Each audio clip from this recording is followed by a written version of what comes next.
Hello, everyone, and welcome in to episode 5 of the Ostoyan Chronicles. Should probably click the button. Can I be bothered? I'm not sure. Why not? Why not? Hello! Welcome one and all to our little corner of Twitch in the dark Gothic world of Nova Stoya. Already got quite a few things to YouTube. Nah, I'm fucking YouTube off today. I'll upload it later. Sod it. Yeah. too much faff. I can't just click a button. I have to edit things on a page. Ugh. Work. Ugh. Fuck it. Yeah. Durs, thank you for that 37 months of being an enabler. Sod you. Sod it. I appreciate it. Thank you kindly. Callie. It's unexpected that Frank's using the correct character name. And Lee, stream did start on time. You're just in the future, so unfortunate, man. Waste of 1,000 points right there. Alright, I'm not going to waffle on for too much. Let's bring everyone in. Oh, hello. Oh, hello. Hey, that was very close. The timing was precise. I was watching it and I was like, "Is he? What's he gonna hear? What's he gonna hear?" But That's the risk of very Solution lucky. coming in cold. Yeah, but that's what makes the conversation more That's why you, exciting. yeah. that's why you listen to the stream. The risk of getting caught just makes it so much. Wait, what? Do we want to Oh, let Solution in on what we were talking about, Frank? Absolutely. No, definitely no, not. Please do. Not on I'm stream. intrigued. Not on stream. I'm good. Let's So, in a general term, not to put Frank on blast, we were talking about new medications and side effects. Because we All got right, to yeah, talk I mean- about my weight, we were talking about the Ozempic that I'm on, and Yeah. then Frank revealed something to us. Viagra's a hell of a drug. man. I'll let him there's decide. a type of medication that you can take, and to admit to it in the least crudest way possible, it will let you start a job, but you can't finish it. Yeah. You know what I'm Yeah, I See? completely understand. Lucius, Yeah. that's the first thing I said. It's really weird that Lucius and Diesel said the exact same thing. Oh, and this is why I don't have chat recorded on video. Yeah. Oh, dear me. All right, so welcome in. Some familiar faces, some faces we're not seeing in a couple of weeks, and a brand new face. More meat for the grinder. Blood for the blood god. Yeah. Skulls for the skull throne. Well, welcome in, Lee. You are new. God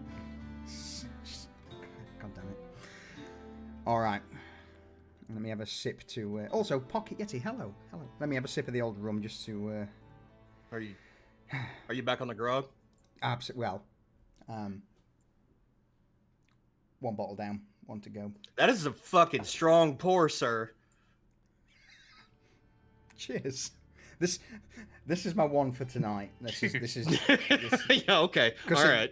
No, it is, because it means I've got to open another bottle, otherwise I don't really want to. Oh, okay. All right. That's fair. I can get down with that. So that's my ration. Yeah, but gone midnight, it's not still for tonight, is it? You can Exactly. start because it's tomorrow morning. Exactly. Frank, this is why we get along so well. Loopholes. And they're just guidelines. All right. Anyway, moving swiftly on, I will do a brief recap on things so far. Last session of Chronicles, until you guys come up with a better name, the contractors were sent out to basically do a fetch quest for Falco of the Folly. You were sent out to acquire some goods that had been stocked up on a dock in a somewhat nicer part of town. Granted, you didn't get a chance to sightsee or look around. It was very much a get down to the docks, get on a boat, get the goods, and get back. Now, obviously, someone had tipped off somewhere, perhaps, or whether or not it was just random ruffians and thugs on the bridges trying to look for easy prey. You were ambushed by a group of individuals wielding bows, crossbows, all in an attempt to garner whatever cargo you carried. Not Solution, I don't remember. Did we kill any of them? No. Okay. All right. Thank you. Sorry for the interruption. No, don't apologize, man. No. You took the smart play and started to get out of dodge. They had the high ground, and they were Obi-Wan to your Anakin. This chaos and shouts and screams that echoed down the canals also caught the attention of one of the natives of the canals. Shax. What was it? Fucking gator. The water leaper, to be specific. It was. Its nickname was a water leaper, a mutated alligator cross crocodile. And for those interested, yes, both salt and fresh water. But with that, the party beat it off. With Shax being in the water, relatively close to it, but he eventually managed to break away, hit the canal side, and with an absolute champion of a critical acrobatics roll, sprint an obscene distance and get back on the boat. From there, you returned to the Piker district, moored the vessel, and brought the cargo back to the Baron's Folly, the destination. Whimping, crying, and shaking the entire walk home.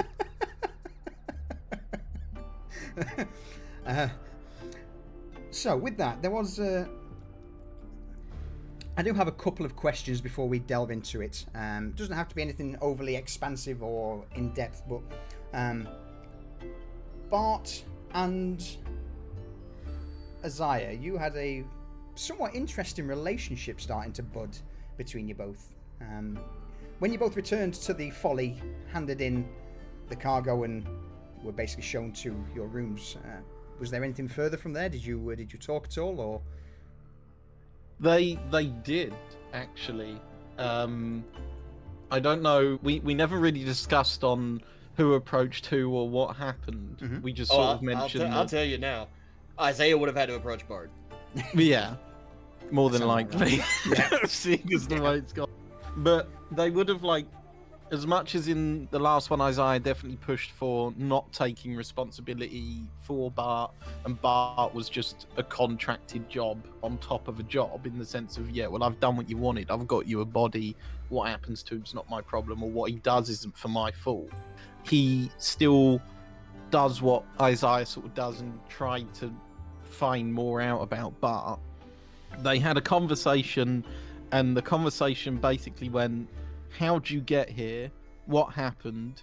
Who were you? Bart's character would have replied, Diesel, if you'd do the honors. Oh, yeah. So Bart's still very laconic at this point. He hasn't opened up. It's only been a short time since the fight.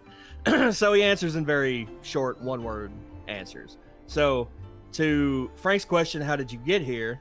Bart would have just replied, privilege. And then, what happened? Bart would have just replied, pride. And then, who were you? Bart would have replied, someone else. And so, in the spirit of him trying to build up a rapport with Bart, he sort of nods quietly, he doesn't say anything for a bit, and then he just says very slowly, failure, greed, someone better. And then that's sort of the conversation. They give each other a sort of reassuring nod and some sort of like a look of understanding. Yeah, a look of understanding. Like they sort of, this is like a very slow beginning of them realizing they may have slightly more in common than they realize, but it's very back of the mind sort of thing, very just like on the surface. And then the conversation sort of ended there, and they went about their day. Fucking love this. This is great. All right. It's a lot better than just dumping your backstory on somebody. Love Yeah. it. With that, though, also there was another member of the party who didn't return to the folly. No doubt he slunk away at the nearest opportunity, perhaps even after getting paid, to skitter back down into the sewers, which kind of leaves us with Shax. Again, very briefly, what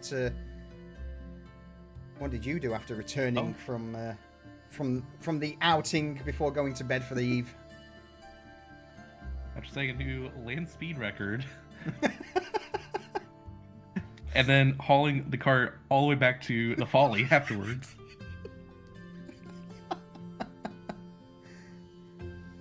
Shax gave the full rundown with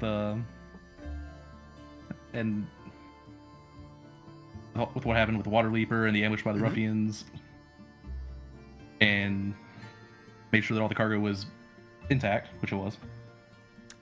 And then proceeded to go back and have an early trip back to bed after another meal. A wank and a slice of rabbit pie.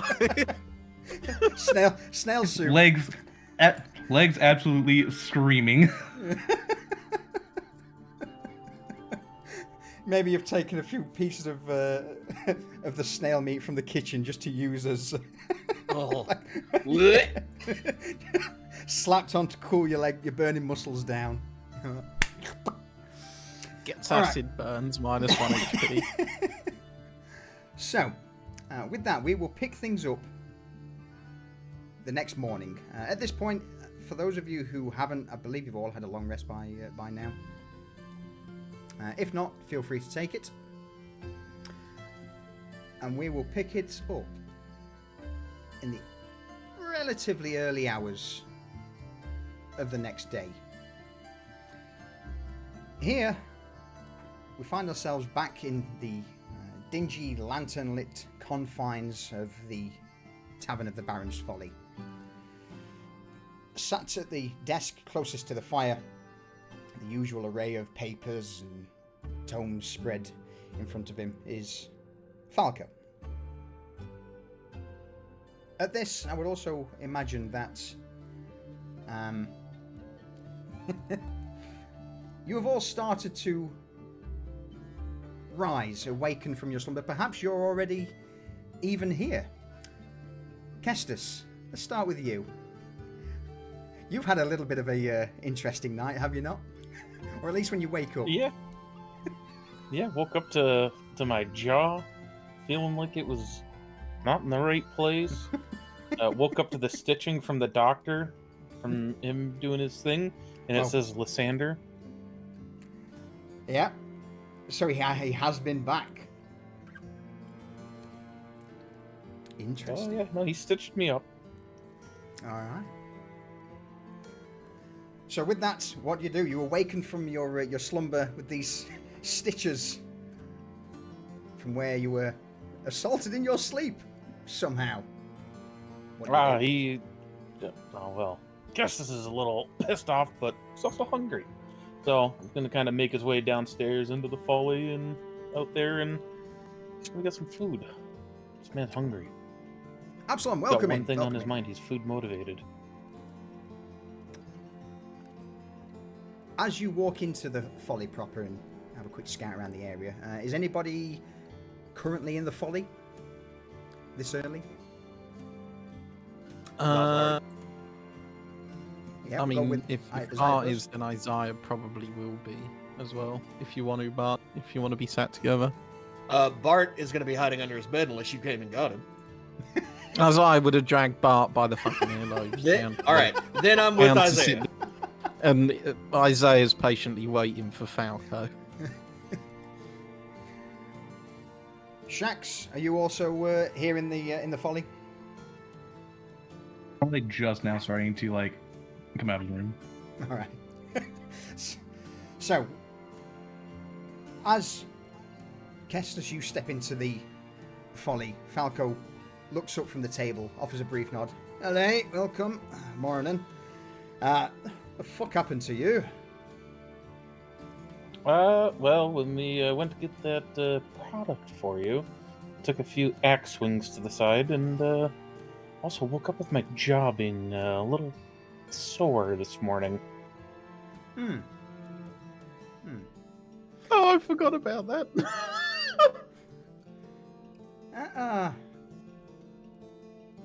Reminds me. You've not seen on your sort of walk down here like a little youngish lad by chance, have you? I have not. Oh well.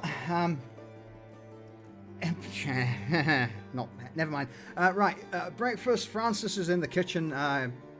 Just shout through, grab whatever you need, and he'll see you through. Also, that orc, Shax, big lad, is he up and about? Because once you lot are all fed, bit of a job for you. I heard some shuffling up there. Wasn't sure what it was. Might have been him, might have not. Alright, well, we'll give him a little bit, and as Falco talks, it's at this moment, Shax, where you step into the folly. Oh, morning. Oh, speak of the fucker, and he arrives. Alright, perfect. Job, get some breakfast, get some grub down you. Need to... in light of your recent positive contributions to the crew and the folly, got a bit of a task for you all.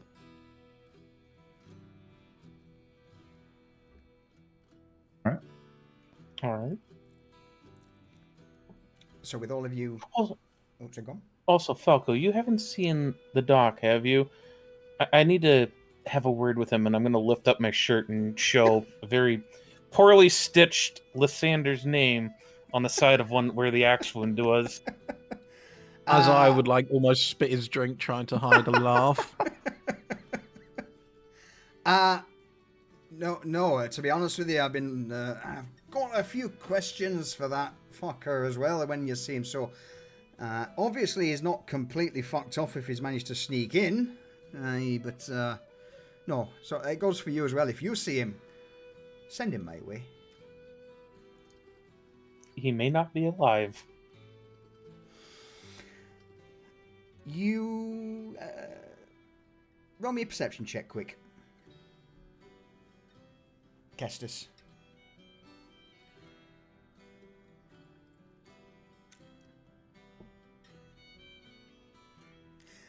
As you begin to make your way wisdom. around. Ooh, no, yeah, perception, wisdom, yeah, that's perfect. You managed to just hear under Falco's breath him mutter just, hey, fucking, we'll be lucky. Less people to pay. Good for us, I guess. Alright, anyway, I get some grub. When you're all sorted, I'll lay it on you. A few minutes, 10-15 pass before you all settle down and begin to chomp through the usual gruel that Francis has cooked up. This morning, it's not snail, which is a nice change of pace. It's a rather large loaf of somewhat crunchy bread, very white, a lot whiter than most breads you've probably ever seen in Nova Stoya. Bone meal. Motherfucker. The bone meal bread. Bone meal bread.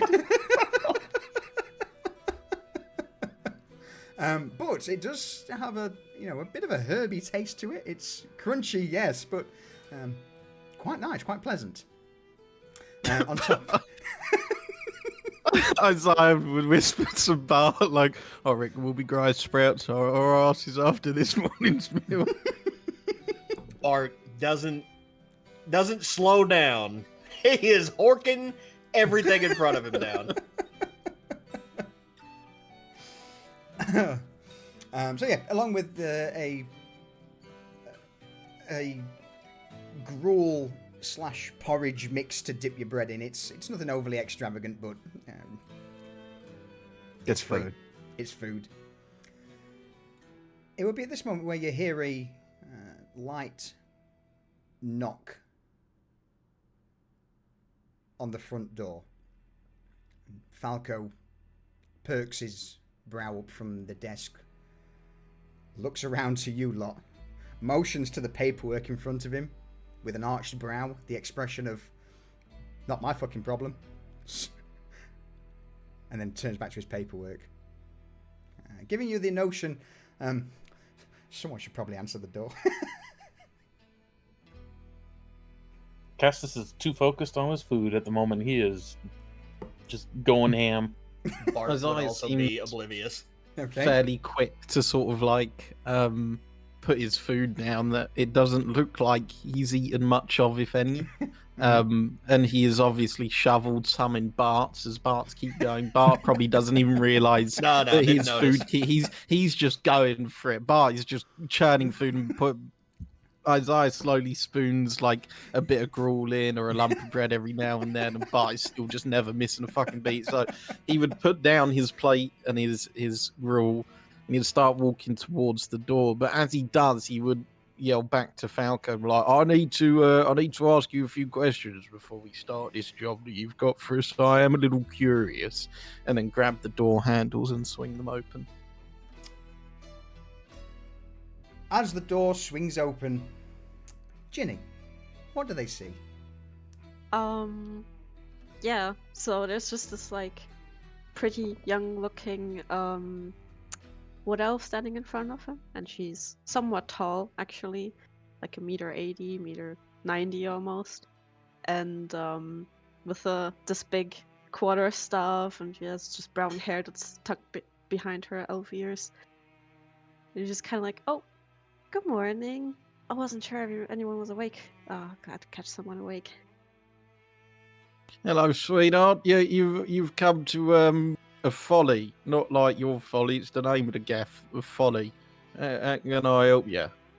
Yeah, so and she has like this notepad in her hand. You can't really read it properly. There's just things scribbled down and scratched through. She's like, so I was looking for some work actually. So I've tried a lot of things, and well, I saw this board somewhere down the street, and you guys had like some job offers. I didn't read it like fully, but I really don't want to resort to prostitution. What? I think there are some. He would look very confused and sort of narrow his eyes, looking at this book and looking at her and like wondering how the conclusions jump for. If you look like at her notepad, she's not really like trying to hide it or so, but there's just like all sorts of jobs that were like scraped through, like baker just scratched through, barmaid scratched through. Like, I don't know, entertainer, midwife. It's just everything like just kind of scraped. Like she's just tried a bunch of things you could probably gather. He would sort of stare at the book and tilt his head and then look up at her and went, "You ain't got much luck, have you, love? You're not doing right anyway." And then sort of like turn his head while still looking at her, really confused. Like his face is like, "Who the fuck? Like what?" He just can't work it out, and he sort of tilts his head back so that Falco can hear and go, "Falco, you've got another lost soul here that seems out of options." And then sort of turns around and gestures Ginny to Falco and closes the door behind her. Yeah, I should just come in. It was like, not done. Oh, thank you. What?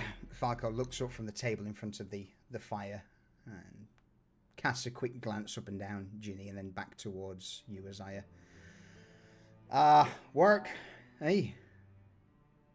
Yeah. Well, she don't want to be a prostitute, so anything other than that, I suppose. Can you handle a weapon, lass? Is Yeah, that just a walkie- I said she doesn't want to be a prostitute, Falco.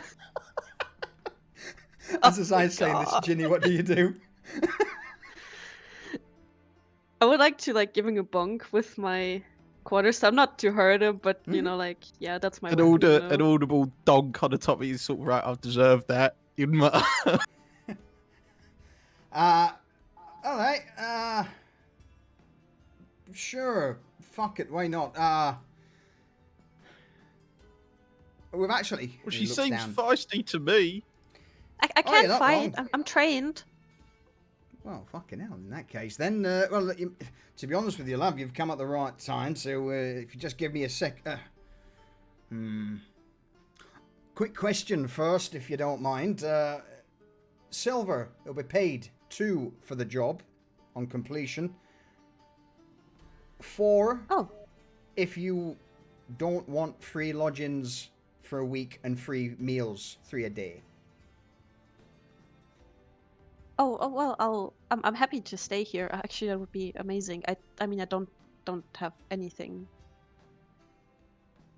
All right, well, it's not going to be easy work. It's going to require you to be a little quick on your toes, quick with a weapon. Obviously, if anything happens to you Decent out there... swimmer, you would smack the back of Shaq's chair. Shaq just shakes his head and keeps eating. Hey, where's this fucking... Anyway, I'll get to that in a minute. So... Alright, I mean, why not? You're going with this lot, so... Francis! Falco calls out into the kitchen, and from the back, you just see this shriveled, balding head poke through the door. Aye, we got a new visitor. So, you got any... Just rustle us up a portion, because she fucking looks like she needs it. Bread left, if they don't want the bread, that's fine. Falco and Francis turn to look at you, Ginny. I'll take a portion. Alright, I'm surprised you understood a fucking word that he said. There's no bread left, because... and he thumbs over his shoulder towards Kestis, who at this point's got a plate of about 7 loaves stacked up.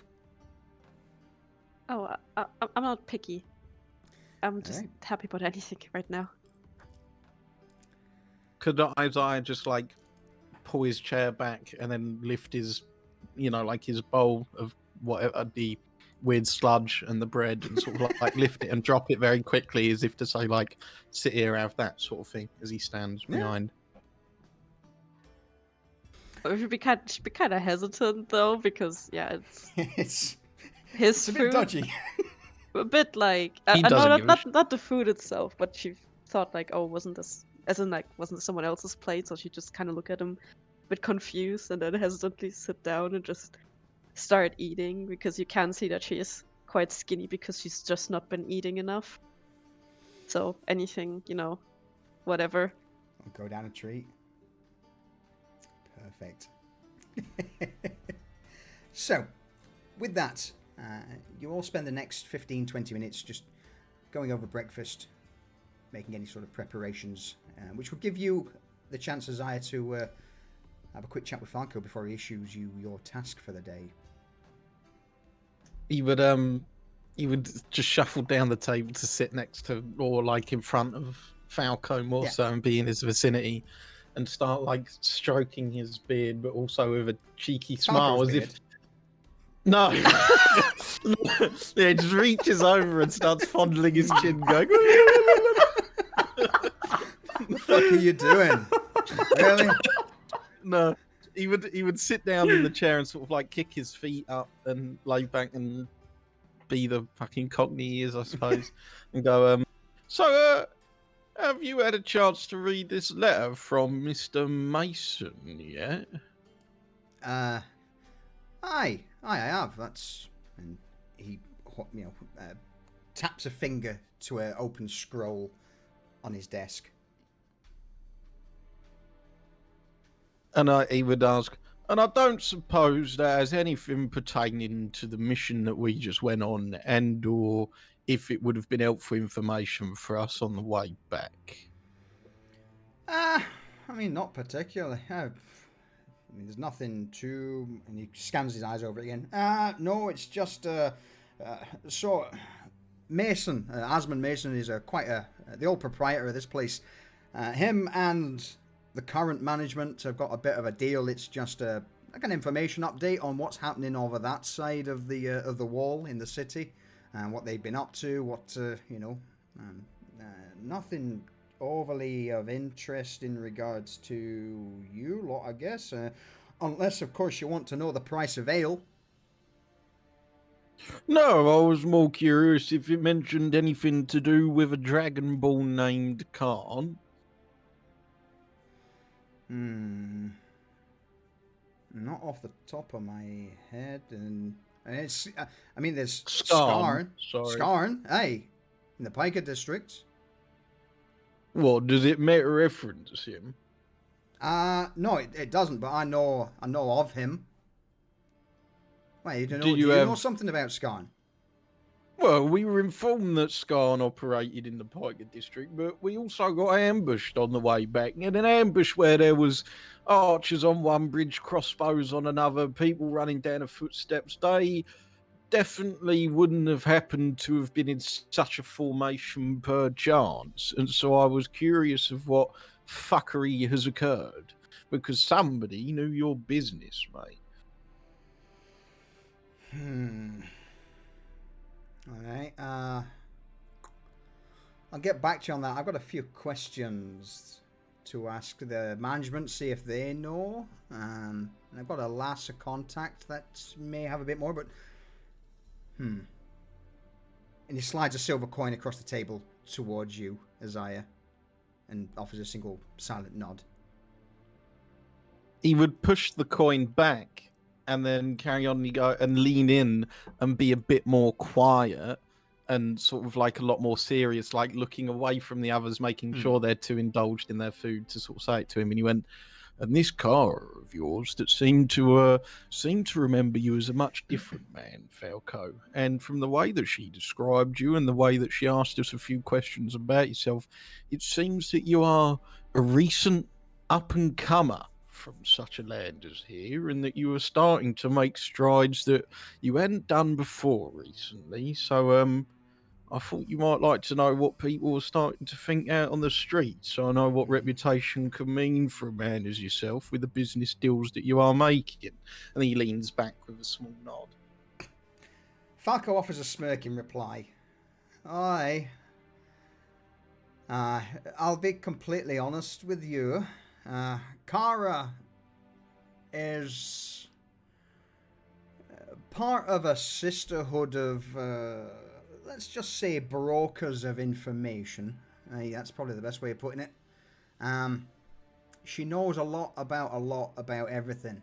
That's why I sort of say, don't get on her bad side. The last thing you want is things going around. So, seems that she knows a little bit more than I would have liked to know, or that, for her to know about me, but I appreciate it. Cheers. He would just nod quietly and tap his nose. Falco shakes his head slightly and offers a single nod. All right, well, look, go and get the rest of those fuckers ready, and make sure that... What was that lass's name? Fuck knows, actually. Oi, what you... Pointy? And he sort of like waves his hand down the table, and like amongst the noise of just like the most disgusting like slurping and grunting noises from like Bart, Shax and Festus all trying to like just fucking eat, and he's like trying to get the attention of the new Wood Elf. Jack also has 20 years. Like... He looks over too. No, not you. The other Pointy. I like you, Shax. You carry on eating your food, fella. She just had like her bowl like basically lift to her face, just eating the absolute rest of it, and then puts it down. Oh yeah. Oh sorry. My name's Jenny. There you go. That one. All right. Well, look. And Falco leans over the back of his chair to the rest of the tavern, his voice raising an octave. If you've all finished, gather round. I've got it, or at least put down what you've got. Gather round. I'll tell you what today's little task is. And you, Mr. Isaiah are gonna fucking love it. Hey! Kestis isn't even gonna put down the plate of bread. He's just gonna walk over with it, still eating.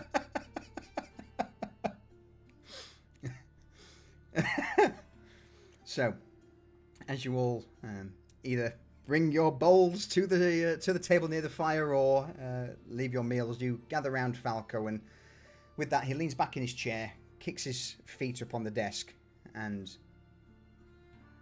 with a big beaming smile, "All right, nice and easy one. Shit shoveling." Hang about, you said I was going to like this one. Aye, that you are. So, not just any shit. There's a... and he takes his feet off the table, points to a map of Novostoya. In the forest, main road, follow it down south, right? Get towards Stillborn Forest, and here, just off towards the west, old penal colony. Well, not so much a colony, but a quarry, mine, that used to be used before the court came into power, for so the legends go. Coal mine. No longer full of coal. I mean, there might be scraps of it, enough for the odd person, but lots of bats. Lots of bats. What the fuck makes you think I like bats either? Well, according to one of the management, you get bat shit, mix it with a few other things, you get something called saltpeter. Saltpeter can be processed into black powder. Oh, right, okay.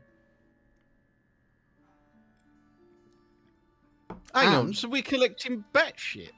Aye, pretty much. Aye, that's yeah. Like it. Yeah.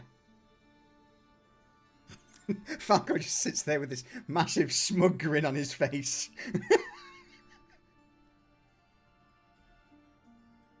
Look around for, like, assistance, as in, does anyone else fucking hear this? Like, is it just him that's disgusted? Like, Bart Extra in shrugs, between. Job's a job. Yeah. Go on. Bart in Jimmy between just kind of shrugs. the drooling from staring at Kestis eat, looks up at Isaiah and says, I've slept in worse. I'll get onto that later, mate. You need to sort your shit out. No pun intended. Do we even get a shovel? Or I ain't scooping it up with my fucking fingers. Well, funnily enough, and congratulations, one of the wagons, and he motions towards the outside. If you also head into the warehouse, grab it. There's a couple of shovels in there, maybe a pickaxe or two. You know, if there's any coal that you fancy bringing back, that's never a bad thing. But most ideally, need that bat shit. Right, fair enough. I mean, for obvious reasons between me and yourself, if at a later date we can have a more disclosed discussion about the payment for this job, and I say more for the understanding of why. Alright, don't worry, you'll get what you need out of this. Right, fantastic. Because Yeah, I ain't shoveling bat shit for fucking 2 silver. You take the piss. He's like trying to sort of make it out as, you know. Yeah. Shax, you had something? Any information on, are those bats gonna try to contest us at all? I mean, They're wild animals. They're about a foot or so long. I believe there's going to be a lot of them. But as for, you know, you go in, wave some fucking fire at them or something, and I'm sure they'll bugger off. Oh, right, yeah. I mean, you're not the one waving the fucking fire. Who knows? They might get pissed off. Well, I'm just trying to give you ideas on, you know. All right, you know what? Fine.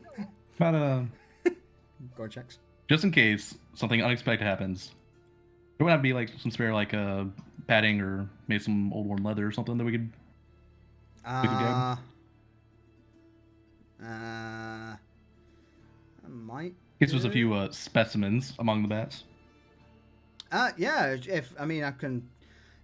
Before you, in fact, in the warehouse, Isaiah, you know that barrel that you fished out, and he motions towards Bart.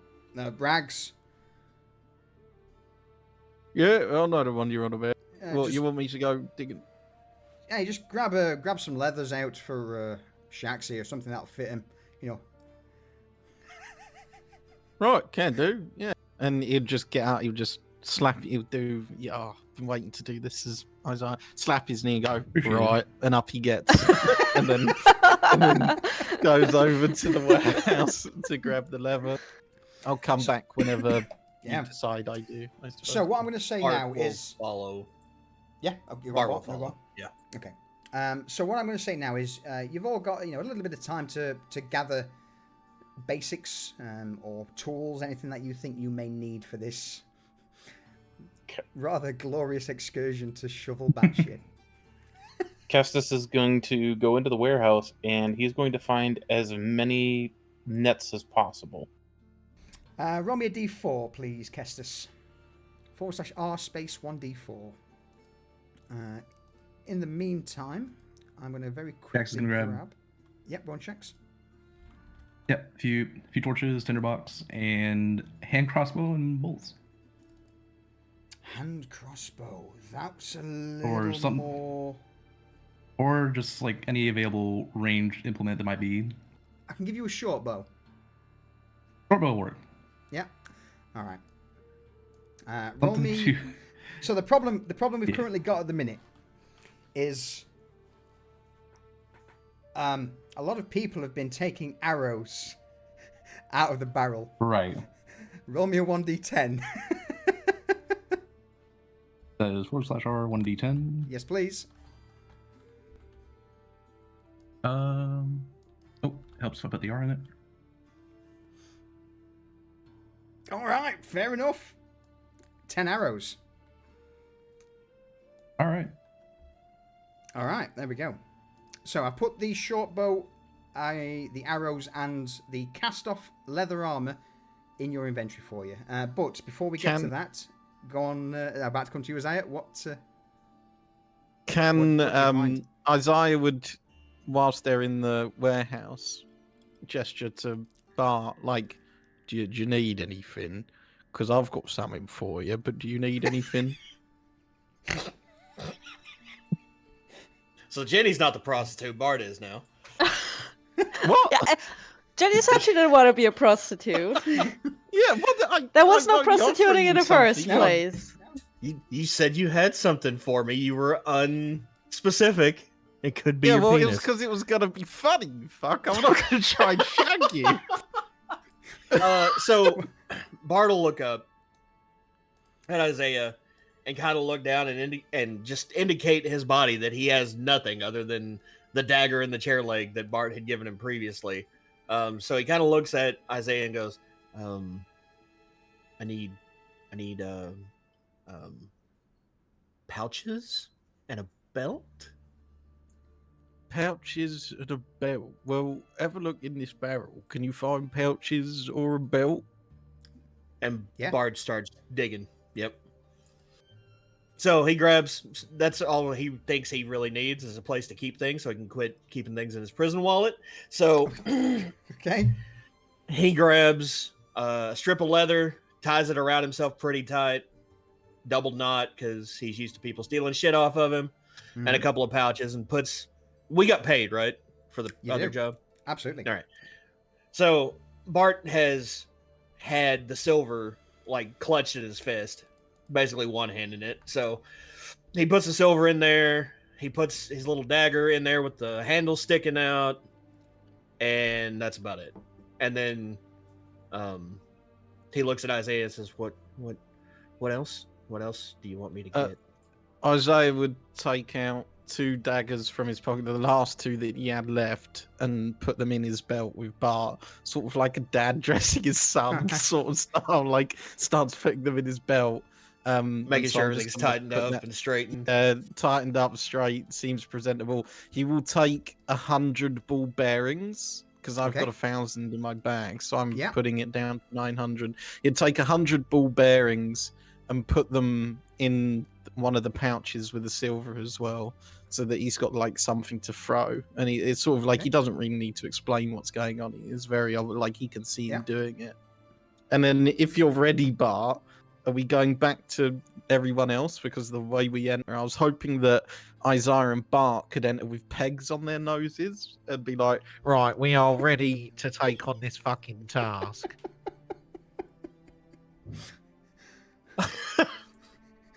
All right, I'm down. All right, Falco, we've sorted ourselves out. He's taken a leather strap, and we are fucking ready. Ready. Ginny, is there anything in particular that you feel like you may want or need for this little outing? Yes, I was gonna ask.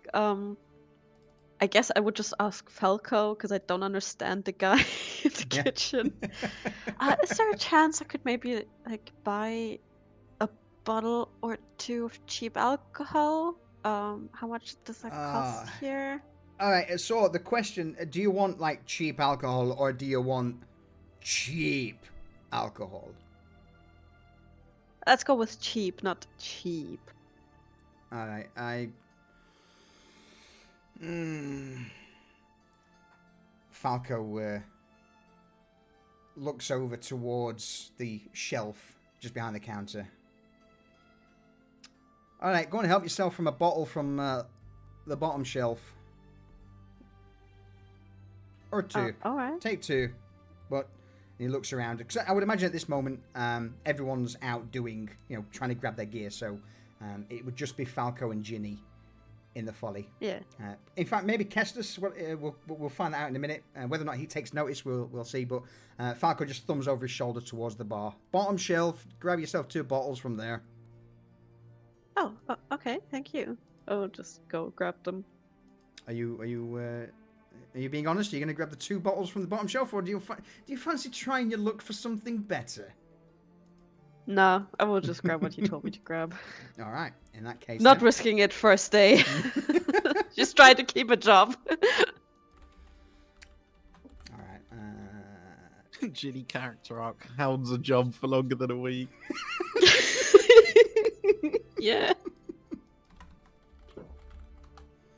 All right. There we go. I have put 2 bottles of alcohol in your inventory.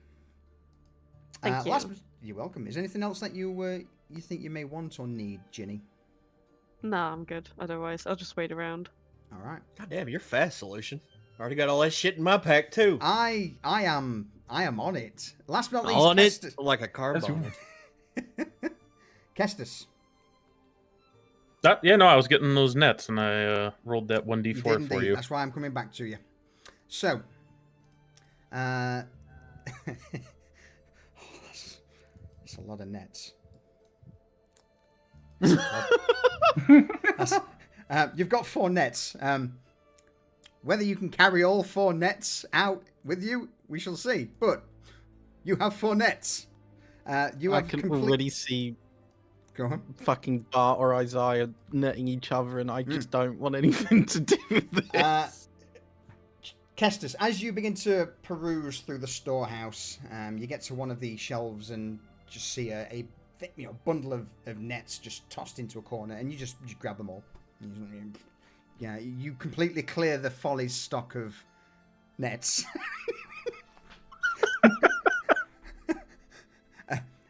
And yes, I said the Folly's stock.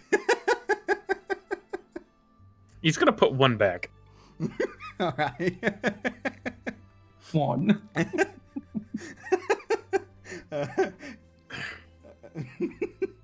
Bart's gonna poke Isaiah. What about tools? What do you want me to fucking do? I can't give you talk to. You've got silver in you. You're gonna have to talk to Falco. I don't own the gap. He told us to get tools out of the warehouse. Go and speak to Falco if you need him to get tools. I don't know where the tools are. You've got to be a big boy now, Bart. We're starting to get jobs done. Let's try and get you, come on then. And he would sort of like slowly shuffle Bart towards Falco and go, "Ask the man what you would like." I told you the fucking shovel, pickaxes, warehouse. Get the big lads, fucking Chud. I mean, he's a bit of a Chad, but no, get Chud. I'm sure he's strong enough to fucking wield a pickaxe and a shovel. Chud, you'd sort of call over. Chud's gonna come through the door, 3 nets draped over himself. He's dressed in nets now.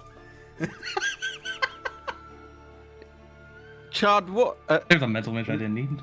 Never mind. Could you get some shovels and pickaxes for this stuff to put on the cart, please, from the warehouse?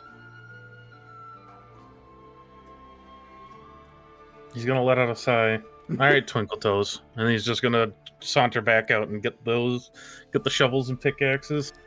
I've got an out of character question. If I hadn't have brought that up, would we have fucking left without tools? I misunderstood. I thought the tools were on the cart. That's why I thought that as well. Yeah. Okay, yeah, we would have left without tools. Cool. I actually thought remembered to the grab them. tools were on the cart. Falco is very whimsical with the details, as you have probably started to understand. But yes, there were also tools on the cart. So Okay. with the mining pick in the wagon and the one that Kestis has got, you've cleared out the folly of the mining picks. And with the shovels and the last remaining shovel from the warehouse, you've now cleared it of the tools. This is going to be amazing. I'm gonna lose all the tools. I'm gonna have to pay to replace them. That's 100% how it's gonna go. This is why I thought fucking Bart. Damn it! I thought the tools were on the cart. They are. So, Well, don't fuck it up. yeah. I With wasn't gonna say it. Go on, Shax. I wasn't gonna say don't fuck it up because we always can. And that's the joy of it all. That's the joy of it. So, with the cart finally laden with the tools, the net monster of Chud. At that point, who's I don't want to assume, but Chud, are you pushing the wagon, or are you Shax? Bear in mind, it's only like a large, not so much a wheelbarrow, but a large 2-wheeled cart. Still. Jack's gonna request that Chud do it this time. His legs are still screaming. Fine. And Kestis will start moving it along. Jack's will carry the nets for him as well. Perfect. So, with that, all preparations hopefully made, you begin the long, arduous walk through lower streets in the not so much pouring rain now, it's a relatively light drizzle. Stepping out onto the cobbled streets there, it's still early morning, so there are a multitude of other wagons, other smaller carts making their way in a northward direction towards Market Row. The vast majority of these carts are laden with goods that are due for sale. Most people have still got cowls and cloaks thrown over their heads to shelter from the elements, and the ever-burning lanterns line the street. For the moment, with it being almost an hour, do you guys want to have a refill of clock and a quick pee break before we delve in, or are you good? That is don't mind. a pee break is a good call. All right. We'll Yep. call a very quick pee break and a refill of clock. Time to get coffee. Yeah, and I'm going to just take this brief moment to add in the unpee command because it's balked. Unpee? Yeah. Safety week. Safety week. That's I like that. That's pretty good.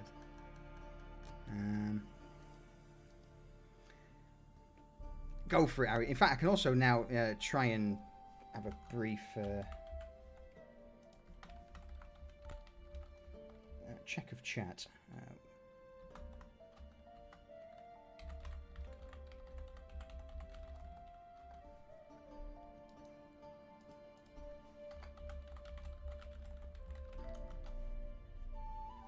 Boom, there we go. Alright, apologies about that, everyone. So,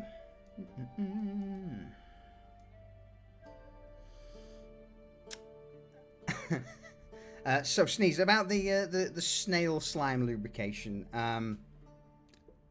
Luckily, we've had that for a couple of weeks now. It's been good ever since the crew brought back parts of the giant snail from the first episode. It's gone in soup. We've had snail soup. We've had, we've got slime and various other bits. We've got pieces of shell that can be used. So Steel, not last week, the week before, had the stomach that was full of acid that he used to throw at someone. The snail that keeps on giving. It is. Yeah, the stomach was grim.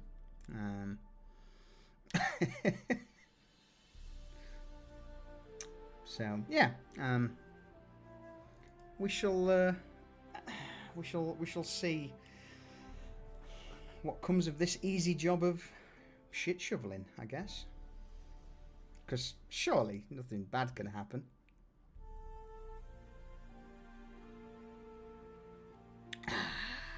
It's just some bats. Yeah, it's just bats. How bad can it be? How bad can bats be? Don't ask that. When I was a kid, a bat flew into my parents' bedroom. Oh no! But it was during the day, so it was super odd.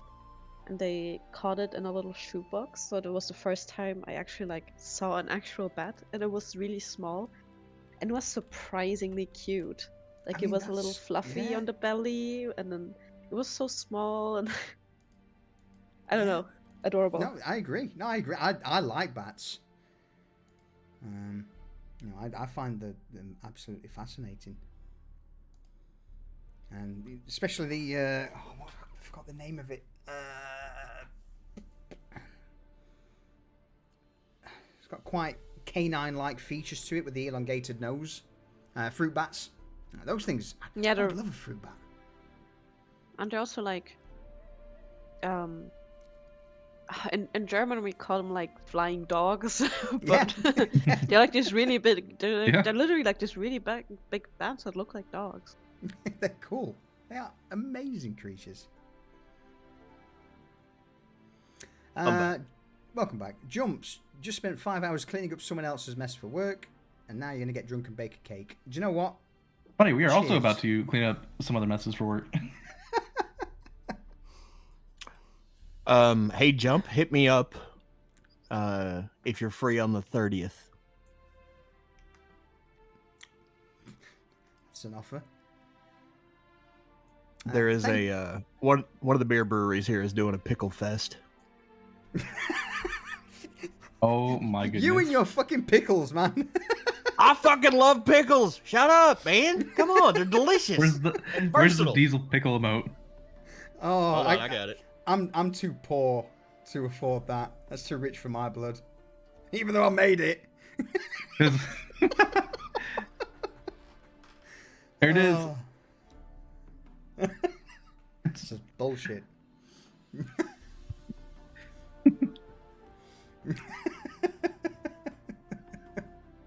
You can attribute emotes to artists now if they're also on Twitch. I'm not too. Yeah, I haven't fucked with that. Don't do it. I like the meme that we've got at the minute. So underneath Twitch Bits Reward, it'll also say artist solution. Oh dear.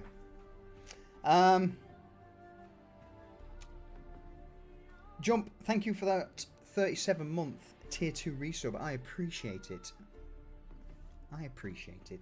I fucking like pickles. Hang on. Why? Oh, welcome back.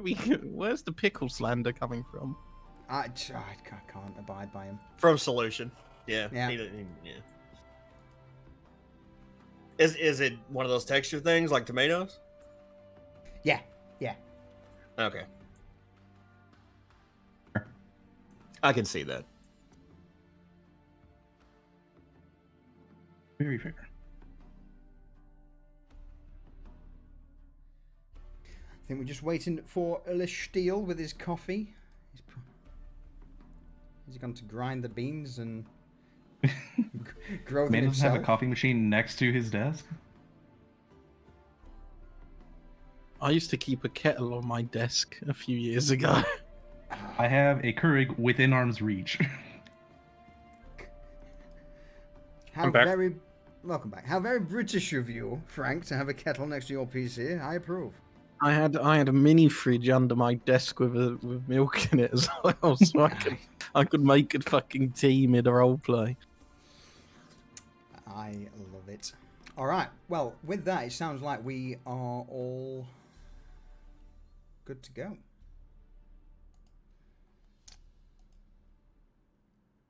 Perfect. So, yeah. So at this point, you've just begun to depart the folly, making your way through the streets.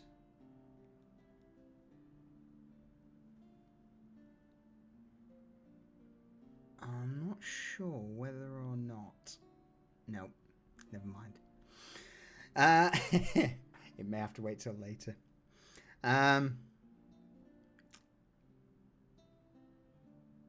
Eventually, you reach what appears to be a hard divide between the districts, where the Polter district,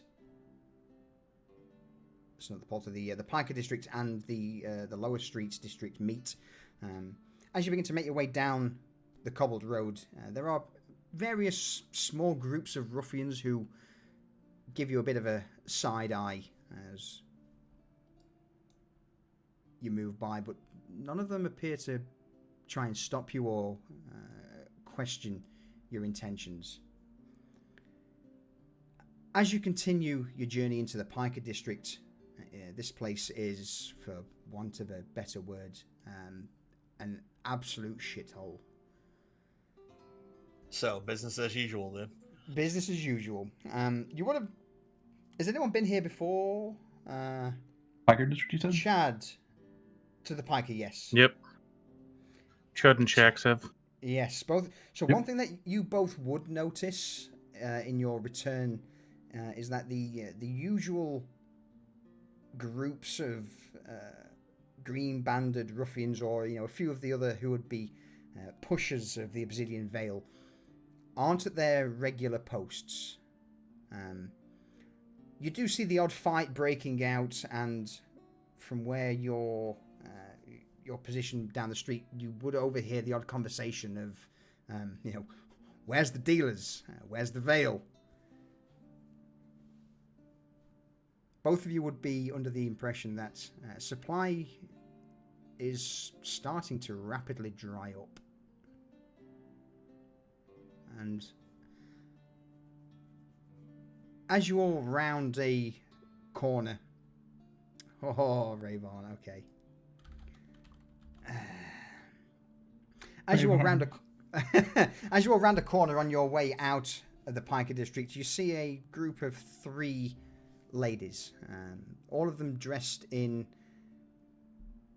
faded gowns of red and beige and a wide-brimmed hat, and one of them leans down towards one of the afflicted, or should I say,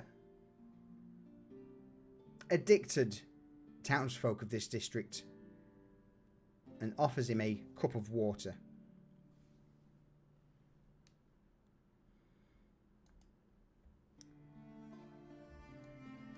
I would probably say that all of you... I'm going to try something.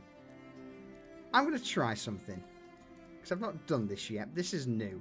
This is the first time using it. Let's go. Oh god. Oh no. Is this what you were showing off earlier?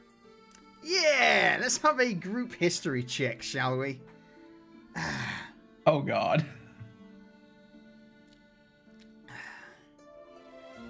So what do I do? Do I just click?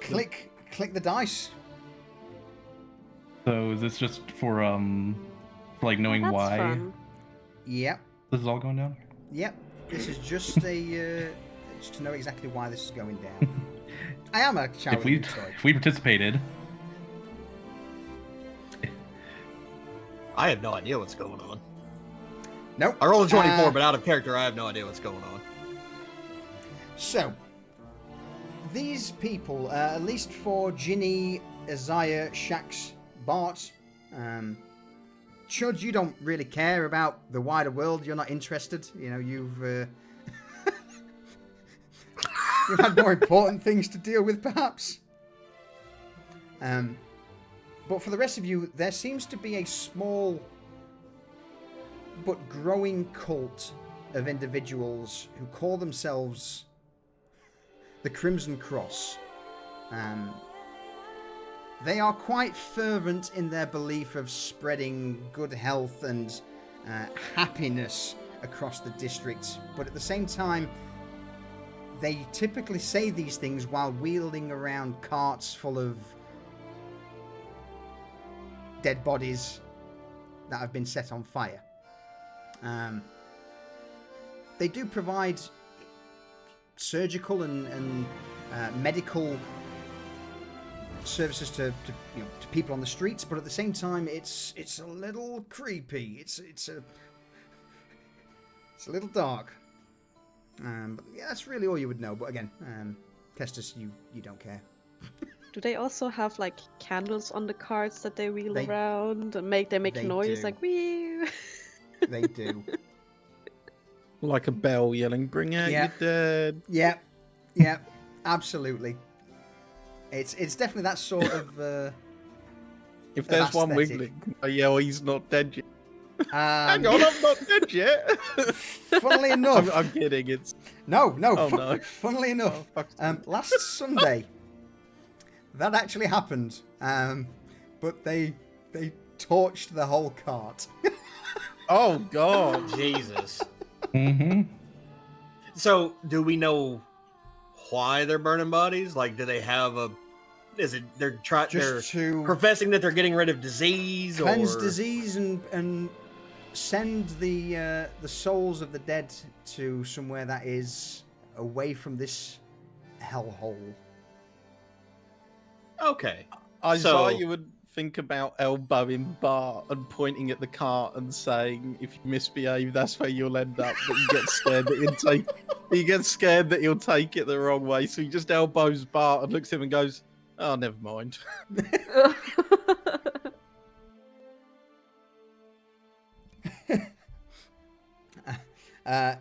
Vanya says, "Get rid of the toxic attitudes."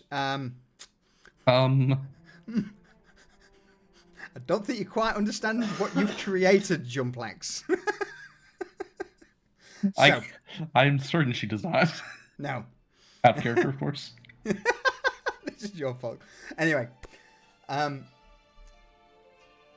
you meander your way through the narrow streets and alleys of the Piker district. For Isaiah and Ginny, just to give you a brief rundown, this place is quite literally the worst district in Ostoyan. This is a place where chamber pots are emptied out of the window onto the cobbles below. There's no adequate sewage system as such. It's pretty much a case of hope it rains, which luckily it has done, which allows most of the waste to wash into the gutters. There's also currently a large epidemic that's spread across this district in regards to a use of a drug by the name of Obsidian Veil, but due to various actions of some of the party members, this trade now seems to be drying up. What was that, Shax? No idea who would crack down on that. So yeah, there's nothing really of import at the moment in regards to the Piker district. And just to give you all an idea of the the journey. You guys would be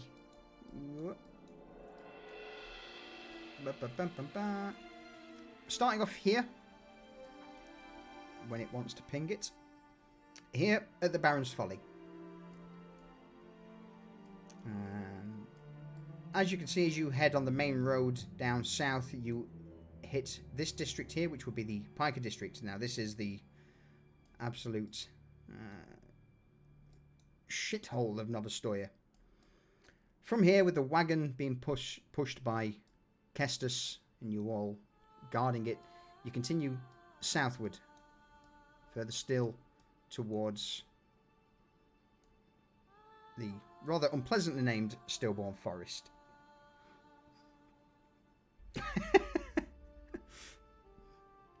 Arius, you're not wrong. It is indeed a shithole. Who knows? Maybe another giant slime. I can get some more slime meat. Maybe. Do you want to fight another one of them? Not really. All right. So as you begin to make your way southward, you begin to cut through Malmstown, this large town just north of the forest, before eventually getting close towards the border. Now, is there any other preparations or anything at this point that you wish to do, you wish to know going forward? Kind of while we're walking, I just want to give the alcohol that I picked up a whiff to like try and identify what I actually picked up, if there's no label, obviously. That there is no label, but due to your prowess with these things, Alcoholism. whilst for the Folly it's classed as It's a lifestyle. Yeah, it is a lifestyle. It's a lifestyle choice, alcohol life. But no, this the stuff is actually of drinkable quality. It's relatively decent. It's not the swill that's typically served on the street corners by back alley brewers. Whilst not the greatest in the city, the Folly has actually managed to acquire a pretty stable supply of decent alcohol for this region. For these districts that are in the slums, it's good quality ale. If anybody else outside, in the city proper drank it, they would think it would just be piss water. But as Lucia said, it's not 50% someone's spit. It's okay. It's good. Nice. I guess it doesn't compare to what Jenny would be used to. It's kind of just like, fine, whatever I can get my hands on. Yeah. So one thing for you to give you a bit of an idea on the state of alcohol in Novostoya, the vast majority of alcohol that's sold is typically from either street vendors or small holes in the wall from basically microbreweries, but this is not an artisan microbrewery. This is bathwater ale, basically. That's mostly sold throughout the city. It's awful. It's a couple of copper per vial, per glass, per bottle. It doesn't taste great, but it gets the job done. So the fact that the Folly sells something half decent is a miracle in and of itself. How strong would I estimate it to be? Like, how strong of a drink? I would probably say, with it being a strong ale, probably around. Okay.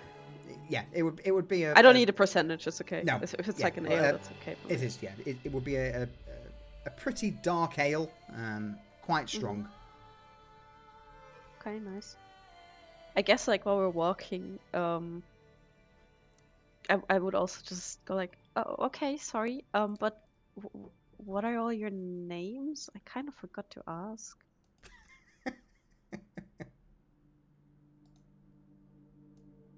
Thanks. Good chat. Me. No, I'm just kidding.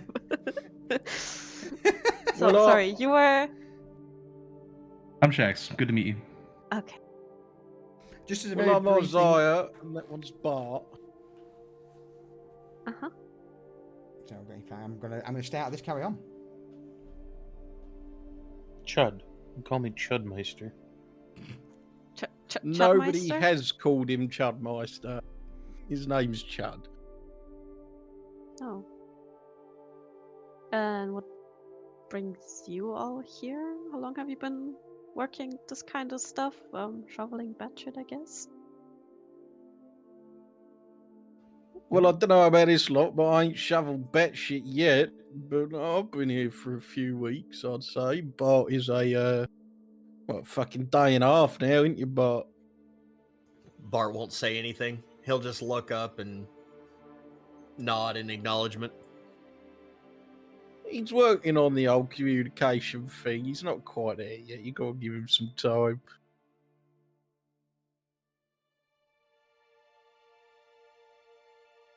Been working for them for a few days. Oh, right. So I guess a couple are quite new as well. And then she just Probably resumed give to fair jobs awkwardly. and they give fair pay. Yeah, Ginny would just like resume to awkward silence. Sometimes the jobs go wrong, but that's the work. Oh, like wrong how? Well, I mean, I think Sometimes We'll go with Isaiah first. the and then gator we'll just go happens to Shaq. jump in your Or, boat. yeah, or vice versa, yeah. I'm sorry, I didn't catch any of that. Yes. So there's a slight delay with me and Shax because we've got Bluetooth headphones. There's I can hear things a little bit behind everyone. So if I talk over you, I do apologise. It's nothing. It's nothing personal. It's my current audio setup's shit. And also voice meter does indeed add a delay. So yeah. So not only have we got Bluetooth earphones, we're also using voice meter, which delays everything. So, It's bad. yeah, so we do apologise if we talk over you. It's not intentional. So Shax first.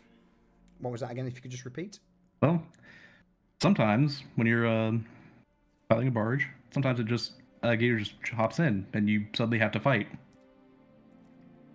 Oh, For your life. okay. Oh, or a rock turns into a snail. These sort of things just tend to happen somehow.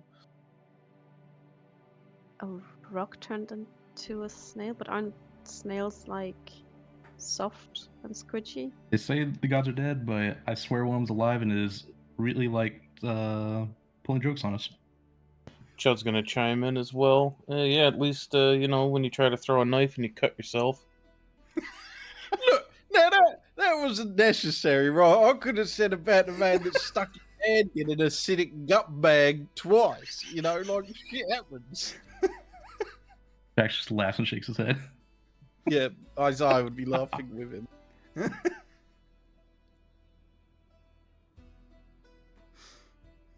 All right. As this banter continues down the main road, anyone have any questions or anyone familiar with the forests? Jax is city orc, It's a city. or at least hasn't ventured outside the walls because heard stories. All right. Yeah, I think Isaiah would only like vaguely know some rumors about this cave because obviously he's got he's got a horse in this race, so to speak. Like he's got he would want to know about it, so he's heard some things, but nothing of grave consequence. You know what I mean?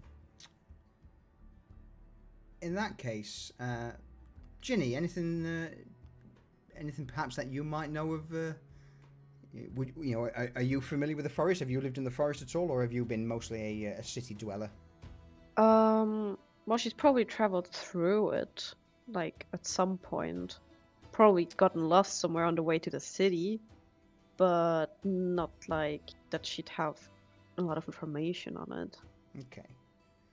Well, since you travelled through it, what I will ask for is Ginny and Isaiah, roll me we'll go for another history check, if you would be so kind, from you both. Oh, Oh, 19! Sounds like- quick. I'm still looking for it. There we go. God, she's so Another quick. 19. Hey! So both of you would be aware that there is quite a large community of bandits, miscreants, those who have rejected city living, who make their homes and camps in the forest along the main road.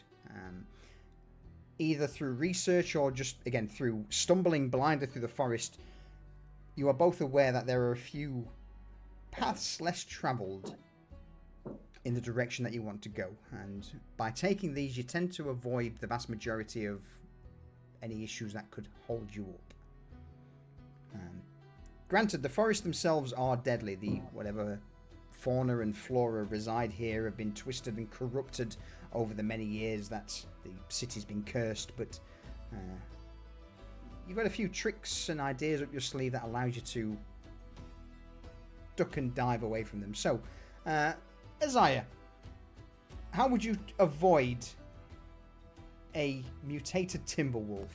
What sort of what would you suggest to the group to avoid a beast of this nature? You know, this thing's roughly Timberwolf, aren't they actually, short? Yeah, it's relatively short, around about 3.5 to 4 feet tall on all fours. But with the mutations, there seems to be a multitude of fleshy tendrils that just grow out of the back, writhing around, that have a rather unpleasant spike towards the end and injects their stingers that pump their own blood into their target. Ew. So I'm whatever I now say isn't me making up total bollocks. It's he does actually know Absolutely. to a degree that this works. Yep. This is okay. Canon. He would say clang metal kind of loudly because dogs hate and the wolves are kind of, you know what I mean? Like dogs hate really high pitched noises. Wolves are kind of the same. If you clang metal or like drag steel across a blade or something like that, the dog would like sort of stumble and stun and freak out and sort of like hate that noise and just sort of be really sort of like want to stop listening to it, go away from you. Or yeah, and with that, that's what happens. You drag steel across steel, make a loud screeching noise, and the tendrils from the back of this beast begin to rise in, I would say, almost horror, to the point where these things hate the sound. And you have to do this about 3 or 4 times through the journey through the forest to clear out a few of these mutated wolves. Whether or not anyone remembers that in future, we shall have to wait and see. Ginny. He's amazing. Apart from being amazing, right? Smooth. As you dip down one of the small side roads, cobbled path, in fact, probably not even cobbled, dirt path at this point, you would come across a small enclave of dissidents from the city, those who have less than even you all. How would you dissuade them from trying to rob you?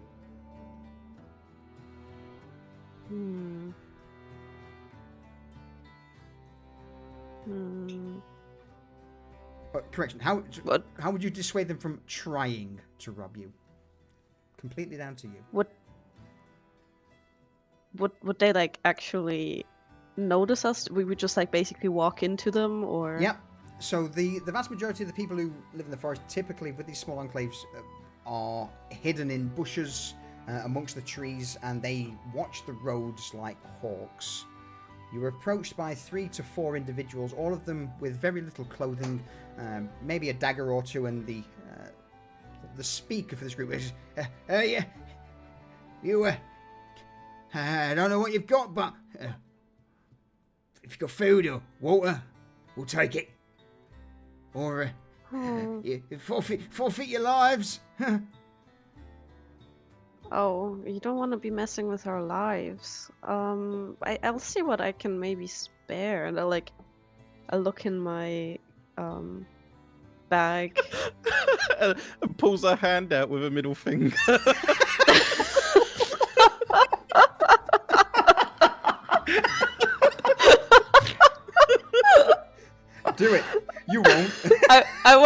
wanna do it. I'm sorry. Do it. All right. No. God Go damn for it. What happens? What do you do? I like rummage around the bag. Expectant And- eyes begin to grow wide as they look towards you, Yeah. flirting through this bag. And I was just like, pull out my middle finger, and I just go like, we don't have anything either. What do you think when we're going to shovel shit? Oh, you really? Fine. All right. And with that, the group of four just turn their back to the road, drop down on their backsides at the side of the the dirt, and just usher you further down the road, completely ignoring, turning their nose up almost at your presence. Fucking amazing. You hear... They're really going to turn their nose up at our presence later. Absolutely. As you turn your back towards them and continue down the road, you just hear the odd mutterings of, fucking, we're all just... I don't think this is a life for us anymore. We can't rob people. It's not in our nature. It's not in our blood.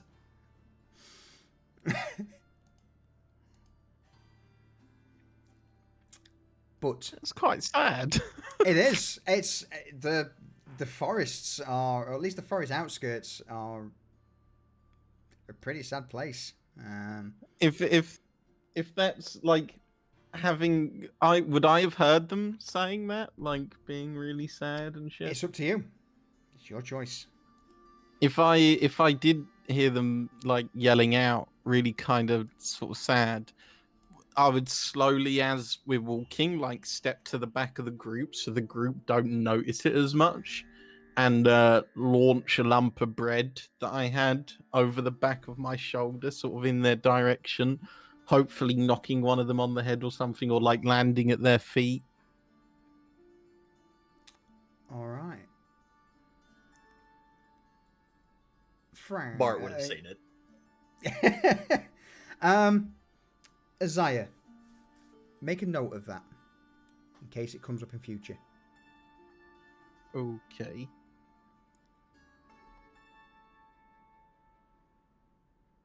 Where? What? Like in the, or just Either in my own notes? In your own notes, in your count sheet, whatever. Just make a note. That may be something that you could use further down the line. Oh, lovely. I'm collecting lost souls like fucking Pokemon. Absolutely. I just imagined them like, in the end, like somehow managing to rob us. Competition for robbing. And like everyone dies except for Isaiah. This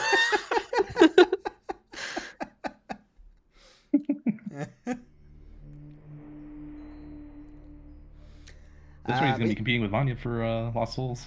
Yeah, absolutely. But yeah, Arius said in chat, Piker District's bad. That that people can't even live in Piker, live on the outskirts of Piker, and are beyond poor. They are indeed desperate.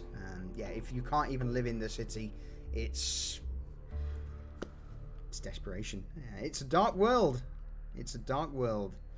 But as proven by your actions, doesn't have to be a dark campaign. All right. With you meandering your way through the forest, you eventually reach your destination. Making your way down the dirt road, the area seems to narrow down. A large boulder cliff almost to your right overshadows an entrance to what you believe to be the old penal quarry, or the old mine used. So what I will do is bring us into Solution, is this like a... Well, maybe this will... Okay. I was going to ask if this was like a big area or just like a fucking hole in the ground. Okay. It's not so much a hole in the ground. Due to the many years of neglect and disuse, this thing's been abandoned for easily over 50, maybe even 100 years. Nature started to reclaim the central mine area. Whatever signs of civilization or industry that used to be here is no longer. Been completely cleared, reclaimed. Whatever towers or small buildings that once stood are now just part and parcel of the scenery. Bushes, vines, vegetation grow abound. Apart from this winding dirt road that leads past what now looks to be just a normal cave. It's pretty inconspicuous. Now, the cave would be from your current position looking down the road to your left. About here. Okay. So, Child, go and look at that rock for me. so before Fuck anyone... off. As you reach the destination, glancing around, is there anything anybody wishes to know? Anything further anyone wishes to know? What time of day is it now? So you left early morning. It's roughly a 2-hour, 2.5-hour journey. So at this point, probably just before midday. Now, granted, Nova Stoya is shrouded in darkness. Even during midday, it's still continually gloomy. Jenny How kinda tall looks is the up- cave? Sorry. I will go for Isaiah first. Tall, probably round about... in fact, do you know what? Rather than even about in, I can tell you. It is 15 feet wide by probably about 15 to 20 feet tall. Okay. Ginny, you had a question? No, I was just gonna say Jenny looks up at the sky and like takes out her bottle and takes a swig. Is there any kind of weird sounds or smells coming from the cave? Roll me a perception check. Perception. Sounds, sights, or smells. Nothing really from where you are looks out of place. The wind that rustles through the bushes seems to cover any and all sound, and from your position at the end of the road, you can't see into the cave. Granted, this cave, this quarry, mine for that matter, would be probably dark anyway. So what I'm going to ask you all to do is roll me initiative, just for the sake of all of you going in order of what you all wish to accomplish.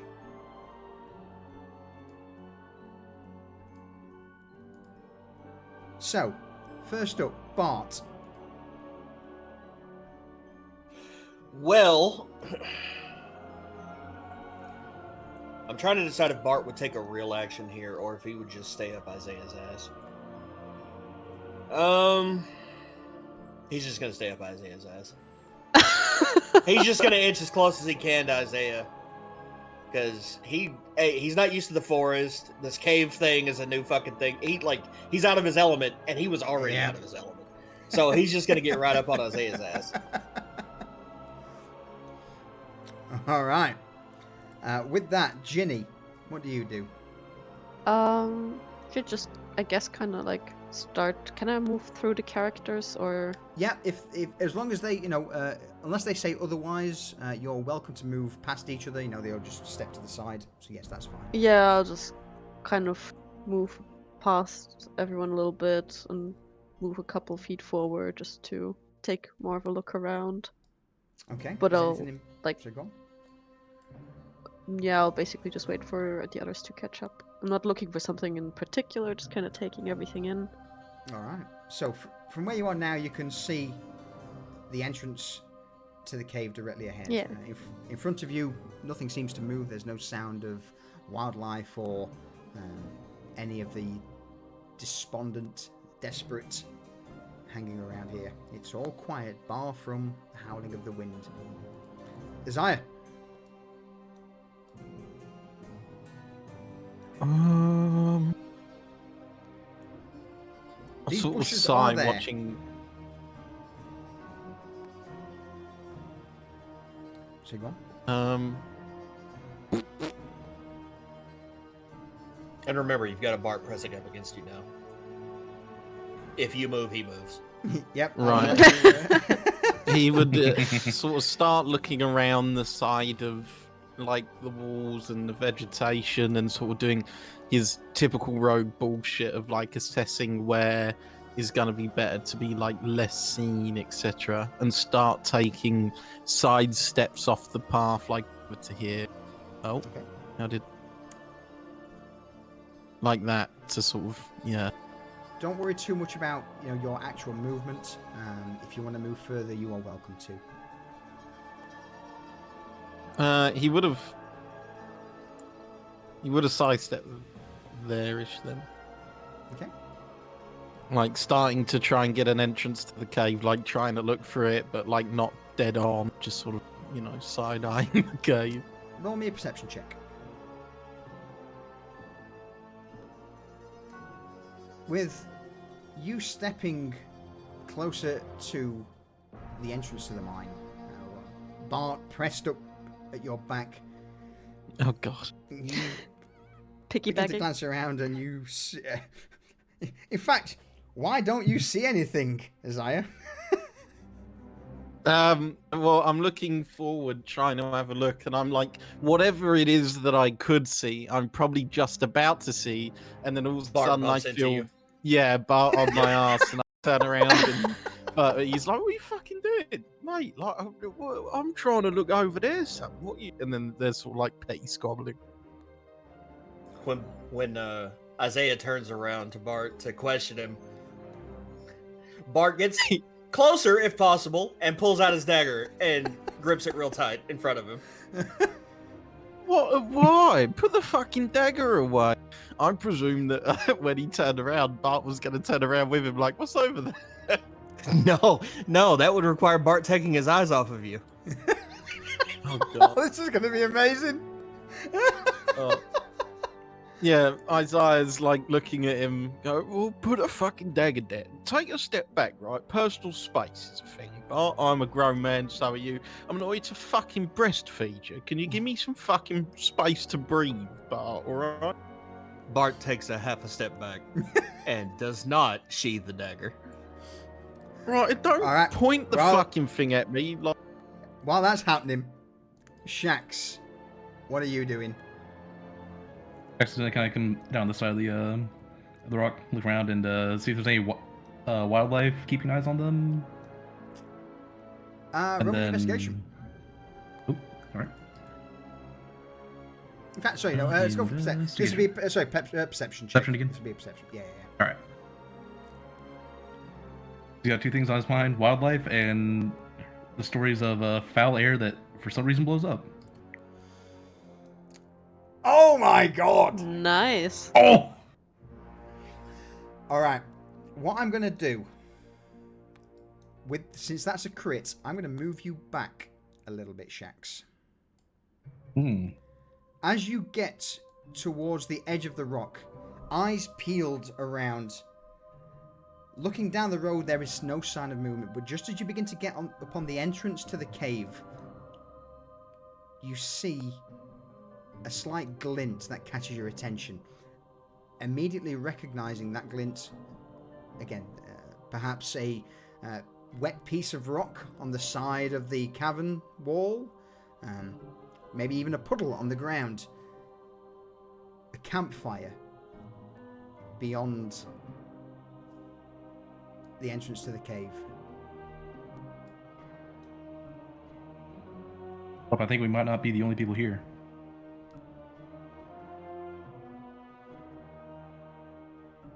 Well, what makes you say that? Could be a rock, could be a campfire. Doesn't look right. You definitely know that they're a campfire is not natural in supposedly an abandoned mine. Yeah, looks like there's recent signs of occupation.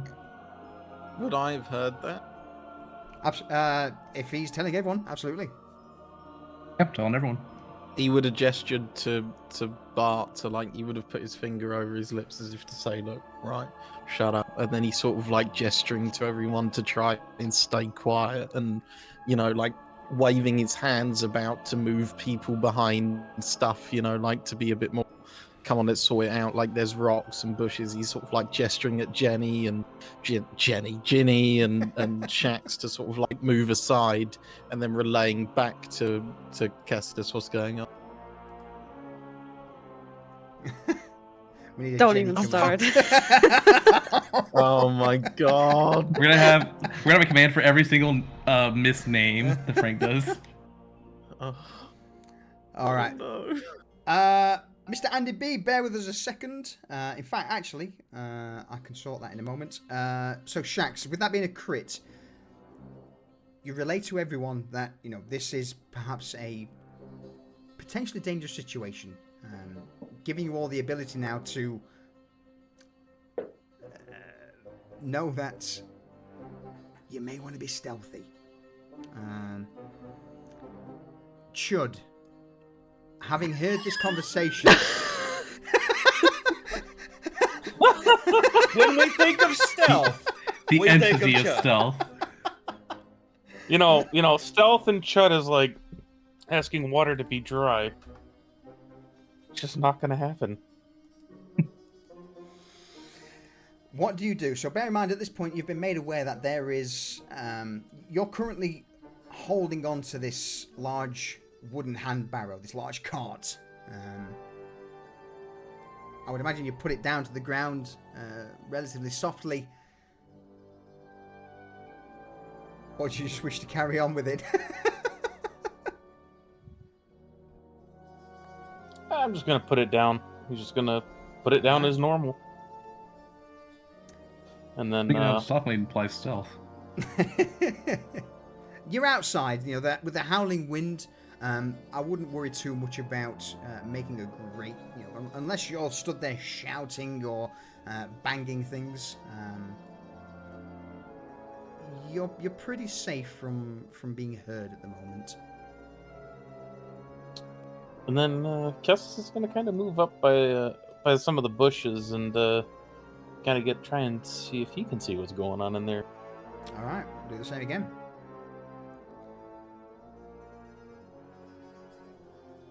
So, with you taking a slightly lower profile due to Shax's alert,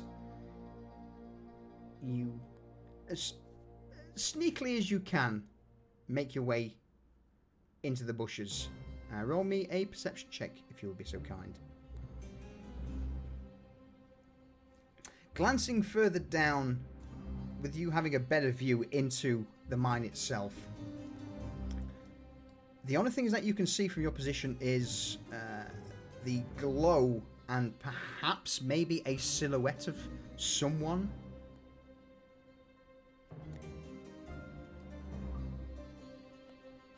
I'll notify the everyone that you know, raising my finger up with just one, just kind of at least saying there's at least one there.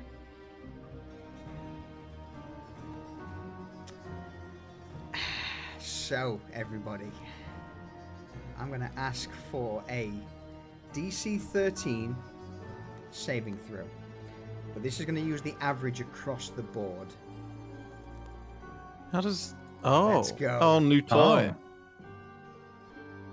Let's go. You're loving this, aren't you? I am fucking loving it. Oh no! Oh no! Oh my! You fucking bastards! That's such a good roll. Oh no! There was a crit fail in there bastards. somewhere. But Any kind of save for the crit perception? with this being an average, let's see whether or not. No! Nope, not. Oh, Okay, who farted? I had such...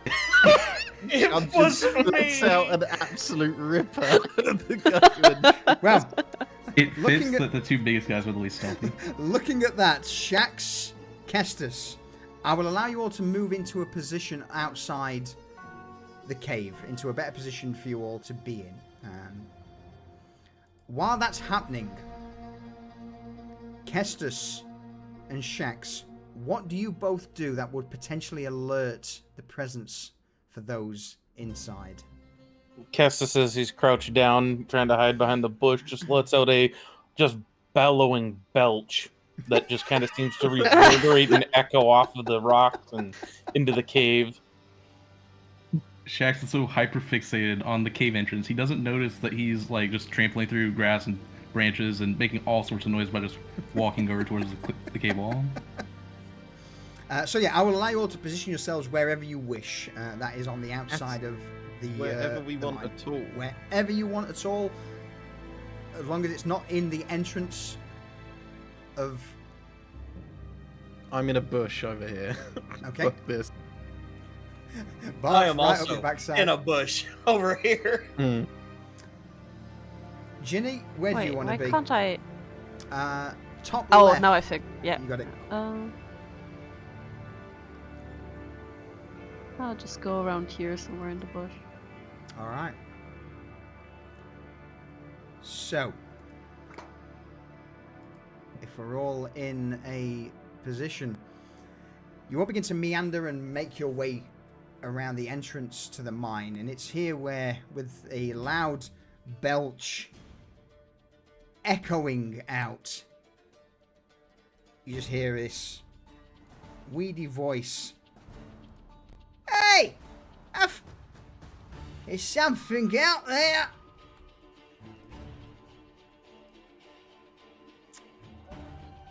And with that, Oh my god, there's so many of them. What?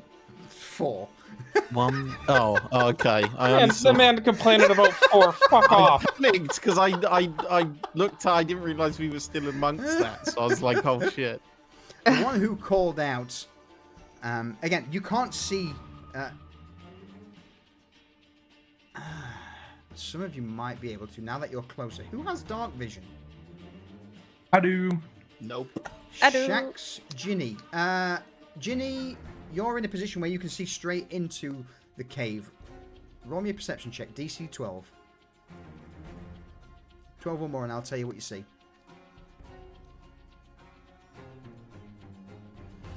Boom, 20. In fact, for that, I will get rid of that for everyone. Ooh. Nice. Oh. So, Ginny, as you look down with a perfect view into the cavern, you wouldn't really see the 3 individuals off to the side, but you would certainly see an overturned table used as a barricade with someone with a spear behind it, hoisted, shouting to his companions. Just behind him, you see a faint blue glow. Do you know what? Even better. Even better. What kind of bullshit did you bring us to? We'll bring this in. So the thug is going to ready in action. Anyone who comes with close enough to him, he will strike out towards them as he ducks down behind the barricade. So you all begin to hear the sound of someone moving behind the scenes, and he too will move into a position there. Bart, over to you. Oh, God.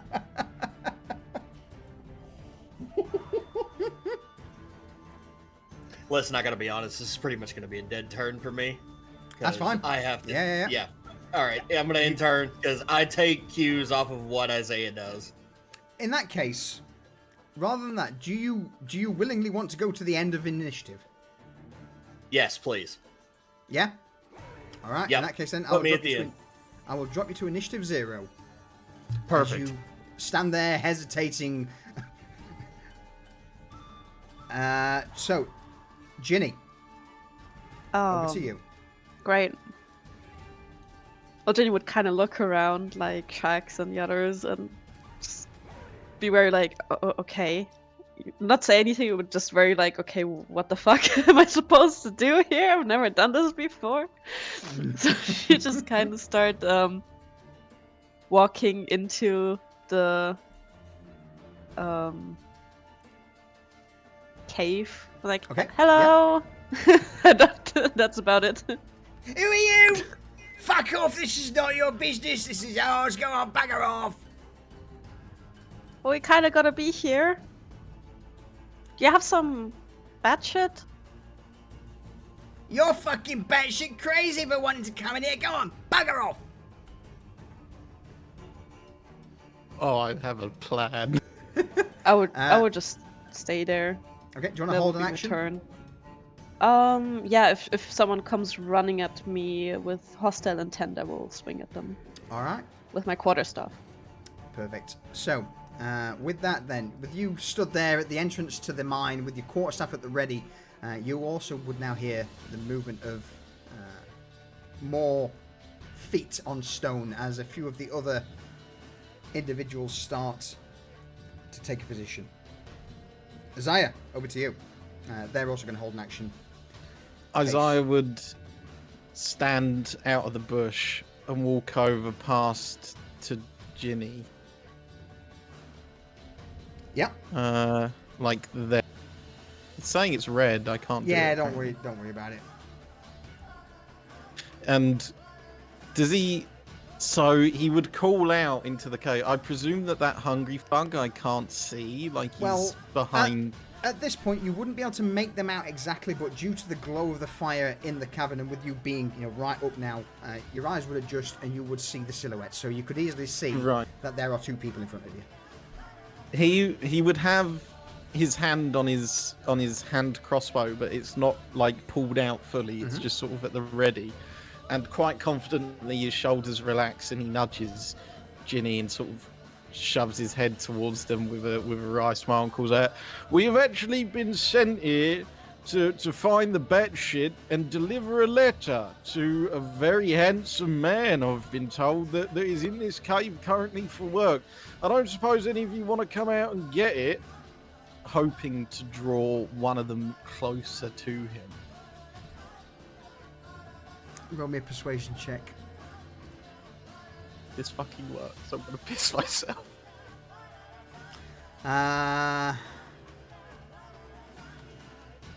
Oh! Fucking hell. Alright. Hang on. I'll make this public so we can all see. Get fucked! Oh! Fuck's sake! God damn it. Oh, you bastard. You just hear a low grumble from the cave. Well, there's no one here who's fucking handsome, so get on your fucking horse and fuck off, twat. No business here for you lot. How much of this figure can I make out? Like, how easy is it for me to actually make out that I can see a guy there? Yeah, easy. You know. It's very obvious. I could take a shot. I'm not disadvantaged on this shot. You can see him. You just can't make out his details. He would go, "Well, fuck it. I tried." Pull his hand crossbow very quickly and shoot. How do I target? It's T, isn't it? That one. Correct. Yes. I would hand crossbow. Yep. A sharpshooter straight between his eyes. Oh shit! All right. A -5 to your roll. So as you're stood there, you draw the crossbow. The bolt flies. 13 is enough. The bolt strikes true. Roll damage. Add 10.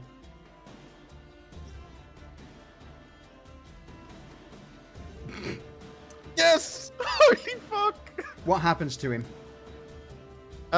Does it kill him? Absolutely. Right, so Isaiah would sort of like very bullshit confidence way, like looking at Ginny as he takes the shot, or like with a bit of flair and a bit of like showmanship that he's got. He'd whip the crossbow out with almost a spin, put it straight between the guy's eyes. The guy would sort of just like go cross-eyed looking at the bolt and then slowly fall backwards with a thump, and then Isaiah would shrug. All right. Show off. Well, you know, you do what you can in the business, love, and they weren't coming out. We might as well go in. 360 no scope. Boom. With the bolt between his eyes, you just hear, all of you would hear this heavy thud as the large thug guard drops to the ground. Any bonus action? In fact, your bonus action was to talk, so I'm going to pretty much cut you off there, Isaiah. No worries. Yeah, I'm happy with that. Yeah. A thug from the back sees his friend just hit the dirt, and he will dive forward with a crossbow at the ready. Isaiah, I'm going to ask you to roll me a Twist of Fate. The Twist of Fate, you see the yin yang symbol near the box at the bottom right. On a success, he's going to shoot you. On a fail, he's going to shoot Ginny. All right, you're taking the bolt. Seeing his friend drop to the... a fucking success for me. It's not. It's a success for me. Right. The first time he's taking something for Vanny, you know what I'm saying? Yeah. So as his friend drops to the ground, immediately behind him, you just see this incredibly shocked thug with a crossbow shaking in his hand that will fly straight towards you. I'll roll this all openly. The bolt flies. 16. Is that enough? Does that hit? Is it AC? It is indeed. Yeah, it definitely hits. All right. As the bolt flies true, you are struck in the shoulder. Your armor taking the vast majority of the impact for 3 points of piercing damage. Where do I take it? Yo. I can do it for you. That's fine. I'll do it. It's easier that way. I more meant like physicality. Like, do I take it in the shoulder or something like that? Yeah. Do I Take it in the shoulder. Okay. But again, Right. you know, the not to the point of it Breaking hindering bones you. or anything? Yeah. Yeah. Okay, cool. All right. That's him. Shax. I'm happy with that. Over to you.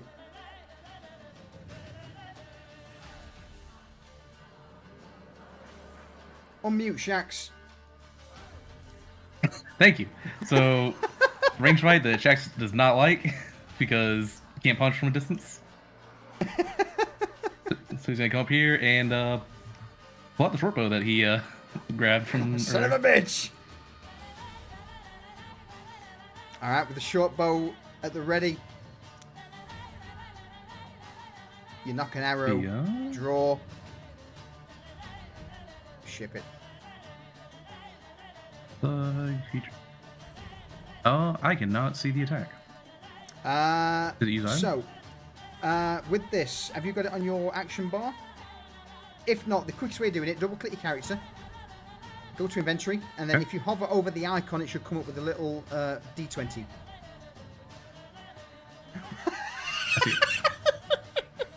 Wow. Callie's not happy with you stealing her bow. Was it even her bow? It was in the barrel. Might as well have been. You think Callie would keep her own? All right. So roll attack. We'll see. 15 hits. The arrow is let loose. Roll damage. It's not going to versatile because you moved. So you don't have a chance to aim it.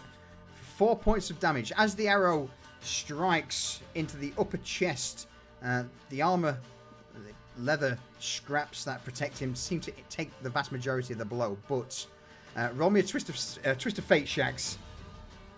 There is indeed a reason it was in the barrel. You got this, Nurse.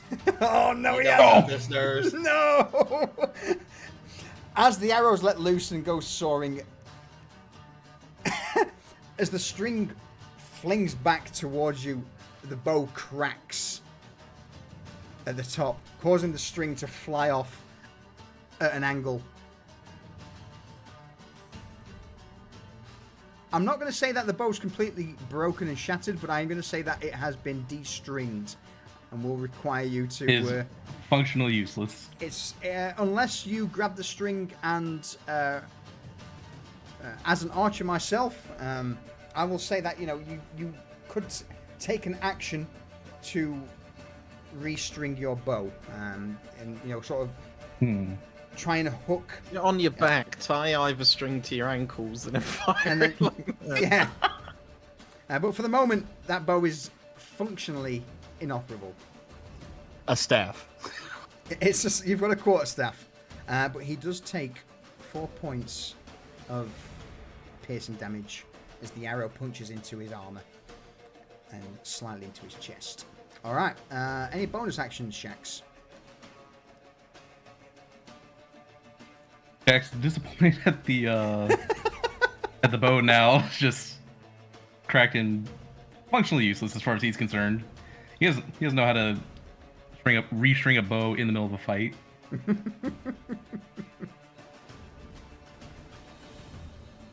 he's gonna wait and be ready for anyone who rushes up or tries to rush through to the cave. All right. In that case, then, Chud. Kestis. Well, Chud is going to let out another bellowing, just belch, and as he starts to move towards the entrance of the cave, hoping that it kind of echoes and intimidates. The hero unleashes his battle cry. All right. Roll me, The song of my people. roll me an intimidation check.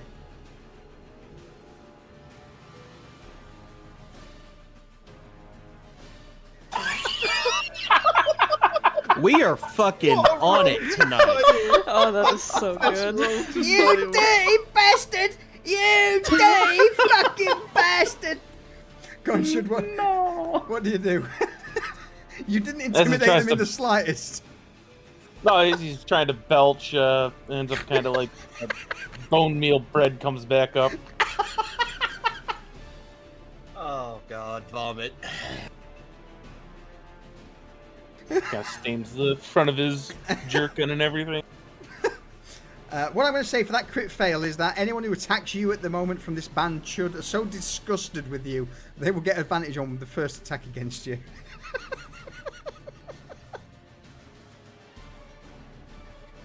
Chud will move right there to the entrance and just kind of hold. Roll me an insight check quick.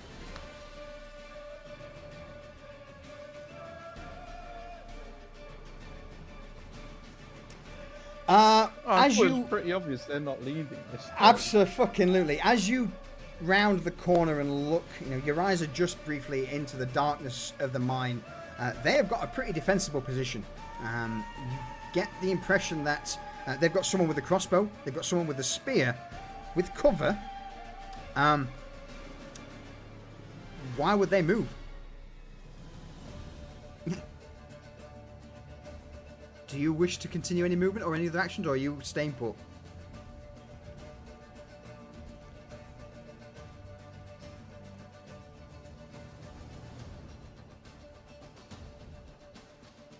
Well, he's gonna move up. Okay.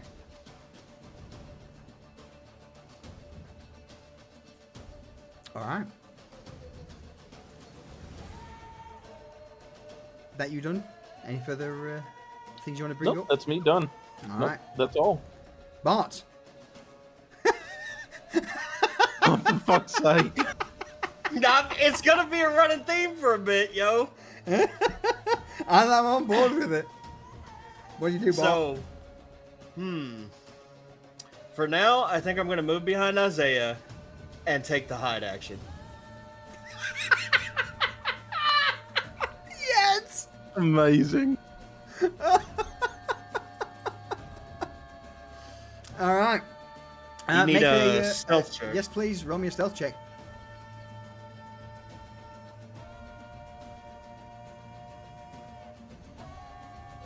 10. I mean, against them who are, I'm going to roll a perception check with disadvantage because they've got bigger things to worry about, quite literally.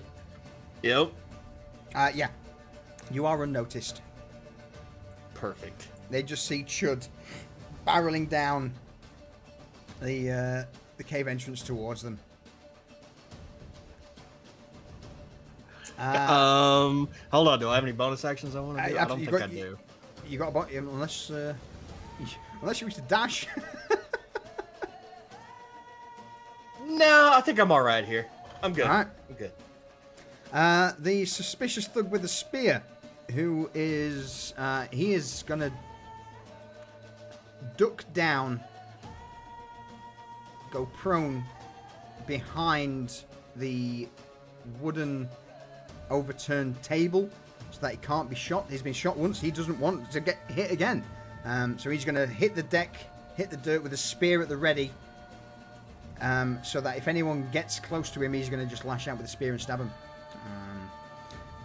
With that, though, his robed associate ally will step just off to the side, looking down, and he will, with the Chud, from where you are, you quickly see this roadman begin to swirl his hands together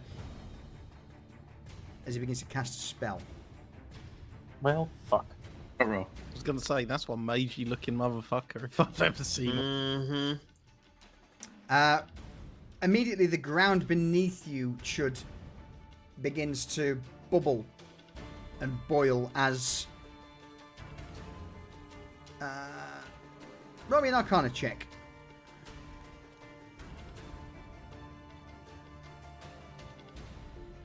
Chud's strong suit, the Arcana check. 4. It looks like lard. It looks like liquid lard. Whilst it doesn't cause you any damage or pain, it's pretty slippery. I also need you to make me a dexterity 12. Sorry, a DC 12 dexterity saving throw, please, Chud. Actually, yep, you need to make me a dexterity saving throw, please.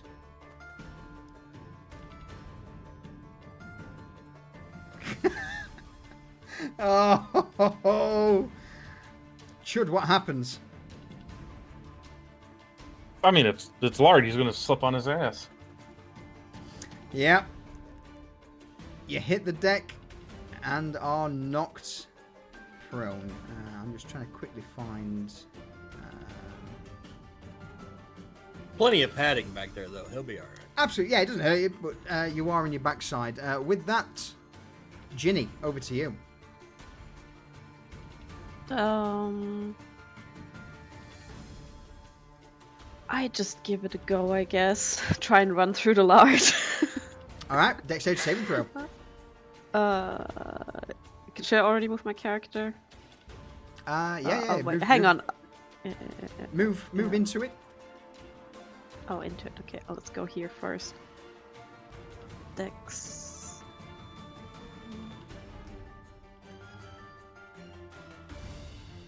Fucking loves it. You pass. In fact, how does this look, Ginny? What do you do? How do you bypass this? I just slide across it, you know, like when there's an icy path, and you like jump and like slide a bit. Yeah, no problem, whatever. And then keep running. All right. Let me first hang on, and then I want to use a key point to dash. Yep. What's the ability? Step of the wind. All right. Boom. And then I'll dash to over here. She's a fucking monk. Uh-huh. Now, what I will say is that Fair. with the guy who was on the ground with the spear, was I he know. will get a chance to strike out with his spear towards you. That's okay. As the does a 6 hit? No. I would imagine you almost just step on the tip of his spear. Yeah. Is that how it looks? Tell me. Yeah, I was actually thinking of that. I just like kind of kick his spear out of the way as I'm running. Yep. You just hear this. Oh fuck! Wait! Oh no! Get her! Get her! What do you do? Then I'd like to go bunk that mage. I thought you didn't want to be a prostitute. Quarterstaff. All right. Wow. With the staff at the ready, you strike it towards the mage. That's not very As you good. bring this quarterstaff in, it seems that he has some arcane force surrounding him, and the staff, before it even gets close to him, is knocked away. Oh. Oh well, that's fine. Fuck. None of you are mages, so I'm not going to ask for any more Arcana rolls. Ginny, is that you done? Yeah, that's my turn. All right. The hungry thug is dead. So in that case, we can get rid of him from initiative, which then puts us to Isaiah. I'm gonna go and sort of put myself behind Chud, but in a way that hopefully implores my rakish audacity to be able to do sneak attacks still. If you're stabbing someone, you can sneak attack. Oh, right, okay. Well, I'm gonna go for. Sorry. No, go on. What are you trying to? What are you trying to accomplish? I'm going to run up to Chud as he's on the floor, and hopefully use Chud to steady my aim on this guy, which Okay. I'm gonna shoot with my hand crossbow. So, what I will say is because Ginny is close to those guys, their attention's currently on Ginny, which means you do get sneak attack. Not for Chud, but for Ginny being close to your target. How do I go about making sure the sneak attack works? You need to hit first. Right, well, I am going to try and use my sharpshooter Yep. again. Alright, so it's we're -5 close. to the roll with sharpshooter. Yeah. That's a bit overkill if you use sneak attack, to be fair. Well, I'm just trying to make sure they die, you know? I mean, You can always roll a 1. the good thing is when he crit fails and shoots Jenny in the back. Oh, it's not a crit fail, but a 5. But I completely missed. Absolutely. The bolt goes wide. In fact, not even wide. It hits the archer's metal helmet and just skitters off at an odd angle. You hear this ping echoing through the Right. through the mine cavern. Okay. This one's wearing a helmet.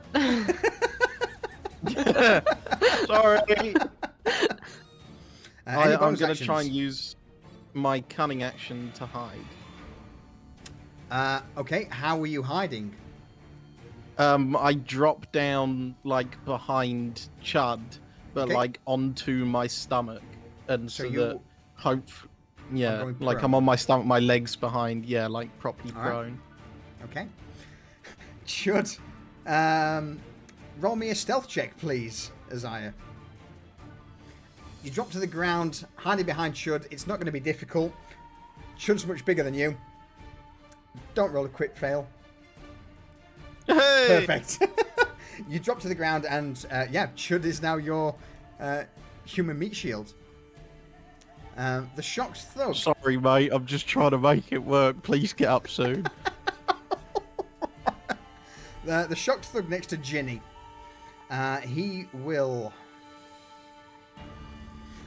He's going to drop his crossbow to the ground. And with the same motion, draw his dagger and just try and stab out towards the immediate threat. With a blade at the fucking. No. Nope.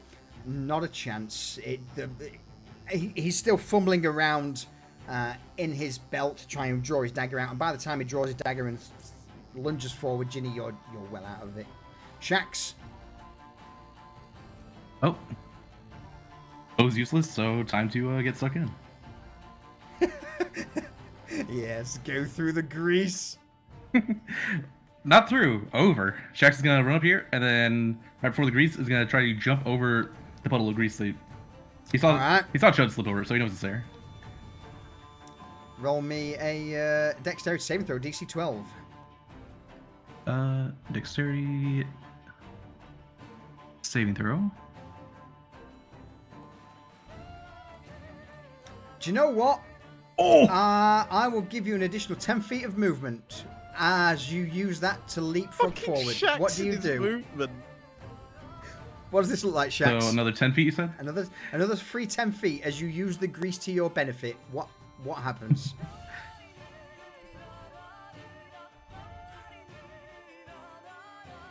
Do you Shax use it like Comes down, rounds the corner, slides across, and use it to basically build momentum to keep charging. Not quite in range, so you're gonna be taking a In fact, that's dodge a crit. action. In fact, you know what? No, that's a crit. Fuck it. Oh, I'll let you close the distance. all right. In that case, gonna get in, kind of shoulder to shoulder Yeah, with I Ginny, think- but looking the kind I of think Ginny attention needs the on the help. two thugs to the right.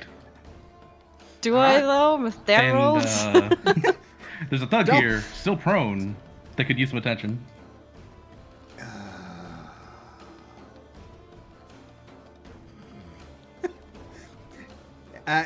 From the ground, he's got his spear, and he looks up at you with his arrow stuck in his fucking shoulder, and he's like, "Ah, truce." What do you Miles do? and hi there.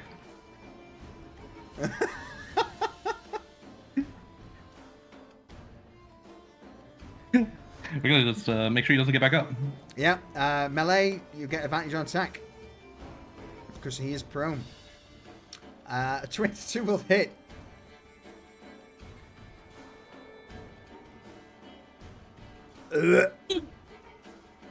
What happens to him, Shax? Jax just punches the arrow the rest of the way through him, and also causes enough internal damage to just make sure he goes to sleep and doesn't wake up. Oh no. Alright.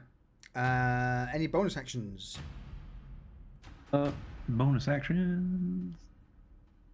Not this time. Alright.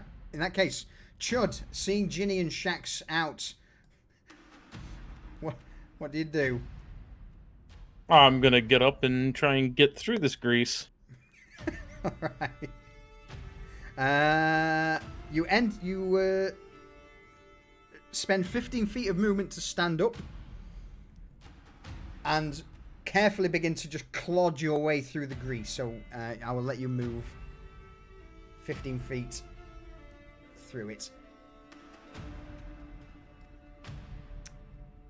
Any bonus or normal actions? I'm going to dash. Okay. And I'm going to dash to get close to the maid. Go for it. You've got 30 feet. So since you're up and out of the grease, you've got 30 feet of dash movement. So you've got further if you wish it. You've got another 15 feet.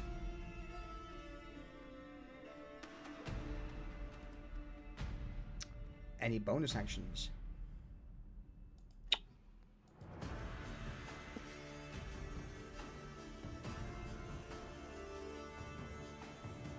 Would I be able to grappling pin the mage? Grappling pin is an action, sadly. Even though it's in the bonus action, it's actually classed as an action. That's fine. That's yeah. fine. So the reason that you see weapons in the bonus action part is just as if you're dual wielding. I will let you All good. Roll me an athletics check.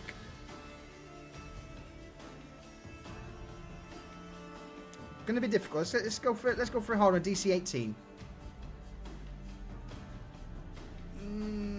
Almost. Almost. Not enough.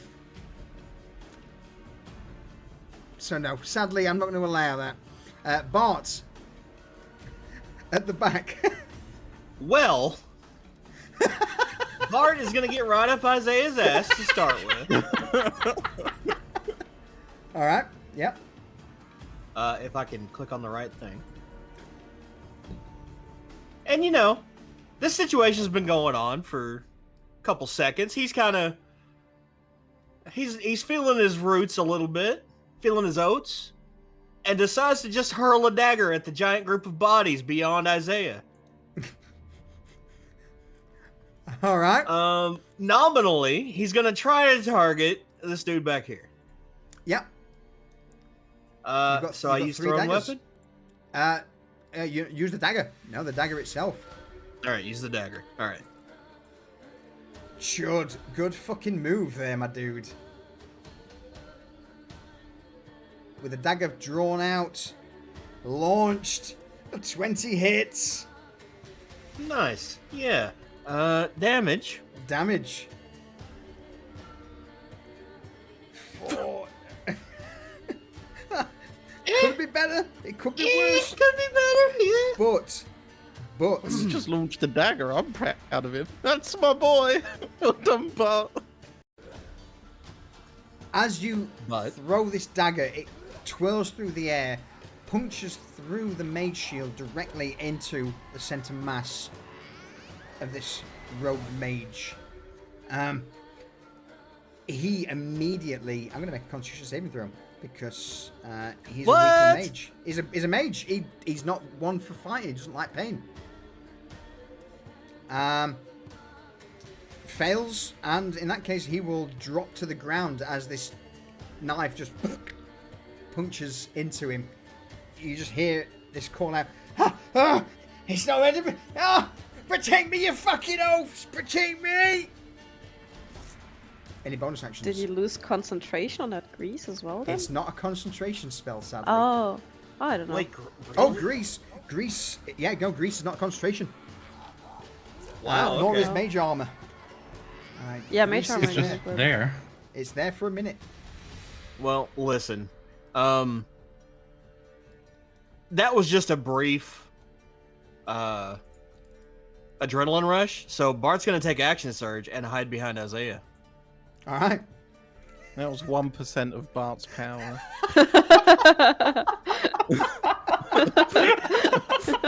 Roll me a stealth Fucking hell. check. Yeah. Let me find it here. Stand. Bart is like Gandalf. He's a god in the mortal plane. Well, they're all dead. He's the No. last god in the mortal planes, embodied in a man. Does he notice you? Since that's not overly high, let's find out. From the ground, you hit the mage. Mage Get doesn't see fucked, you. bitch. He doesn't see you. But if you're hiding behind Isaiah, does that mean you're going prone as well? I mean, I'm hiding, so sure. You all right? Listen, I accept the consequences of my actions. Oh, this is freaking brilliant. I love it. Oh. All right, end of the turn. We go to the very top. The suspicious thug is no longer capable of doing anything. Robed Associate is on the ground. He will...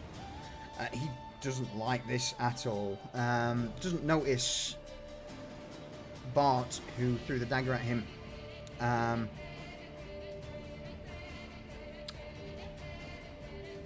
Ginny should roll me both an intimidation check. Highest will be the one who he thinks is a bigger threat.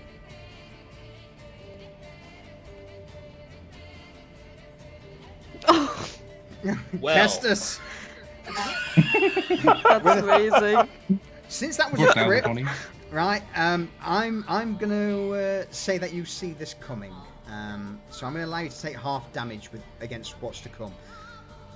From his position on the ground, the mage will stretch a hand out towards you, Chud, as you begin to raise your cleaver high, and he will cast Magic Missile, which immediately slams towards you. The first bolt slams in, second and third all crash into you for a total of 9 damage halved. So 4 damage. As the magic missile slams into you, how do you protect yourself from this attack? He quickly removes one hand from his meat cleaver and takes out his skinning knife and kind of uses that to kind of partially deflect some of the magic missiles. Not so much a deflection, but the magic missile just burst on the skinning knife. Let me just... In fact, no, it's a crit. I'm going to let you do it. That's fine. I'm not going to destroy you. Oh, I'll I'm twist not an fade it. arsehole. I'll twist. No. Alright. Do it. Alright, twist fate that shit. On a success, your knife... Don't tempt. Oh, for fuck's sake. You Why? don't tempt fate! So, You had a chance. as you pull the skinning knife out, and you manage to use it almost like a shield, cutting through a few of the magic missiles, but the last one hits the skinning knife and just shatters it.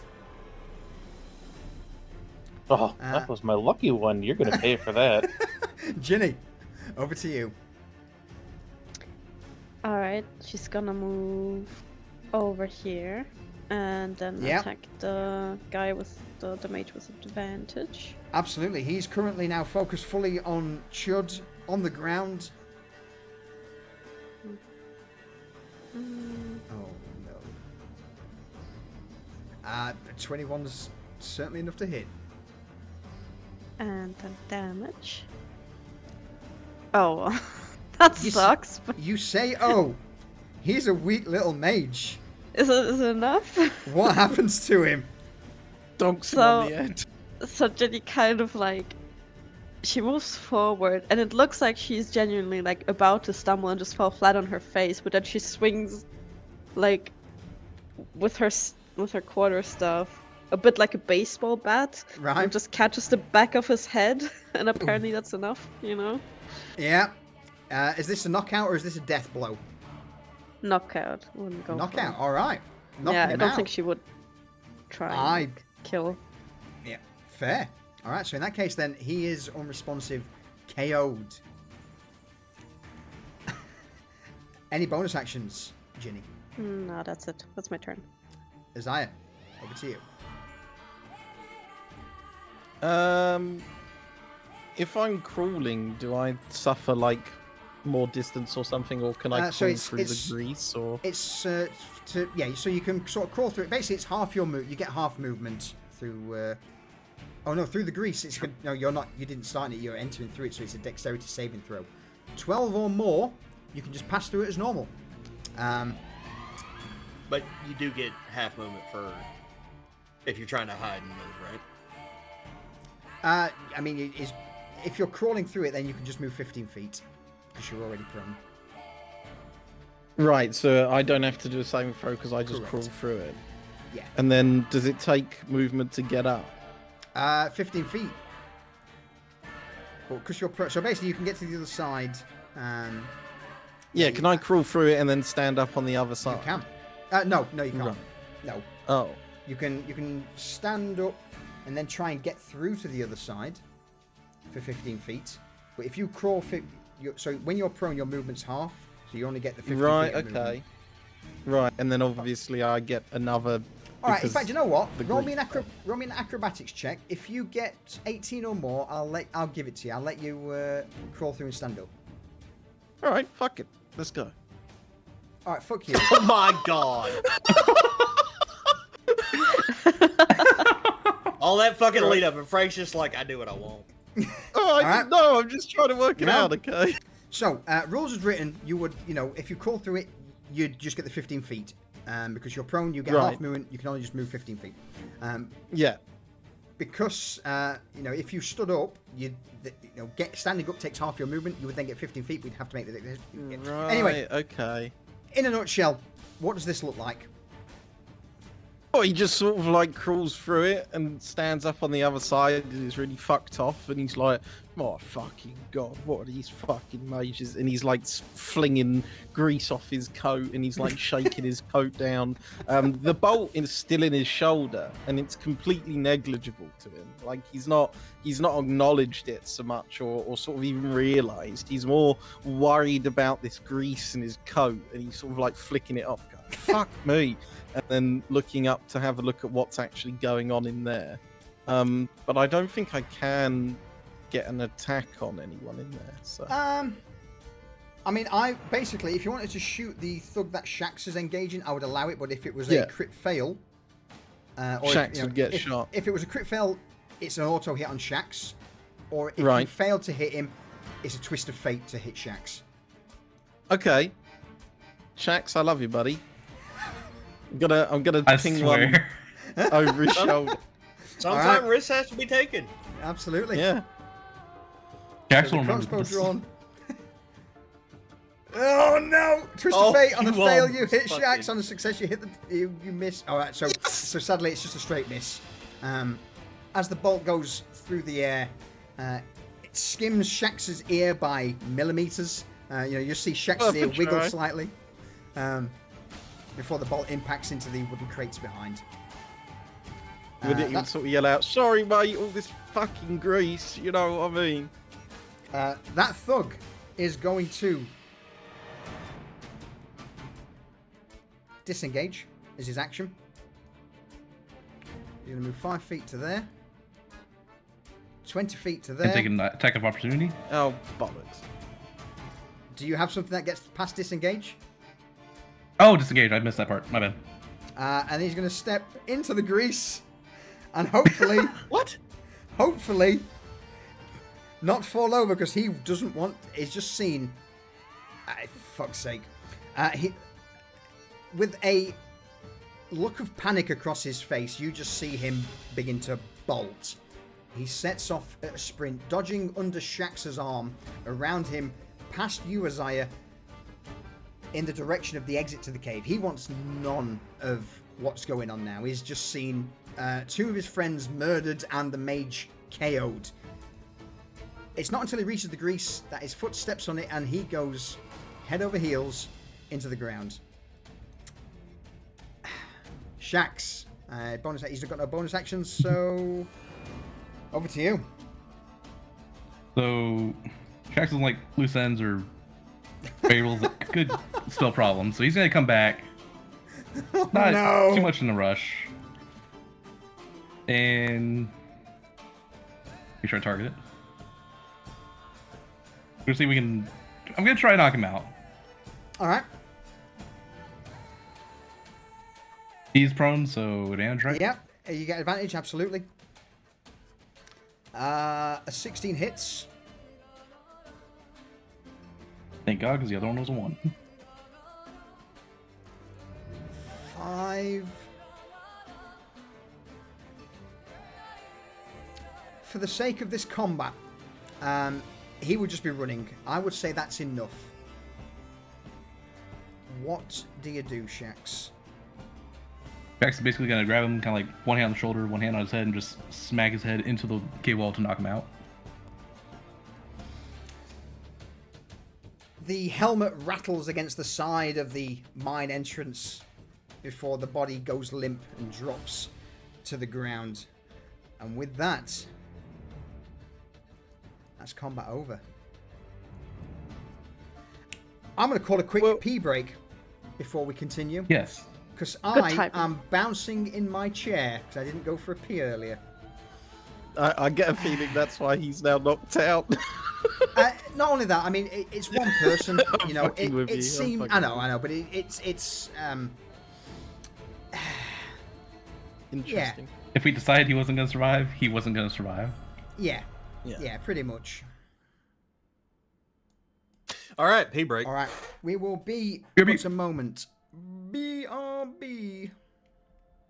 No need to drag on the fire. Exactly, Rayvon. Exactly. All right, everyone. I'll be but a moment.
I'm back.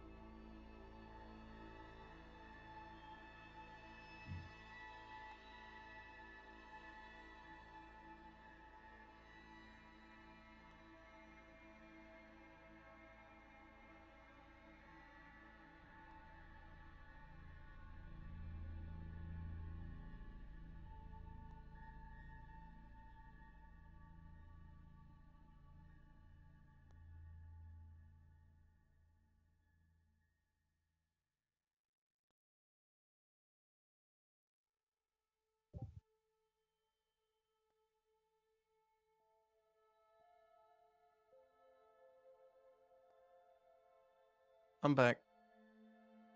Never left. I too am now back. Oh. Do we really want 2 prisoners, or should we kill one and keep the smart one? To be fair, what are we gonna use the prisoners for? Like, do we? Oh, I guess we could make them ask who shovel they shit work for us. Yeah, I mean, oh my god, and then kill them. What They're the probably hell? just hiding, trying to not be caught by authorities. Listen, I just want to point out that Frank gave me shit last week for asking if Shade had a gun, and now he's talking about putting some people to work and then killing them.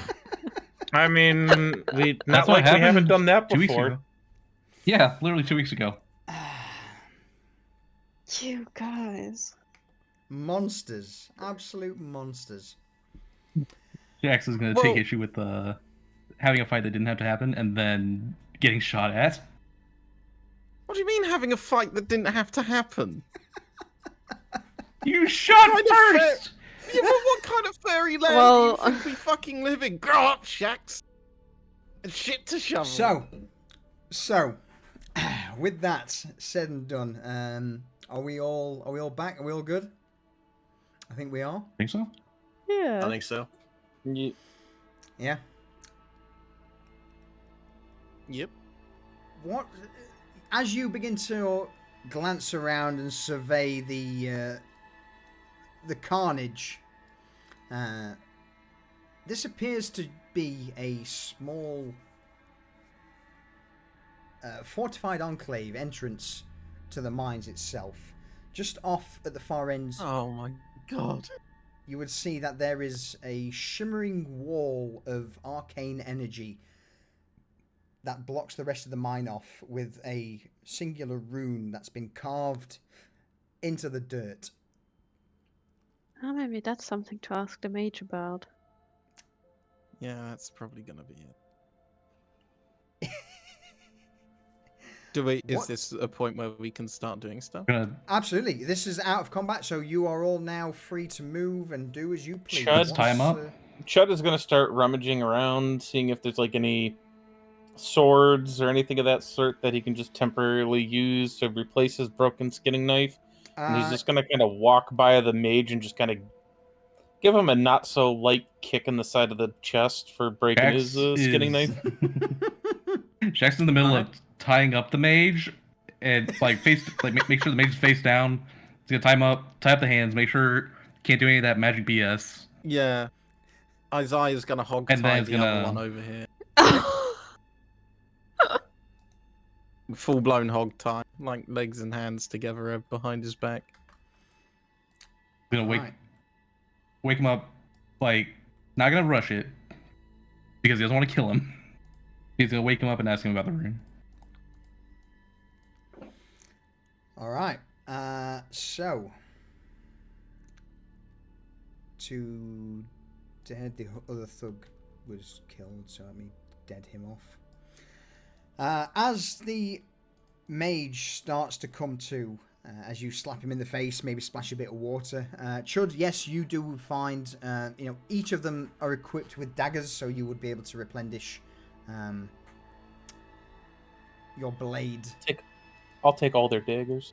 Oh, okay. No, not the one that fucking Bart threw. He's keeping that bitch.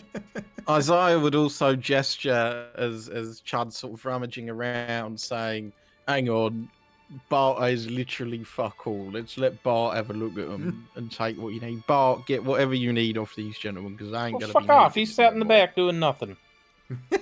Yeah, well, he also threw a knife, and he needs it more than us do. I'm not talking about every fucking sharp object he has on him, but these fellas have a bit more than just sharp objects. You know, you never know what Bart could get out of it. He's wearing fucking rags.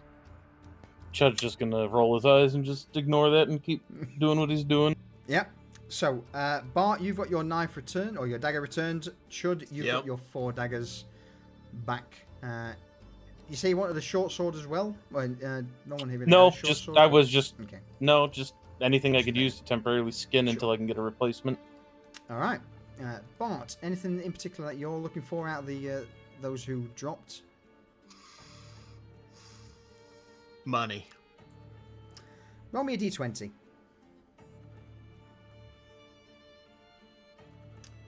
While this is going on, excellent, you gain 18 copper. So, Fuck yeah. as the mage begins to come to, the other one who was knocked and hogtied he's out for the count. Yeah. He looks down and sees the blood pouring out of his chest that stained his robe at this point where the dagger was thrown by Bart. Oh, what do you fucking want? Oh.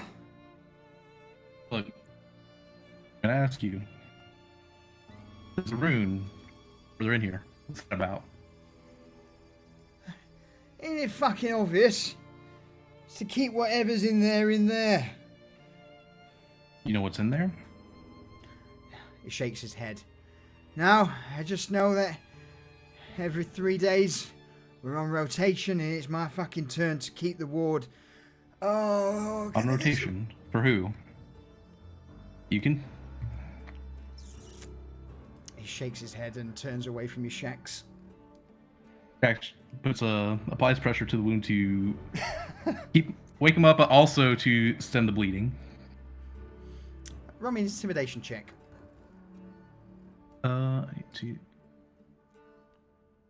Intimidation. Also going to, just in case, commanding presence. Oh, okay. You're going all in on this.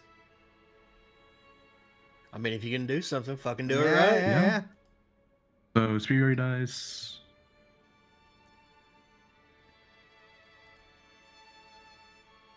Oh, Nice. 8. That's a good Alright, so- fucking +8 to your roll. situational bonus +8. Well, thank God you had that +8. As you're pressing into the wound, he's like, all right, oh, fucking hell. Guy, you bastard. Who? You're on Kalera. shifts. Who for? Kalira? Hi. Roped associates. Mom's All right. down. We didn't have to have this fight, and I'm sorry we had to kill your friends. We're gonna patch you up, and we're gonna leave you here. How many days ago was you put on this fucking rotation? He waves 2 fingers shakily in the air. All right. So, how long have you got until you reckon your next lot of people are coming through? Late tomorrow eve. And can you turn that fucking rune off for us? Yeah, just kick the dirt aside and that'll stop it. All right. And Shax's gonna try to stabilize him from the dagger wound. Roll me a medicine check.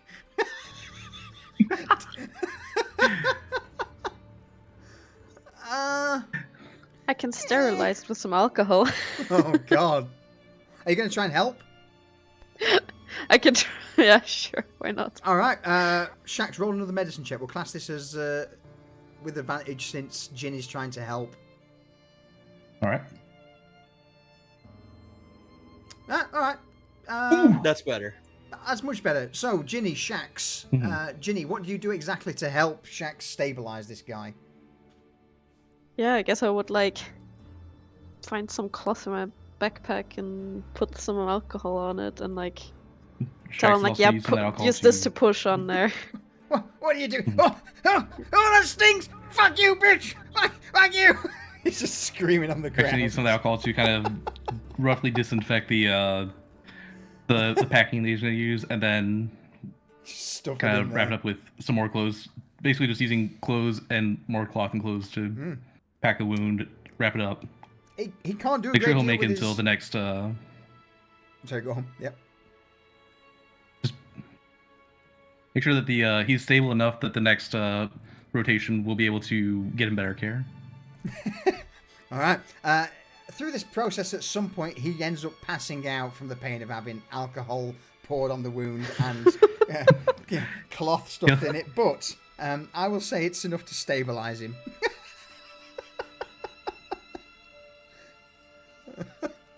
I would like to suggest, and I do not want to hear the petty cares of kindness for these people when you understand what we have at stake, but that mage or this fella here, they're going first. I'll have You them gave at them crossbow point. one chance and then thought with your other head. What I've had. You know. What are you trying to insinuate here? Because I'm We could doing have the talked our way fucking through job it. we've been Could have done told. business. But no, you quick reckon through so? or anyone could ever. I reckon so.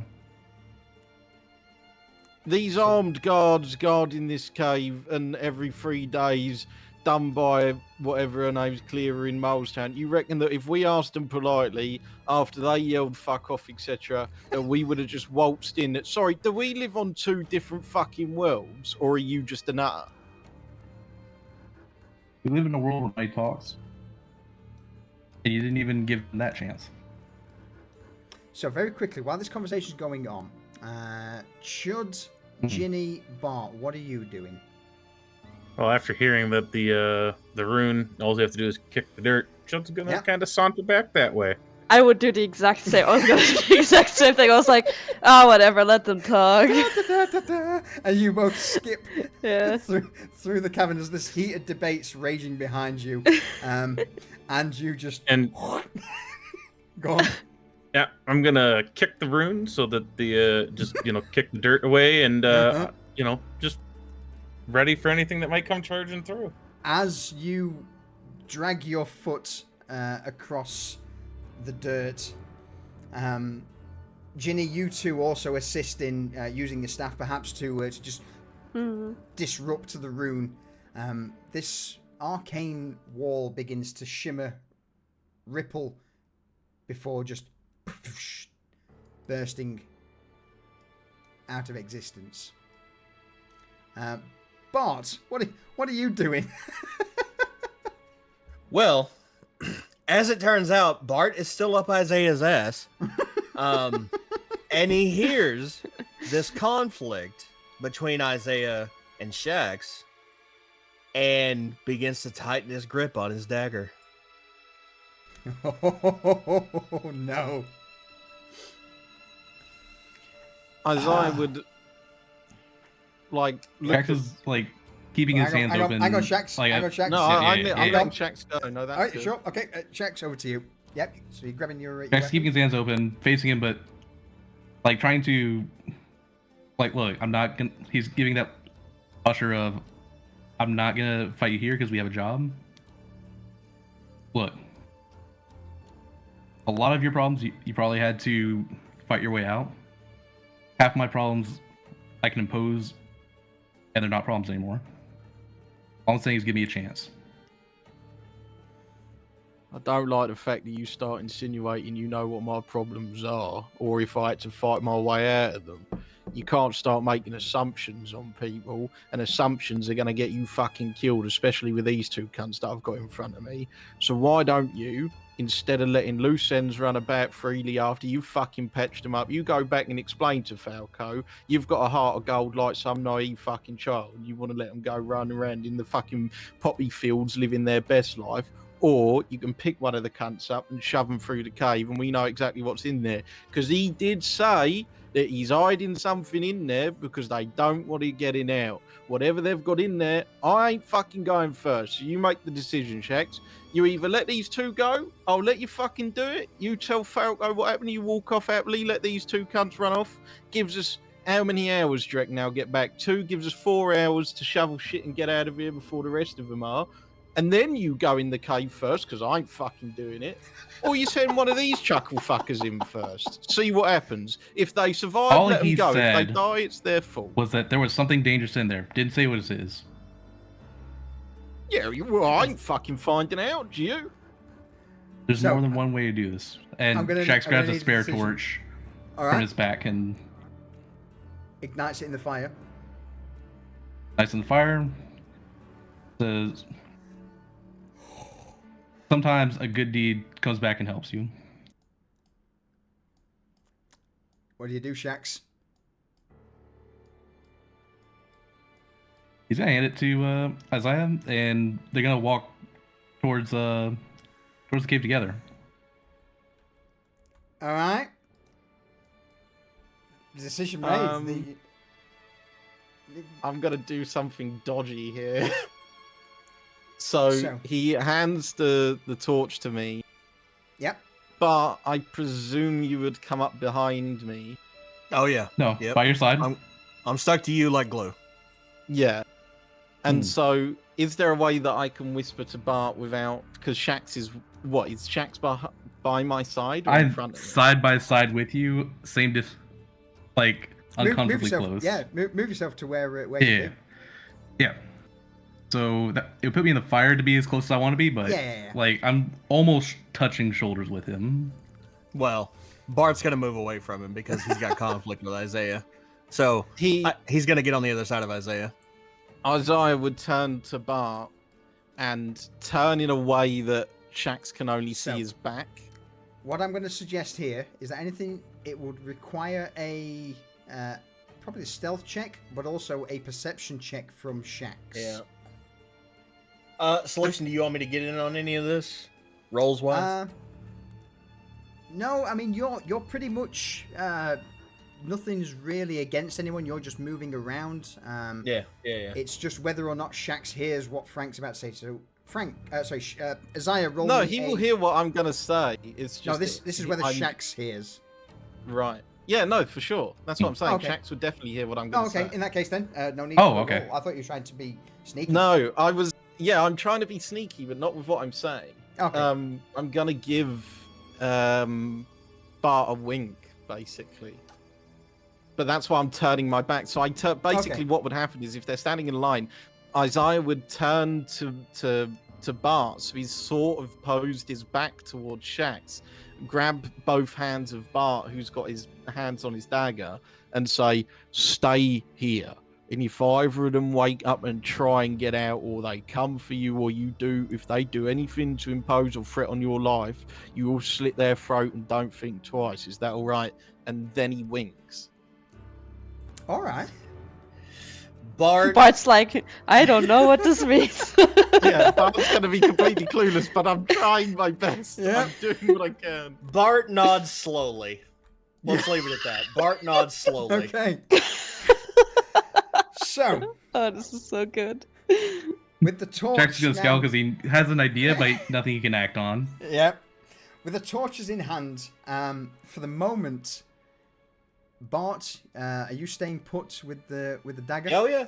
All Isaiah right. told me to stay put. He's staying put. You all begin to make your way to the entrance to where this previous field was blocking the entrance into the mine, or into the deeper part of the mine. So Bart moves up a little bit so he can see, kind of peek Yep. around a corner and see what they're doing. Absolutely. Yeah, that's fine. What order are you all going in? Well, like Isaiah said, he's not going in first, and he's Yep. trying to Yep. shove Chud- Shax to Chud, go in Chud's first. just Shax gonna is cut gonna- to the bullshit. Shax and is go gonna. first. All Yeah, right. Shax is Chud gonna step first. in with Chud. All right. Shax has a lit torch, by the way. Yep. Perfect. As soon as they go into the dark cave, Bart is gonna kill these two. Oh fuck!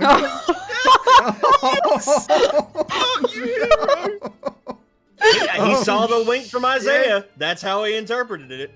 Oh shit! Oh my god! If Shax sees this, he's gonna. Or Shax sees the bodies, he's gonna remember this. That's why Bart waited until y'all went in the Yep. cave. Yep. All right. So I'm going to say 30 foot of bright light, 15 foot of dim. 30 foot of dim light on Shax. So I've got a torch. With Chud and Violent dark Shax- vision, I can see everything in 6 feet or in 60 Absolutely. feet. with Chud and Shax stepping forth into the mine proper, you step through a opening where it drops out into this large chamber. You're immediately greeted with a horrifically pungent odor. The air itself seems thick. And in the light from the campfire behind you all, or at least Chud, you would see this red, fleshy, tendril mass just grasping and reaching all around the area. Those with dark vision, which would be Ginny and Shax, you will be able to see a little further and see that this red, fleshy, vine-like substance not only covers the rocks around the edge, but also extends into the ceiling. My game is bugging. Give me just a moment. Say again, sorry? My page has bugged out. Give me a moment to reload Yeah, it. not to worry. Solution, I'm gonna roll a twist of fate real quick. Okay. Okay. Ginny from Whatever the back. that is isn't good. Ginny, over to you. Ginny from the back, like with just catching the sudden whiff of whatever's in the air. Just hear like a, but like, just like, Ginny, you would also notice there's a distinct lack of bats. Shax too. There are nothing. Yeah, no wonder. found. Also, I cannot log back in. I think the game thinks I'm still in the session. Yeah, let me kick you. Go on, Ginny. What was that? I forgot what I was saying. Sorry, my bad. So basically. I was just saying, yeah, like no wonder with the smell that there's no bats. Yeah, there is a distinct lack of movement. Nothing flying around. Nothing hanging on the ceiling. It's pretty deserted. Chud is going to take one of those daggers he had pulled from them out there, just kind of throw it at the I nearest still can't log in. massive red thing that he can see. All right. Keep trying if you can. I have booted you out. It may take a moment. Okay. Let me try a different browser, see if that helps. Yeah. Try Chrome if you're not in already. As for the dagger that's been thrown, Chud, roll me a perception check.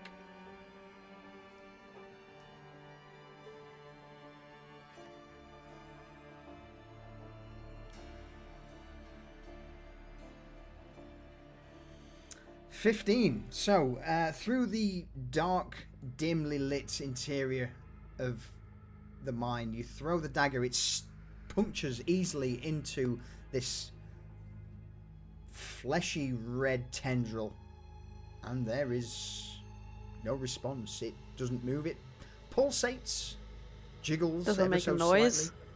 slightly. There is no noise, no sound. It just seems to stick in there like a flabby, viscous tumor growing on the side of this rock. Yep, just gonna leave the knife there. That is disgusting. Mm-hmm.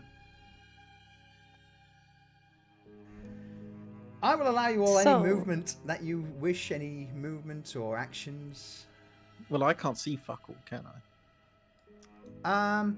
You can see roughly, to the edge, and it's still dimly lit. So yes, you can see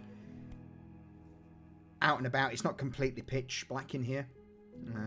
Can I investigate, like, looking for what we came in here for, like bat shit or sulfur or saltpeter or whatever it is?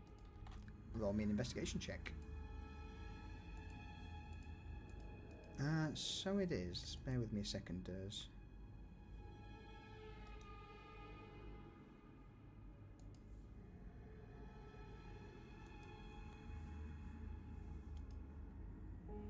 Like, I can share my screen. Yeah, I can see exactly what's going on. All right, everyone, just give me 2 seconds. You may need to just log back into Foundry in but a moment. It'll let me win. Give it a quick refresh now and log back in. Probably doing it from Chrome as well, just to play it safe.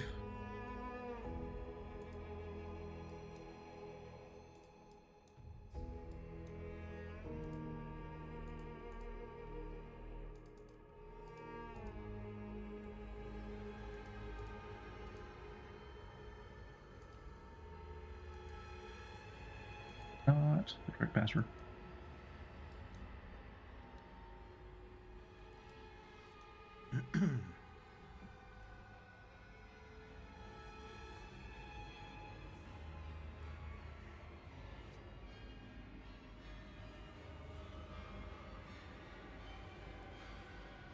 Back in.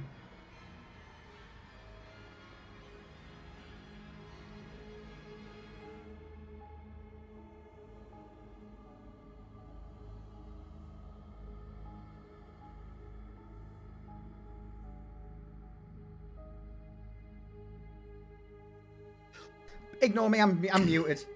Yeah, it's all sorted, Garfield. Alright, so. Isaiah, what, in regards to that investigation, sorry, what you were looking for things that you needed, is that correct? Yeah, like any form of stuff to make gunpowder. As you, are you just looking from where you are, or are you trying to, move around and look at these? Well, I would move around and look, but I would Yeah. be very apprehensive.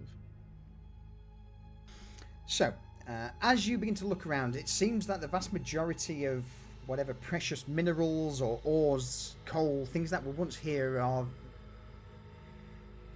been completely removed from the surface of the mine.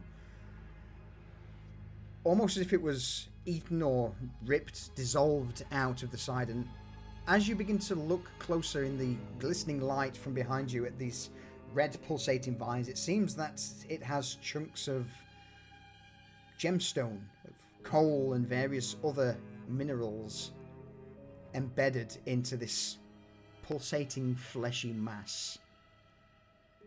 Get the impression that if you want anything, it's probably in there. Oh God. Now, not only that, you would also notice the occasional small bone, perhaps a bat skull, poking out from this flesh bag. I love the way you said that. Flesh bag. Sounds like an Shax is insult going for to someone. You stupid move a fucking torch. flesh bag. Shag's gonna move a torch kind of closest to the flesh and attempt to like touch it to the flesh, see what happens. Nothing happens. He's gonna cautiously do this, and oh, nothing happens. Doesn't happens. react in any way, even when he Nope. touches the torch to it. Nope. It just bubbles, sizzles. It smells like burnt pork, but apart from that, there is no movement. It doesn't pull back. It doesn't twist away. It seems to be no sense. Oh, that smells nice. Smells better than the rat shit that I thought we was getting into. You know what? Maybe I should Feels like a bit go of a get the problem. tools. Yeah, and mine what though? Because I can't really see anything accessible. We're supposed to be here shoveling bat poop. Yeah, well, we can't go back empty-handed. We need to work out how to get hold of something. So, The goal is bat poop. We don't need anything else. Would you see any batshit shacks? Fuck me. for Not the yet. sake So let's of keep looking. what you're looking for, it kind of seems that this pulsating mass has accumulated all of the bat shit, bats themselves, ores, coal, into itself. It's almost like a living mass of resource-rich organic material. Well. Right. Oh, Well, if that's the case, Chud is just going to start. He'll walk up to the nearest tendril, and that meat cleaver is going to start going to town. All right. Whereabouts exactly are you going? Are you going just to the edge of this first bit? Yep, just this first bit here. As the cleaver begins to carve through, quite easily cutting through the flesh of this red, Jax is gonna. meaty mass, there is no response. Nothing calls out, nothing screams, no movement. It's a nice, easy job. Yeah, someone go get the cart. We can load up with this. Yeah, coming in, Ginny. We'll go and get Jax is a. gonna go back and grab the cart. As I would go with. All right, so at the moment we've got Chudu's chopping away. Bart, you are currently watching the dead prisoners. Corpses. Isaiah, Yep. what do you want to do? Do you want to go and grab the cart? I'm gonna walk back out with Shax. Yeah. Okay. Shax, you're getting the cart, yeah? Yep. Get in the cart and tools. I'm just Ginny. gonna put the tools in the cart and bring it all in. What are you doing? Yeah, I'm just kind of still staring at Chud like chopping away at those vines. I'm just, oh, God. I fainted when I watched a woman give birth to a child. I don't know. I mean, I guess it's not that bad. I don't know. I don't really have any like weapons to like try and help him. Like nothing sharp that could chop it up. Do you maybe have another knife? I can try and help you. Chud. Sorry, my headset died there. I had to plug it in. Do you have another knife, Chud, to give to Ginny?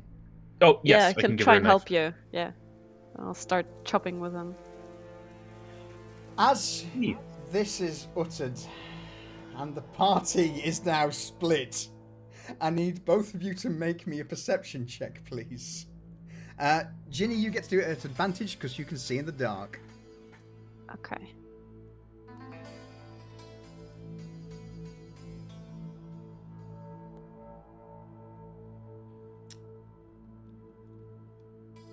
That's really good. Nice. It's really good. So, with Kestus chopping and hacking away, you manage to start pulling several lumps of this flesh aside, tossing it behind you into a pile. Ginny, you two are cutting away, and it's at that moment where you both hear the sound of slithering, a wet, squelching noise directly above your head. Well, I'm going to need you both to roll initiative.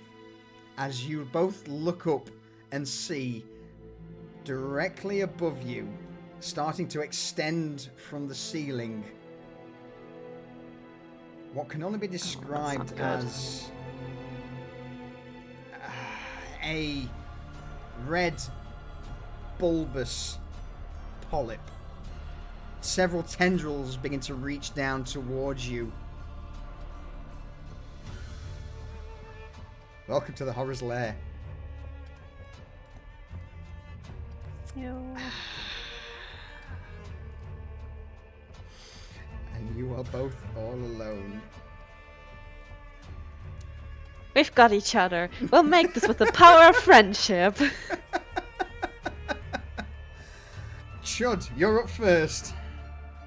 Well, Chud is going to turn around and he's going to give it the meat cleaver. All right. It's at this point, as you move towards it, it drops with this sickening squelch to the dirt below.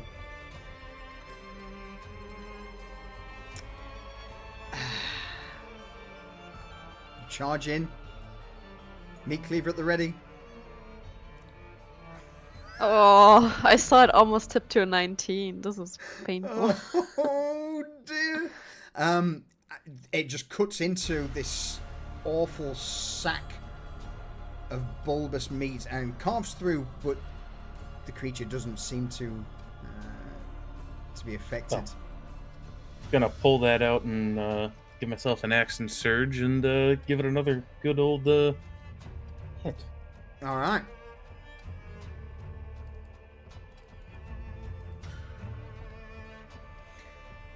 Welling up adrenaline from beneath you, you leap into another swing. Much better this time. You carve into the polyp. You going two-handed or one-handed? Two-handed. All right. Versatile damage.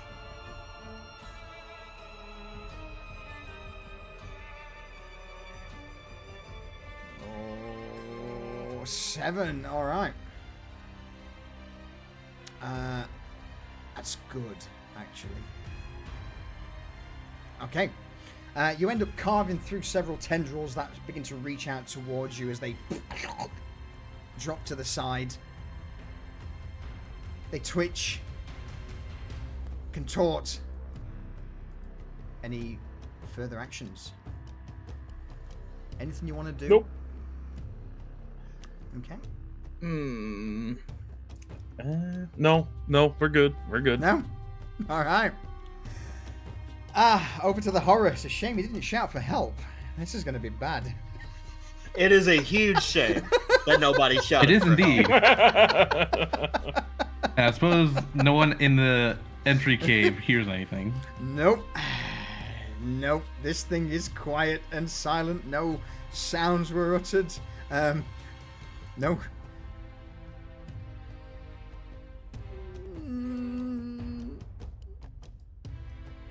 No one.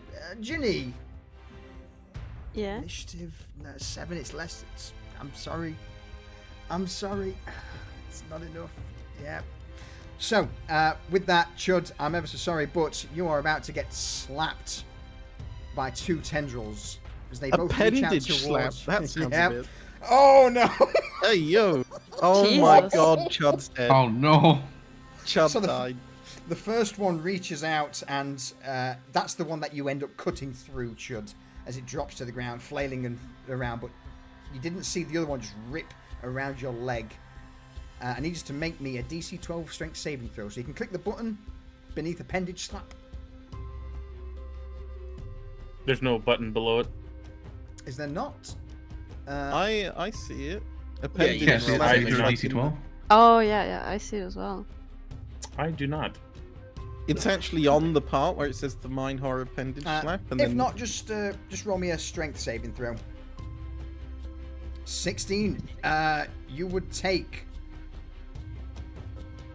That was a critical hit, but you passed, so you take half damage. You take 6 points of bludgeoning damage as this appendage slams into you, but regrettably, you are also grappled.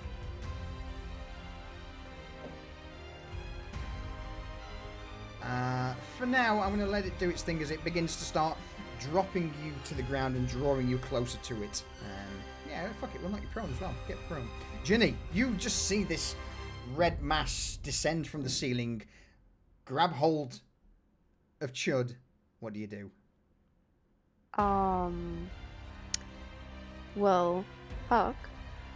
So she'd probably get a bit closer as well. To try and help Chud. I was gonna call out for help on my turn, so I'll just try and yell through the That's fine. entrance That's of not the an action. cave. You can shout a quick Yeah, phrase. just like Shax, help, or yeah, that's probably all she'd get out, like while like trying to whack at the tendrils. Did Shax hear this? Yes. Yeah. This you would all hear. Alright. Sorry, hang on. no Yeah, rush. my roll for my quarterstaff. All right. Oh, oops, I clicked it It's alright. twice, but it doesn't matter. A solid hit. Okay, what damage? I swear to God! No. I want to try and like hit, if possible. I want to hit the stuff that's like holding on to Chud. Okay. In that case, 20. I will give Chud a twist of fate to see whether or not he, it's enough to. In fact, Ginny, I'm going to let you roll this. Roll me a twist of fate. The little Yeah. yin yang icon next Yeah. to. All right. I'll allow. Chud, you're still prone, but with Ginny's staff cracking down into this fleshy tendril, it pulls back away from you, so you are no longer grappled by it. Perfect. After that, to be honest with you, those aren't. That's not really needed. So, Horror's Lair. Tendril. At the end of the turn. Sorry, unless you've got anything further, Ginny. Any bonus actions? No, I'm done. No. You will both notice that as this thing drops, the tendrils that it was attached to the roof are now also starting to slowly reach down towards you both. Both of you roll me an insight check.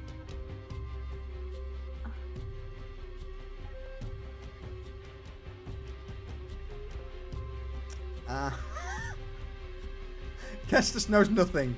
Ginny. So Kestis on the ground trying to pull himself free from the grasp of the mine horror. But Ginny, you look up and see these tendrils now reaching towards you. You get the impression that perhaps at the end of next turn, these things will also start trying to wrap around you. And whilst not as strong and powerful as the creature itself, you may find yourself tied up and grappled by these slowly extending tendrils. With the call out, though, to the rest of the group, I'm going to bring you all... Bart, are you also running into this as well? I don't know. Did Isaiah tell me to run in, or did he tell me to keep watching the bodies? What did Isaiah Do say? we? How far did me and Shax get out of the cave? Like, what actually happened in that sense? Because in those few seconds, you would have... you would have heard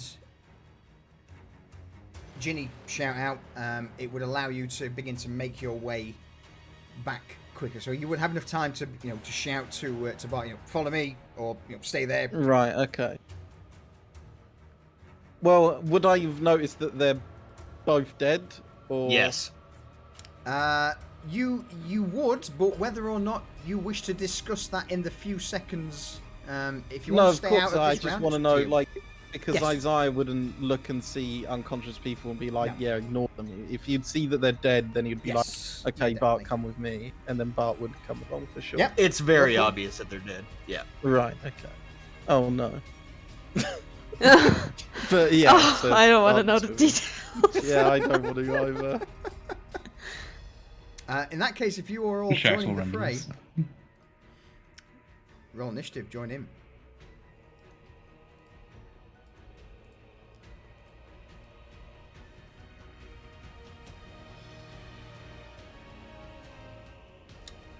That is that's some rolls. Isaiah, Those are certainly rolls.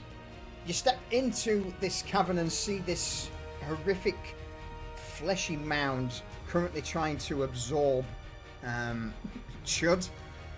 It's already got several tendrils cut off and looks pretty wounded, to be fair. I'm gonna crossbow. I'm just gonna see it, not try and do anything fucking fancy. Crossbow Okay. attack with the sharpshooter. I'm gonna take a good All right. whack at it. Yep. So -5 to your roll as the bolt is let loose. A 14 is enough. This thing is pretty huge. Oh, It's- did I it's hard to did miss. I do the minus? Did I fuck that up? I fucked that up. Sorry.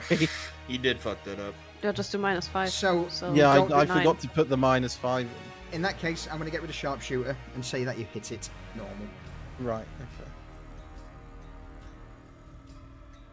Because I am a kind GM. 6 points of damage. Alright, as the bolt punctures into this wobbling, red-hued mass. Yeah, it hits it, it goes into it, but it's a giant blobby mass of flesh. Something that's small and pointy may not be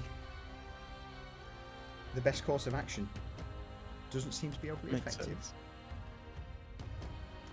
Any bonus actions? No. That's me, I think. Alright. Should. Oh, I'm gonna get up from being prone. Yeah. And am I able to take another Yeah, so swing at it? So standing up from prone is just it just halves your movement. You still have your action, you still have your bonus action. Okay. I'm going to attack it with the meat cleaver again. Alright. With a slashing weapon at the ready, you carve into it and... Yes! You hit!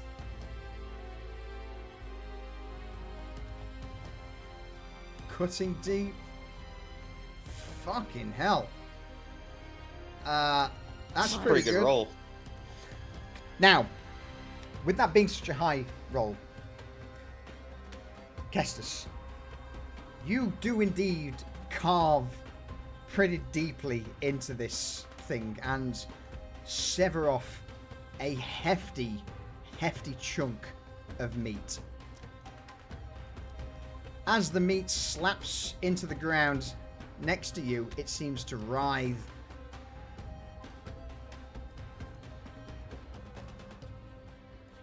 It will take another 10 points of damage for separating. But you do have a small blob of this creature now reaching out towards you. Oh, fuck me. Any bonus actions?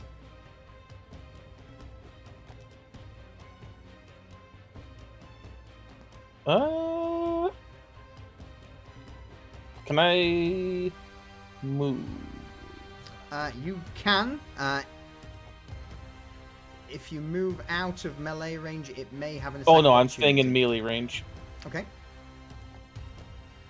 I'm gonna kind of like hop over that mass of flesh that I just cut off It's over to tiny. the other side. Yeah, I'll let you move over it. Because it's, it's just a blob of meat that's currently pulsating beneath you.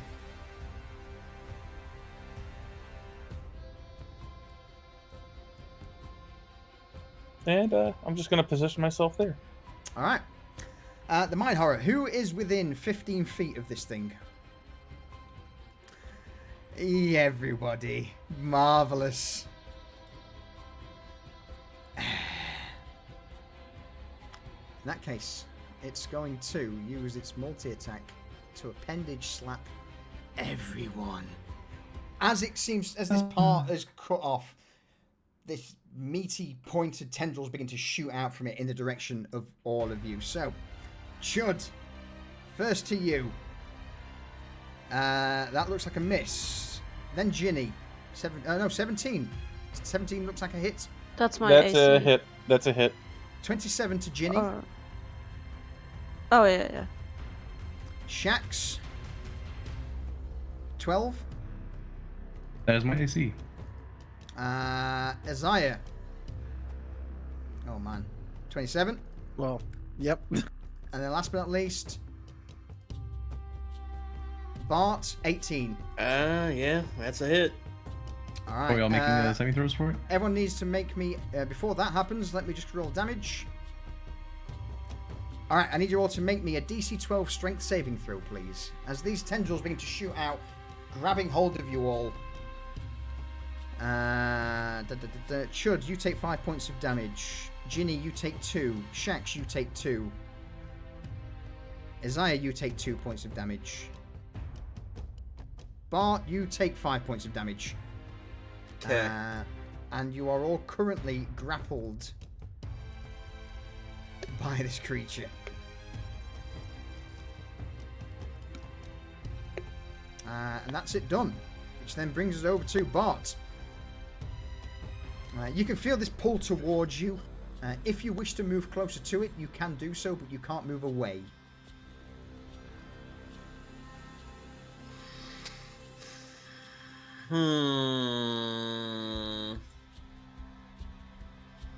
Well, since Bart can't move away, he's going to panic Alright. and try to kill it. Alright, just So- start stabbing at the... No. He's gonna run toward it, not right in. God, okay. You're just straight in a frenzy. Yeah. So let me do this.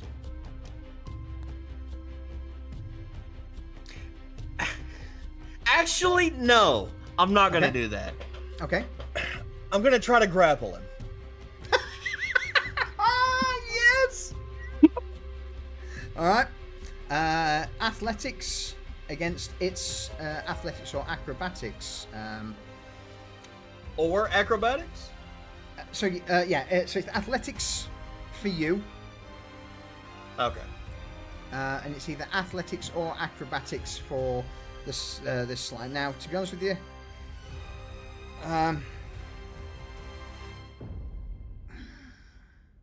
12. I'm going to say you grapple it. I'm going to say, What? I'm going to say you just grab hold of it. You're there with, grasping this giant mound of flesh. It can't exactly stop you. In fact, if anything, it doesn't want to stop you. It wants you closer. Okay, so I have an ability on the dagger called Close Quarters Combat, where when I succeed on a grapple, I can attack it. All right. So you're currently grappled onto this thing and you start shanking it. I'll say since you're both got, you get advantage. Not that it matters unless you roll a crit, so roll it one more time. Yeah, I'll roll it one more time. Close but no cigar. So 23 hits for 5 points of damage. All right, you start cutting through the thing. What does it look like? Well, hold on. All Is right. it still alive? Or Oh, is it absolutely. Yeah, no, it's not dead yet. dead? Okay, so I also have this thing. Does this just work? Grappling pin? So when it's grappled, it's also restrained? So no, you need to spend another action to do that. Okay, alright. Alright, that's what I was So checking that'll be- for. Alright, yes, cool. So that will be your next turn. So yeah, grapple and grappling pin is a 2-action combo. Okay, yeah. We discussed this before, but I couldn't remember. It's all good. It's all good. Okay. I think that's it for me. All right. Ginny, over to you. Oh god. Can I try hit with my quarter stuff? Of course you can. You can try whatever you want. Like whatever is grappling onto me, try and Yep, you want to get try and rid break of free that. from... all right. Yeah. Let's try that. Is it just a normal roll? Yep, just a straight normal attack roll. 11 is not enough, sadly. Not enough. I would let the others know though that there's this weird ass thing that's coming to reach for us from the ceiling. All right. So just like call out, watch out, there's stuff coming from the ceiling that's gonna grab us. I don't want to get stuck here. I don't want to bonus die actions? here. I just started this job. That's my turn. Shax, over to you.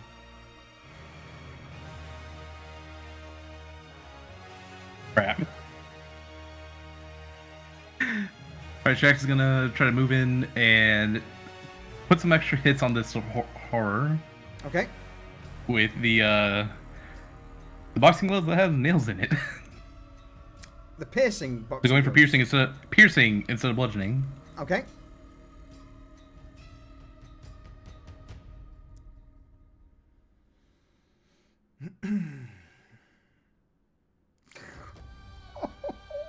It's a juster. It's a juster. Just not enough. That's just enough. Oh. Okay. Skin of your I teeth. can't change this from bludgeoning to piercing, but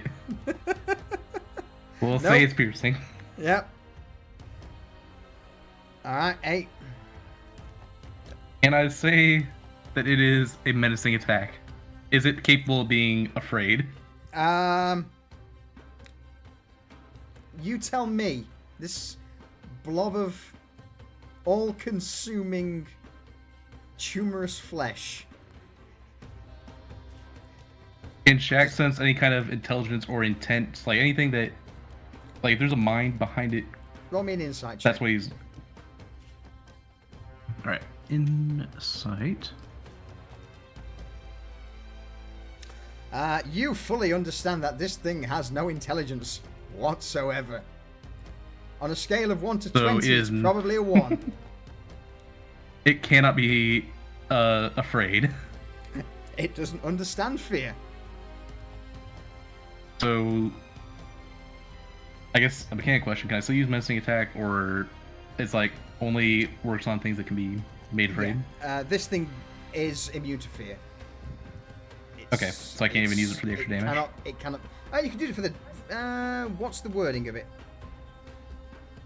I mean, you can be do menacing. this You can be without- pissed off. So yeah, you can use it for the Yeah. extra damage, but it won't be afraid of you. mean, okay, Yeah, I'll take that. If you want to go ham, I'm going to use its legendary resistance to automatically pass the wisdom saving throw. Not that it needs to, because it's immune to being frightened. And I will spend go a fury die to add a little more damage on it. Okay.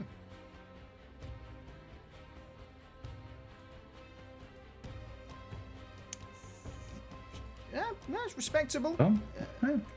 At this point, you all begin to see that this thing's starting to lose its form as it shudders and quivers. The large slice against it, the multiple blows from the quarterstaff, the dagger that's been shanked into it, the crossbow bolt, everything's now starting to pile up, and this unstable, volatile mass starts to shake, shudder, and Bart, with you grappling onto it, it seems to be getting a little warmer. I mean, Bart ain't letting go. All right. Yeah. Is that your done checks? I believe so. All right. Can't rally anyone nearby because no one's hurt enough. Fleshy mass is gonna. Oh man, Chud, you're taking a beating, my dude. I'm sorry. You're the closest thing to it. It's got no intelligence. It just senses food, and you are there. So it will strike out with one of its appendages towards you. Hits. 5 points of damage. I need a strength saving throw. Oh, you love it. So at least you're not grappled by two things, which is a bonus. Poor Chud. How many so points of damage? 5. So, and it's not halved by the saving throw? Oh, so no, yes, you're right. It is halved. Yes. Yeah, you're good. So it'll be 2 points of damage. So yeah, you're currently wrapped around the ankle by the larger mine horror, and this smaller fleshy mass is also grappling out these tendrils towards your other thigh. Top of the turn, or end of the turn, sorry. Everyone's currently grappled. So the tendrils don't take effect. Isaiah, over to you. Isaiah would scream out, "Don't worry, Bart, Isaiah's coming, buddy!" and start running straight in behind Bart. And he's gonna use. I don't think fancy footwork would mean shit here, right? Because I'm grappled, so it does fuck all. Because I can't go back, can I? That was the thing. I can't move back again, so yes, I can only go correct. towards it. So, correct. Yes, so that's bad. But then that also do I get a sneak attack because it is grappled by Bart and I'm coming up? You've to got Bart to help? multiple people around you, so yes, any attack you drop on this thing will have sneak attack. Oh, I can't move. Have you got? I'll move here. Thank you. Yeah. Okay, cool. I was going to go on his right to be that guy. Okay. I'm sorry. No, that's all good. But yeah. And then I'll sneak attack. All right. So roll attack first with your rapier or your dagger, whatever you're going for. You gotta hit it first before you can damage it. Right. I fucking missed. Yes. Oh my god. I rolled a 11 as well. 13 Yeah. was just enough. You sink the rapier into the flesh and meet no resistance. It's like whatever core or whatever's currently the sinew inside of this thing that's powering it, it's just not there. You're just puncturing filth and Meat. flesh, just meat. Right. Bonus action. I don't have one that I can do here, so I'm done. I mean, you can use your cunning action for a move to try and break free from the grapple. Oh, then hell yeah, let's do that. Yep. All right. So throw up your cunning action. Make me a strength saving throw. DC is 12.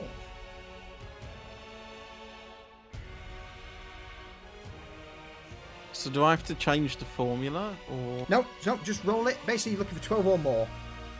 Oh, okay. Oh my fucking god! Oh, Oh no! oh, it goes from bad to worse. As we Those like, insults twinkle. every session. So, as you stab into it, you feel the tentacle around your leg just immediately yank you upwards into the these various other tendrils that are starting to drop down from the ceiling, begin to wrap around you. So for that, I'm going to put you at 20 feet in the air. Oh my god. As you are starting to be drawn upwards like a barnacle out of Half-Life towards the ceiling. Oh, fuck.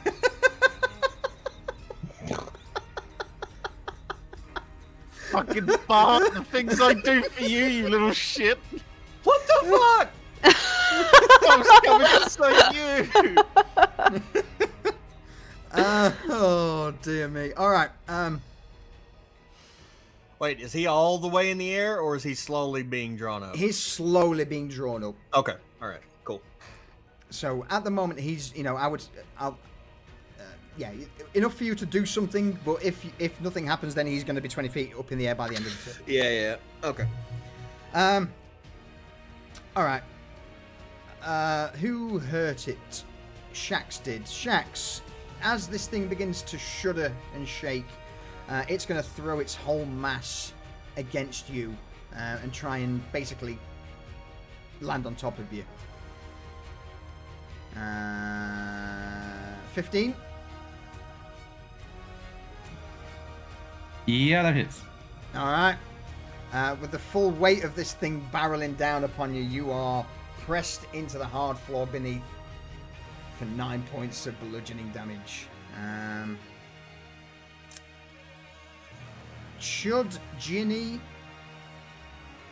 and Shax... In fact, no. Who's currently grappled by 10? Everyone is. Everyone Yeah. make me a strength saving throw, please. DC 12. If you fail, you are all knocked prone and dragged towards it, but you're already close to it, so... No, you're going up. Right, okay, yeah, that's fine. Yeah, I'm good. So, Ginny, you're fine. You managed to stay Oh, upright. Everyone else is knocked prone around this thing. Also, Isaiah, you're fine as Well, well because you're shit. being... you're prone on it. I don't know how that works, but pressed against it. I'm pretty sure I was already prone on it, trying to grapple it, so... Yeah, you're I'm pressed cool. against it. You know, its tentacles have wrapped around you and are trying to just pull you into this writhing mass. wait, I thought I wasn't prone. Sorry, You you're are not. I now. clicked the wrong person. No worries. Apologies. Slide down and let it happen. Yeah. Bart, over to you. So I didn't even get a turn? Did you not? Did not go? Did that skip? No, How I- annoying. Yeah, He I did didn't. not. You should have said earlier. That's my bad. I think Isaiah hit end turn and then I clicked the next turn button. Yeah. So that's on me. So that may not happen in that case. If it does, we'll keep it as is for now, but we'll see. Chud, over to you. Oh, meat cleaver's going out. All right. With a big swing. In fact, actually, no, that thing still happens because, just very quickly, I forgot to mention that this thing does have... You conveniently forgot legendary actions? I not so much forgot, but Yes. it does happen. yes. All right. So 14 is enough. It hits. Well, I mean, I would still get up so I can remove the prone. Yep. All right. All right, Managed and to two-handed wrestle hit. against the grasping tendrils as you stand to your feet with it still wrapped around your leg. Roll damage.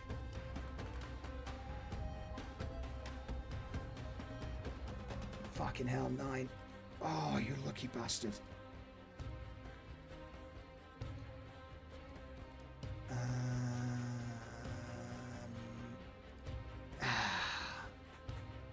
Why wasn't it a 10? It rolled on it and then off. Oh, as a DM, I'm looking for those double-digit numbers. Mm-hmm.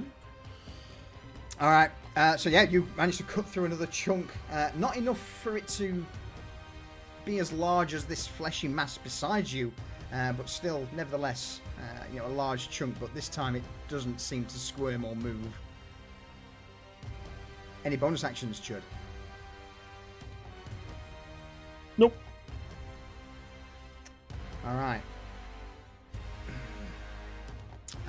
Mine horror. Yeah, fuck it. I'm gonna be a dick. I'm gonna use its legendary action, and this is its turn now. So it's going to attack the fleshy mass next to Chud. Which it certainly does. And it will absorb the damn thing. Tendrils reach out, grab hold of the flesh, and start pulling it back into itself. That reattach.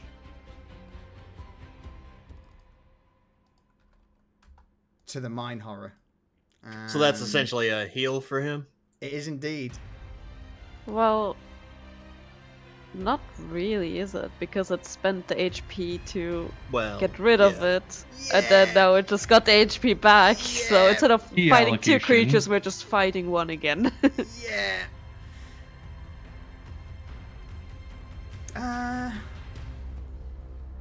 Yeah. Bart, over to you. Well, you're gonna have to help me out here, because what Bart wants to do is try to get free and pull Isaiah down.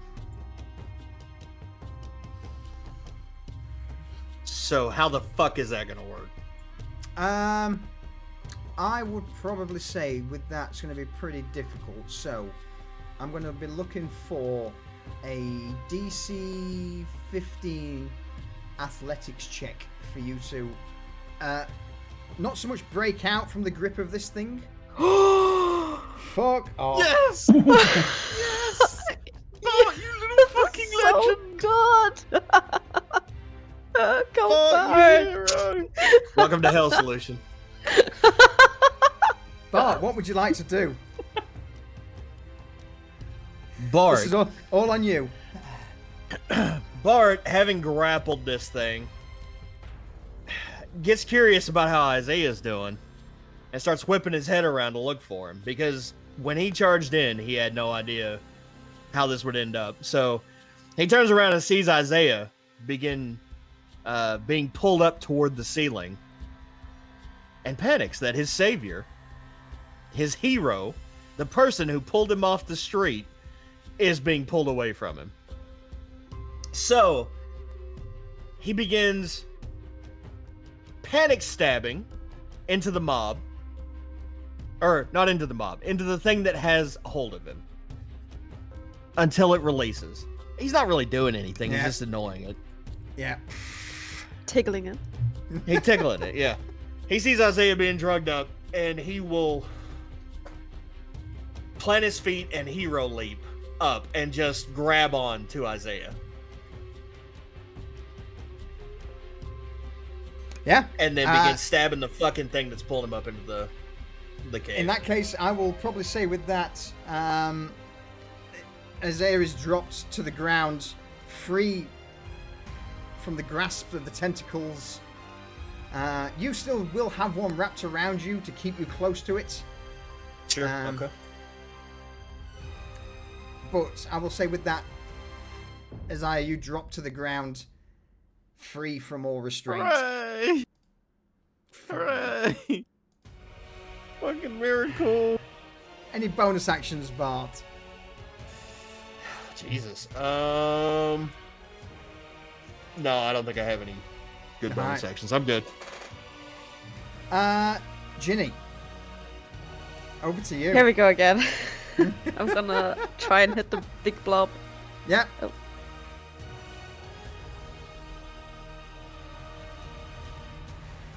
Oh my god, I'm so Oh my god. One crit to another. That's what this session has been. Yep. With a fling of the tentacle that stretches outwards, Ginny, you are dragged across the wooden boards beneath you, far away as you're kind of tossed towards the red mass at the far end. I need you to make me a dexterity saving throw to try and grab the edge of this rise before Precipice. you go over. God damn it! Honks. I will say Silver that linings. I will say that you do take 2 points of bludgeoning damage as you are scraped across the floor. But at the last minute, before being dropped 20 feet or so into the center of the mine, you managed to grab hold of one of the fleshy tentacles at the edge of the precipice. Jenny would scream, and for the sake of the time, I'm not doing that, but she would scream.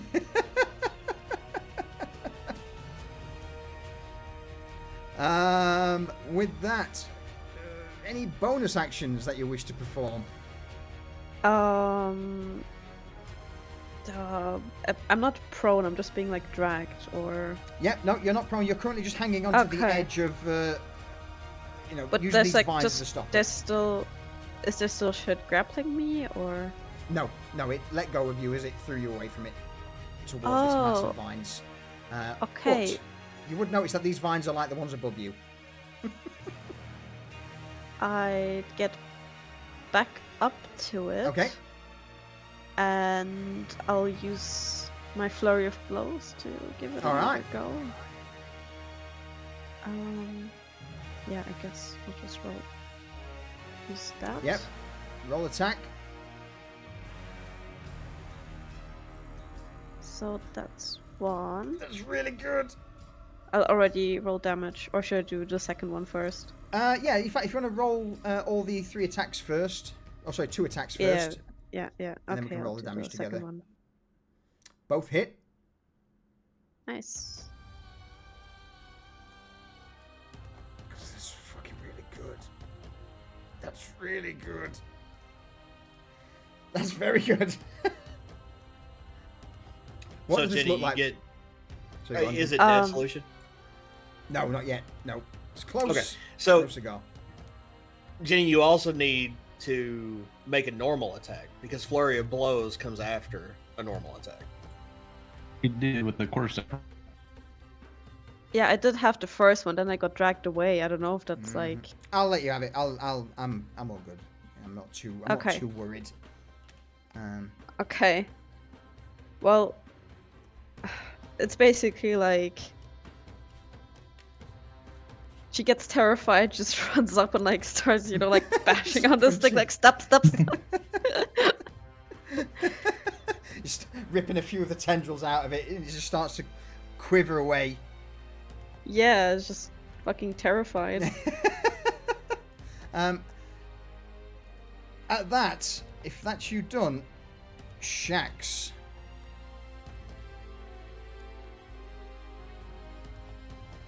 Well, Jack's gonna get back up. And is going to try to use the motion of getting back up to kind of help fuel another punch straight into it with the piercing glove. All right.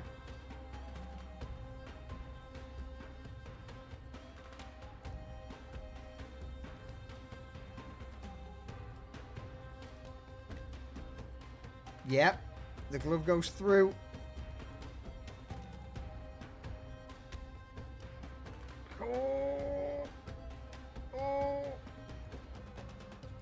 And you know what? Is that enough to kill it? Let me ask that first. Yes. Okay. What happens to it? This quivering mass of flesh and shit, minerals. Jax lets out a roar. It comes up from the ground and uppercuts it hard enough to lift it up by a solid 6 feet, as tall as Shax is.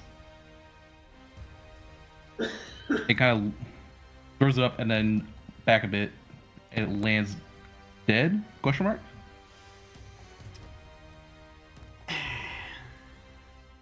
As it lands, the vines and tendrils from this thing immediately retract away from you all. But I need you all to make me a dexterity saving throw. So fucking explode when it dies. Yep. As this thing begins to quiver and drop to the ground, all of the coal, the saltpeter, the nitric acid, all of these volatile combustible items that have been absorbed into this horrific amalgamation of filth, coupled with the characteristics of flint, coal, is unstable. It can no longer keep its form, and with that, all of this begins to drop, crush, and deflate, causing the central mass that was already rising in heat earlier to go much further, as the internal core of this fleshy polyp bursts out.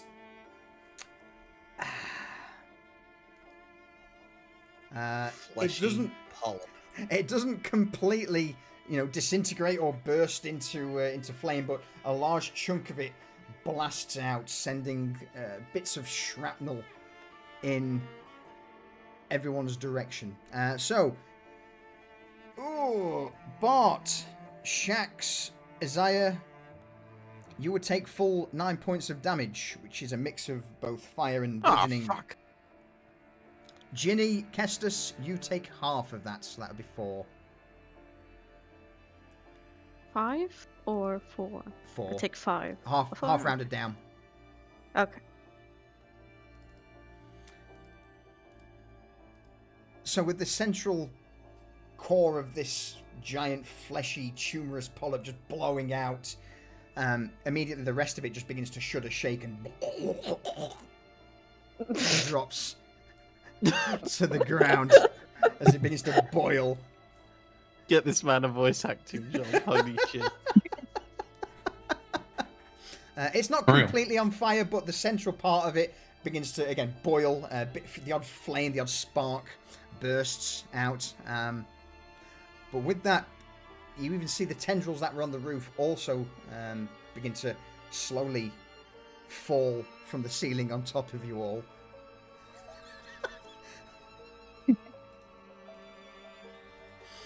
What do you all do? Move out of the way. I'd move out of the way of the stuff that's I'm gonna try and get out of the way. I'm pretty close to the end, to the exit still, so I'm gonna jump out the.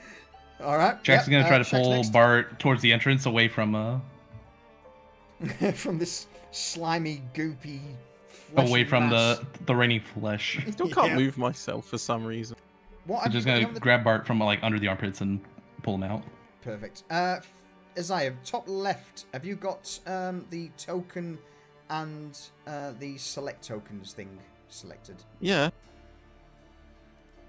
Maybe try move your view a bit. I'm just gonna refresh. Can I interject real quick and say that I'm gonna use my second wind? If you want to. Yeah. There we go. Just in case. I'm having a drink. All right, fair enough. So with this blobby mass now just sitting in front of you all on the ground, and the odd spark, bubble, squeak emitting, silence descends, apart from the odd squelch, in the abandoned mine shaft. You glance around and survey the the mess. What do you wish to do? Well, I want to see how much of the mess on the floor is the shit that we need. Pretty much all of it. You would, as you begin to dip down and look through it all, harvesting some of this and bringing it back would not be a bad idea. But it's not exactly what was asked for, but... I mean, well, We're gonna fill the cart We one might way or as another. well. So Yeah, yeah. Well, Shax is gonna primarily look for guano. That's what was asked for. That was the job. Yeah, it's mixed into this thing's tendrils. It's roll me. We'll also like look around in the places where like the flesh was covering to see if it was covering any deposits and nodules. Yeah, all right. I would say you managed to garner a few dried bits of guano, enough for a small bucket that's not been consumed yet by this. And the rest of you, I would imagine, also. Kestis has gone to get the cart and the tools, and bring those in, so that when we start harvesting, he can get the guano and any other thing that could be considered precious material. I'm not going to ask you all to go through this because it's pretty self-explanatory, unless anyone wishes to interject. But I would imagine this scene consists of you all going from shoveling bits of this creature onto the wagon. Yep. Grabbing the mining pick to potentially grab a few bits of coal or other interesting items that garner your attention, as well as gathering this bucket of dried bat droppings, guano. Anything anyone else wishes to add to what you're gathering? Let's go for Shax first. Well, Shax is gonna like descend the ladder and look even further. Just make sure that there's nothing that's been left behind or like unsurveyed, at least, to see if it's worthwhile to bring back. You would probably notice that most of the mine shafts further down have been collapsed, but not to the point of them being old. It's almost like they've like been the flesh collapsed just degraded everything. No. It's like they've been purposely collapsed to make this a chamber to hold something, almost like a makeshift prison. I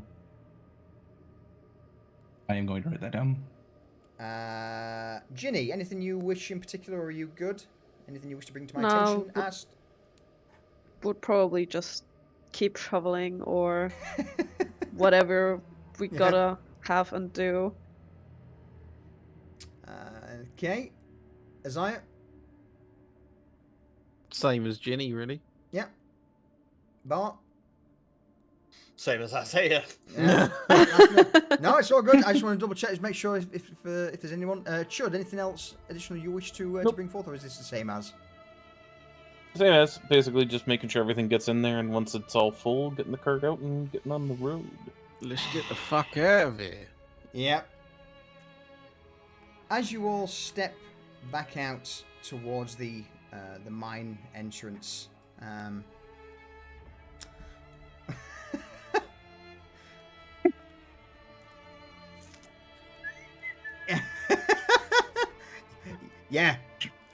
yeah. Jax is gonna cast an eye, not trying to be obvious, but cast an eye in the direction of where he last saw the two unconscious people who had no idea who this team was or who they worked for.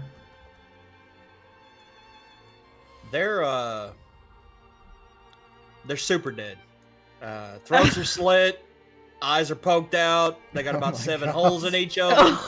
They are super dead. Oh my god! Jesus Christ! Oh my god! Boss! What the fuck? Not even subtle. Bart doesn't say shit.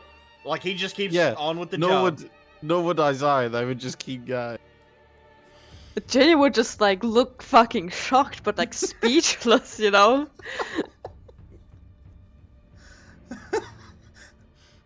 Kestis would cast a glance, being like, whatever, keep going. There's no kill like overkill. You're not wrong. So Listen, that was that twist of fate on I the did way out. earlier. Yep. Mhm. Yep.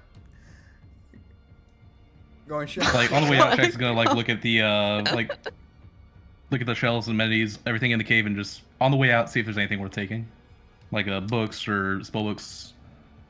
There would be anything worth. there'd be a piece of parchment on the mage. Ginny, is there anything you wish to add He's to that? gonna grab that and pocket checks? it. Okay. No, she would take maybe bottles. Anything interesting, alcoholic? Roll me a d4. So in the chat box /r space 1d4. Yep. Let's see how much they had on them or dotted around. Oh my god! All the booze. Granted, there's a lot of empty tankards around, but you come across one of the barrels that's got a fair amount of alcohol left stuck in the bottom. So whether or not you use empty bottles that you find, or just take the barrel with you with whatever's left. Are there some empty bottles around, like 1 or 2? There would be, yeah, absolutely, yeah. There'd be a few tankards or jugs or bottles, things like that. Yeah, I'll fill like maybe 2 bottles or so if there's like whatever is in there. I'll try and make sure the bottles are somewhat clean, but. All right, that bumps you up to a alcohol content of 6. Whilst Ginny's looking around and Shax is also looking around, Isaiah would like pull Bart aside, but in a way that nobody really notices. Is like just typical Isaiah and Bart fuckery. Wait, did I do? No, I didn't. I said You Isaiah, did. right? You said Paul Isaiah. Paul Isaiah. You corrected yourself fast when I heard it. So Fuck. I mean, that's good. It's Either wonderful. way, he would basically fist bump Bart and go, "Well done, mate. It could have been a bit more subtle, but you did well." And then just sort of walk out to the cart with him. Okay. Does Shaq see this?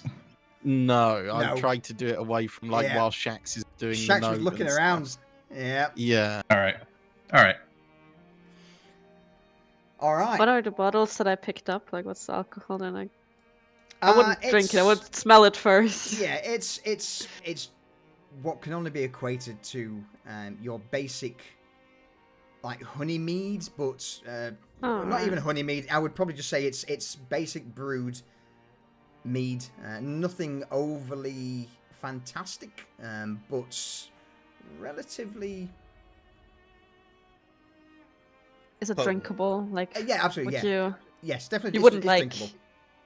You wouldn't like to do it to just purely get drunk. Yeah, no, it's okay. It's okay.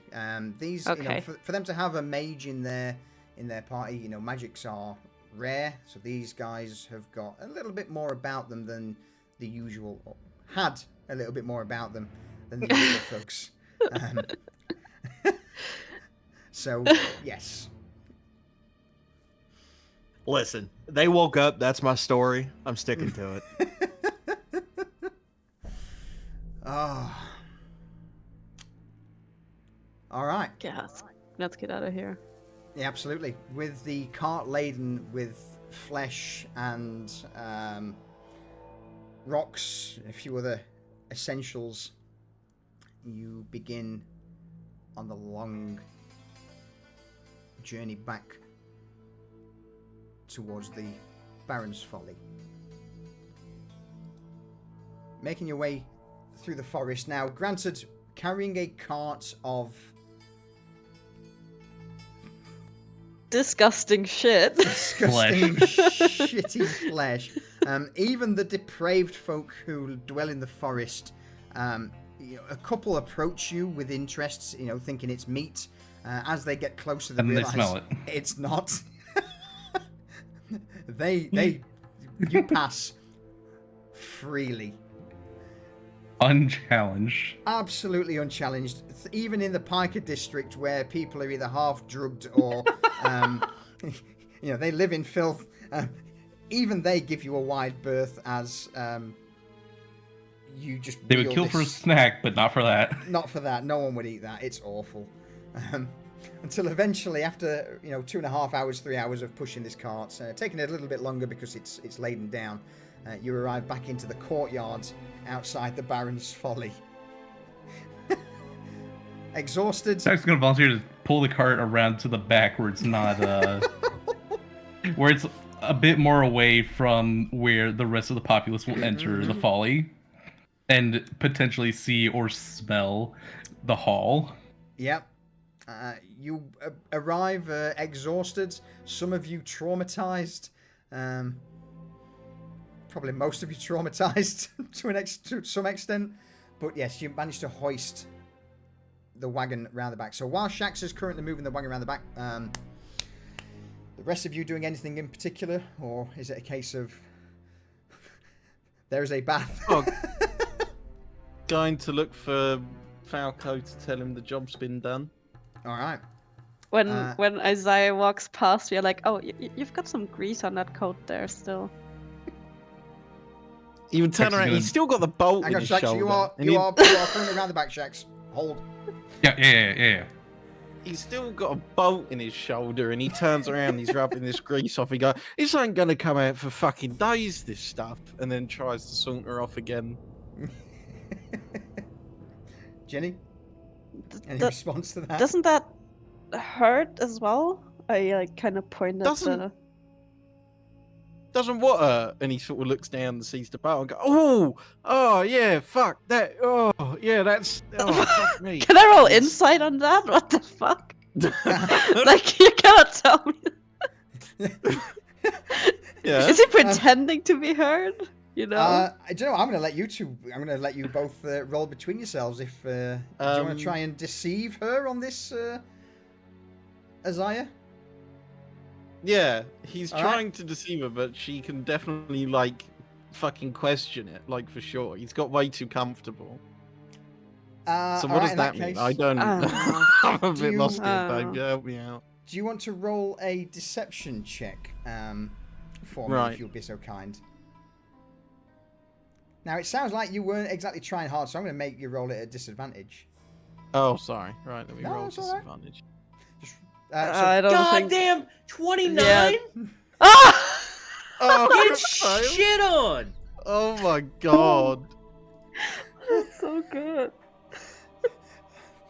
So he crit fails this like fake in his like, and she can obviously tell that he's like, oh no, oh what a shame. I'll take care of yourself then. She just like look obviously super weirded out and kind of suspicious, but she doesn't want to question him because, you know, looking at what happened to those guys in the cave, maybe. He would sort of like he'd yank the bolt out, and there wouldn't be like a considerably noticeable blood or anything like that. Like it's just like there's the cut in his clothing and stuff. And he yanks it out, and he'd look at her and sort of like with a much more sterner face all of a sudden, like he's like pain, angry, sort of like, oh it hurt, goes into a bit more of a serious tone, and he looks at her and sort of goes, yeah, I'll take care of myself, but you just you keep your eyes in your drink there, darling, didn't you? And then sort of walks away, to like walking away with the bolt still in his hand, looking for Falco.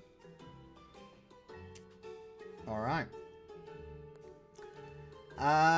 So while that's happening, very quickly, I'm going to come back to Shax in a moment, because I know you'll want to do something. At that moment, though, you see that. So, granted, at this time, the tavern itself has been open to the public, with Ginny in the courtyard, Isaiah walking off. Bart would have retreated to his room. Is on his way. Yep, is on his way to room. And Chud, you are still outside. You see Falco step outside into the rain. He glances around, and just off to the side of him is a rather small individual of about 3 feet high.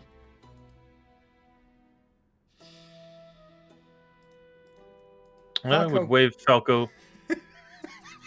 Yeah, no, go on. Wave Falco. Oh no, I just waved Falco down just to kind of let him know that the job was done.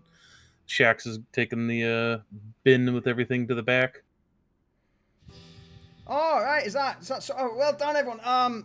Just a quick any motions toward the small figure next to him. Desmond, what are you doing here? Desmond is looking at Falco. Is this the one? Aye, that's the one, right? And he points a finger towards you, Chud.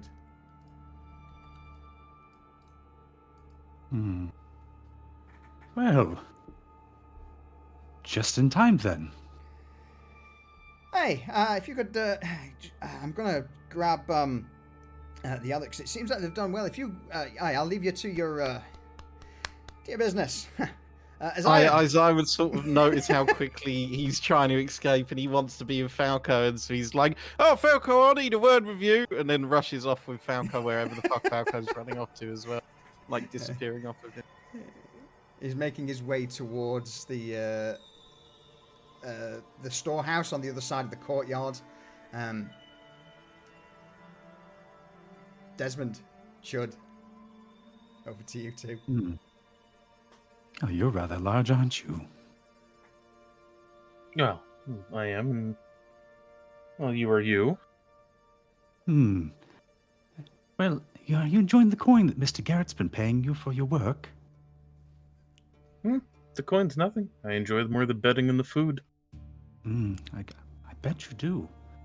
So, last job that you went out with some others, we were paying you in good faith that the things that were being delivered were the product that were demanded for the payment. You know, barrels, crystals, nasty stuff. Imagine our surprise when the barrels were just full of bone meal and no crystals in them at all. Well, it wasn't my job to check the barrels. I was there as It was muscle. your job to deliver the product. That was the rat man and the doctor. They were the ones that said that they were going to check all the barrels. Is that so? Where are they? Well, both of them have fucked off. You might want to find them, lest you be saddled with a bill from that.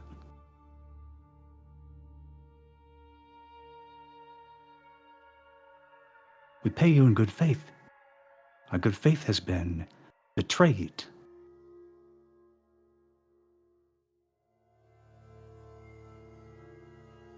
Understood.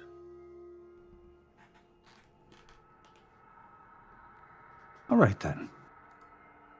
Tell the rat man and the other that they better sort this out, post-haste. It's at that moment where Falco's head appears from outside the bunkhouse. And you just hear, Desmond, wrong one. It's the doctor. It's the doctor. And the other one, that rat bastard. Where the fuck are they then? Falco looks across the court. Chud is gonna look so confused. He just has no understanding of what's going on. Shite. At this point, Shax has already... Kind of turns around at Falco, kind of like, arms open, like, what the fuck? Barrels, not full. You don't worry.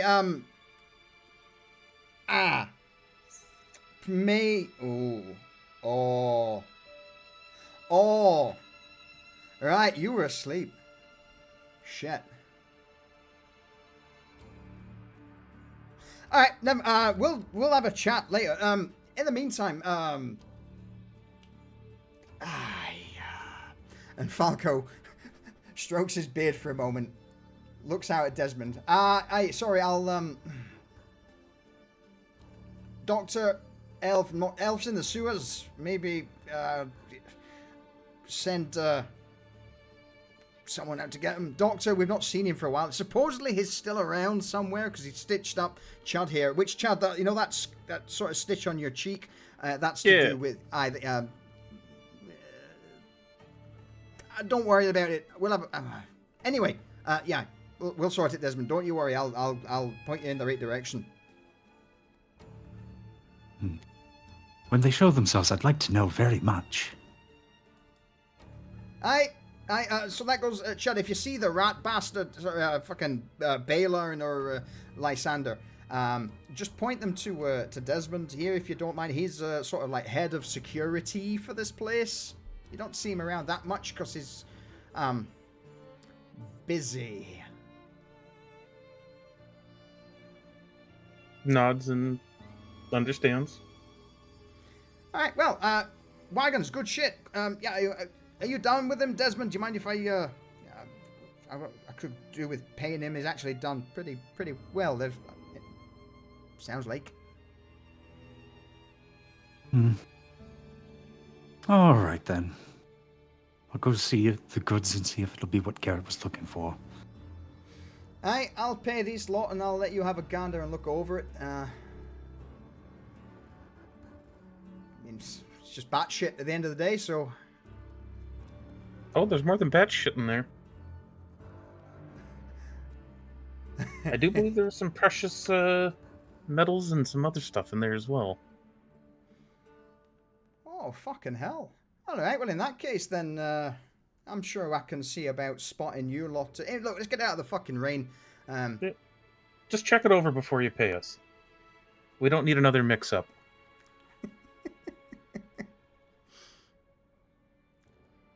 And with that, I dare say that's probably a good spot to call it. The goods delivered. Someone to look over it. Payment will be issued. Any questions or anything that you wish to bring to Falco, or now's your time. Anything you wish to ask or put forth to us? On the Shaxx ever come back from We'll go with Shaxx first because he spoke first. So Shaxx, go on. Did Shaxx ever come back towards the Folly Main from the back? Do you want to overhear that conversation? Is that what? Yeah, if possible. Yeah, that's fine. I will say you from the alley around the back you saw that go off. So Shaxx is gonna pipe up and say, Judd already repaid for that issue with the bone meal, as did Ratfucker and also myself. Only people who haven't seen are Rags, I think his name was, and the Doc. Falco nods and motions that he'll go over his documents. I mean, fucking hell, I thought it. All right, we'll have a look. I'll have a look. I thought it was that little rat bastard who dove into. Oh no, hang on, no, he did actually. He wanted none of it. Anyway, we'll sort that. So. And as for the Hall of the Cave was not what we expected, but we can sit down and talk about that in a minute. I need a nail. Isaiah. He would want to talk to Falco in private for certain, but if we want to carry on the session for that, I'm not too sure. No, what we'll do is, because if it's what I think it is in regarding to the powder stuff, is that... Well, is that and other bits as well, yeah, there's more to it, but for sure... I mean, it's up to you all, because I know it's getting late for some of you. I need to go have dinner. Yeah, we'll call it. ASAP. Yeah. So... Yeah, we'll call it. Have a think. Okay, in that case, then, this is now your homework for the next time you guys are back in Chronicles. Isaiah, I need you to, we'll get together and see what was said between Isaiah and Falco. For sure.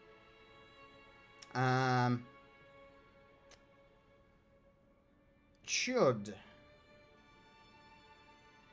You're pretty banged up. Nothing in particular that I can think of off the top of my head.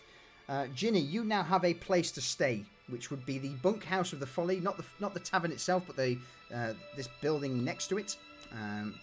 You get a week's worth of basically free stay, 3 meals a day, a free drink with every meal, and 2 gold coins. Silver, no? Silver? God, yeah, silver. Hell no, not gold. Jesus Christ. Say, holy shit. gold Should've said gold and anything, lower but, streets? yeah. Wait a minute. So yeah. So Is it like is it just a bed, like in a bunk situation, or is it like her own room? you would get your own room. Granted, it's not huge. No, of course not. But it's Wait, yeah, we it's, get our own room? absolutely. Yeah. Oh, it's well, 3 floors. shit. That changes everything. Does it have a lock? Can I lock Yes, the door? it's got a basic lock. Not so much like a lock and key, but this like this a place toilet is lock. pretty much like a toilet lock, but Like a there latch. are like a latch. But there are a few Yeah. guards who patrol, so it's not like anyone really breaks. Oh, it's not in about the and- outsider she's worried about right now. It's like fucking Bart breaking into her room at 3 a.m. Who knows what he'll do? Just die! Well, she probably would just like disappear into her Better room fucking stay on and Isaiah's good lock side, it. that's all I'm saying. And if there's a chair in the room, put the chair like against the door as well. And I was so, like, obviously she doesn't sleep, so she just chill out for the Yep. rest of whatever. Try All right. meditate, but yeah. Perfect. That's brilliant.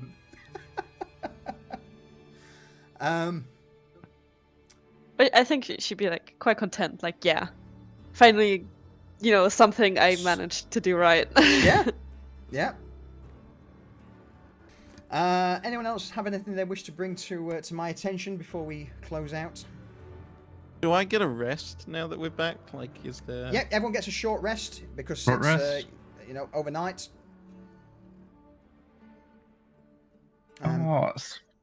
So do I roll or click So- rest? Click. Have you got the little? Yeah, I click short rest, and then Yeah. I get the option to roll or rest. I don't know which one to do. So if you want to roll, the rolling thing is to restore HP. Oh, Right. If you don't, you just click rest.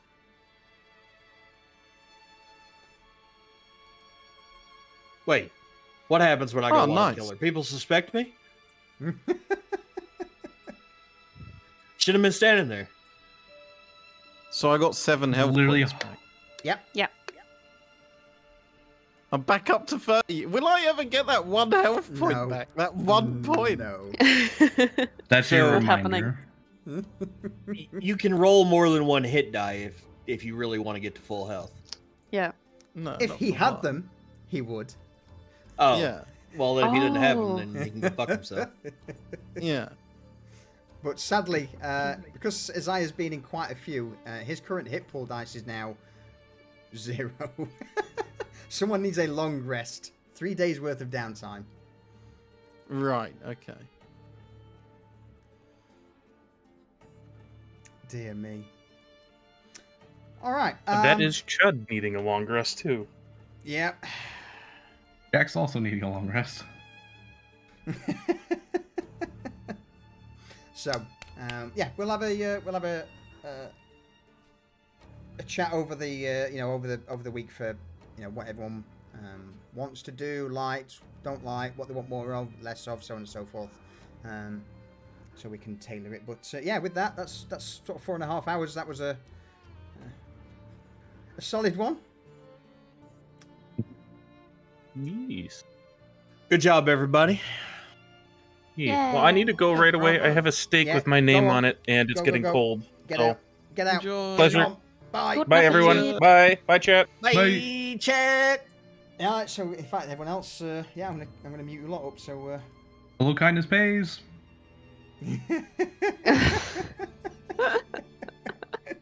Murder, death, kill. All right. I'll speak to you all shortly. Bye-bye.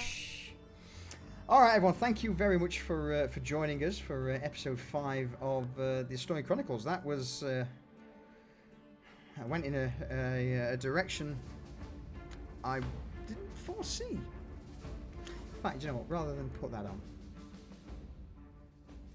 we'll head over to that. All right, everyone, once again, thank you very much for tuning in. Thank you for the support. I'm just going to quickly dive in here and get some list. Jero, thank you for that tier 150 months resub. I appreciate it. Scott, Sarah, I did see you still here.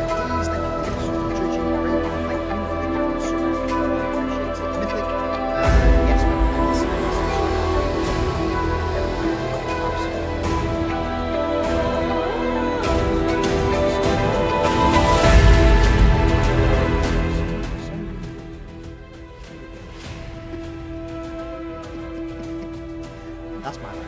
But yeah, basically, Sculpsu, Deez, Rayvon, Jero, thank you for the resubs. Mythic, yes, we will definitely see a message. Drop me a text.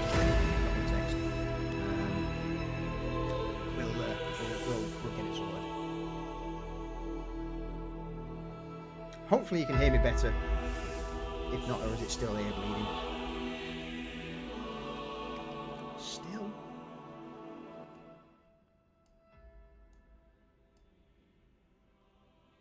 Alright, yeah. Anyway, that's better. I will, yeah, close it out. We'll see if we can find someone to raid. But if not, hopefully we'll see you all tomorrow for episode 48 of Pariahs, I think. Anyway, with that, I'm gonna ramp the music back up and bugger off for the evening. Thank you everyone for joining. I appreciate the support, all the subs. See you next time. Bye.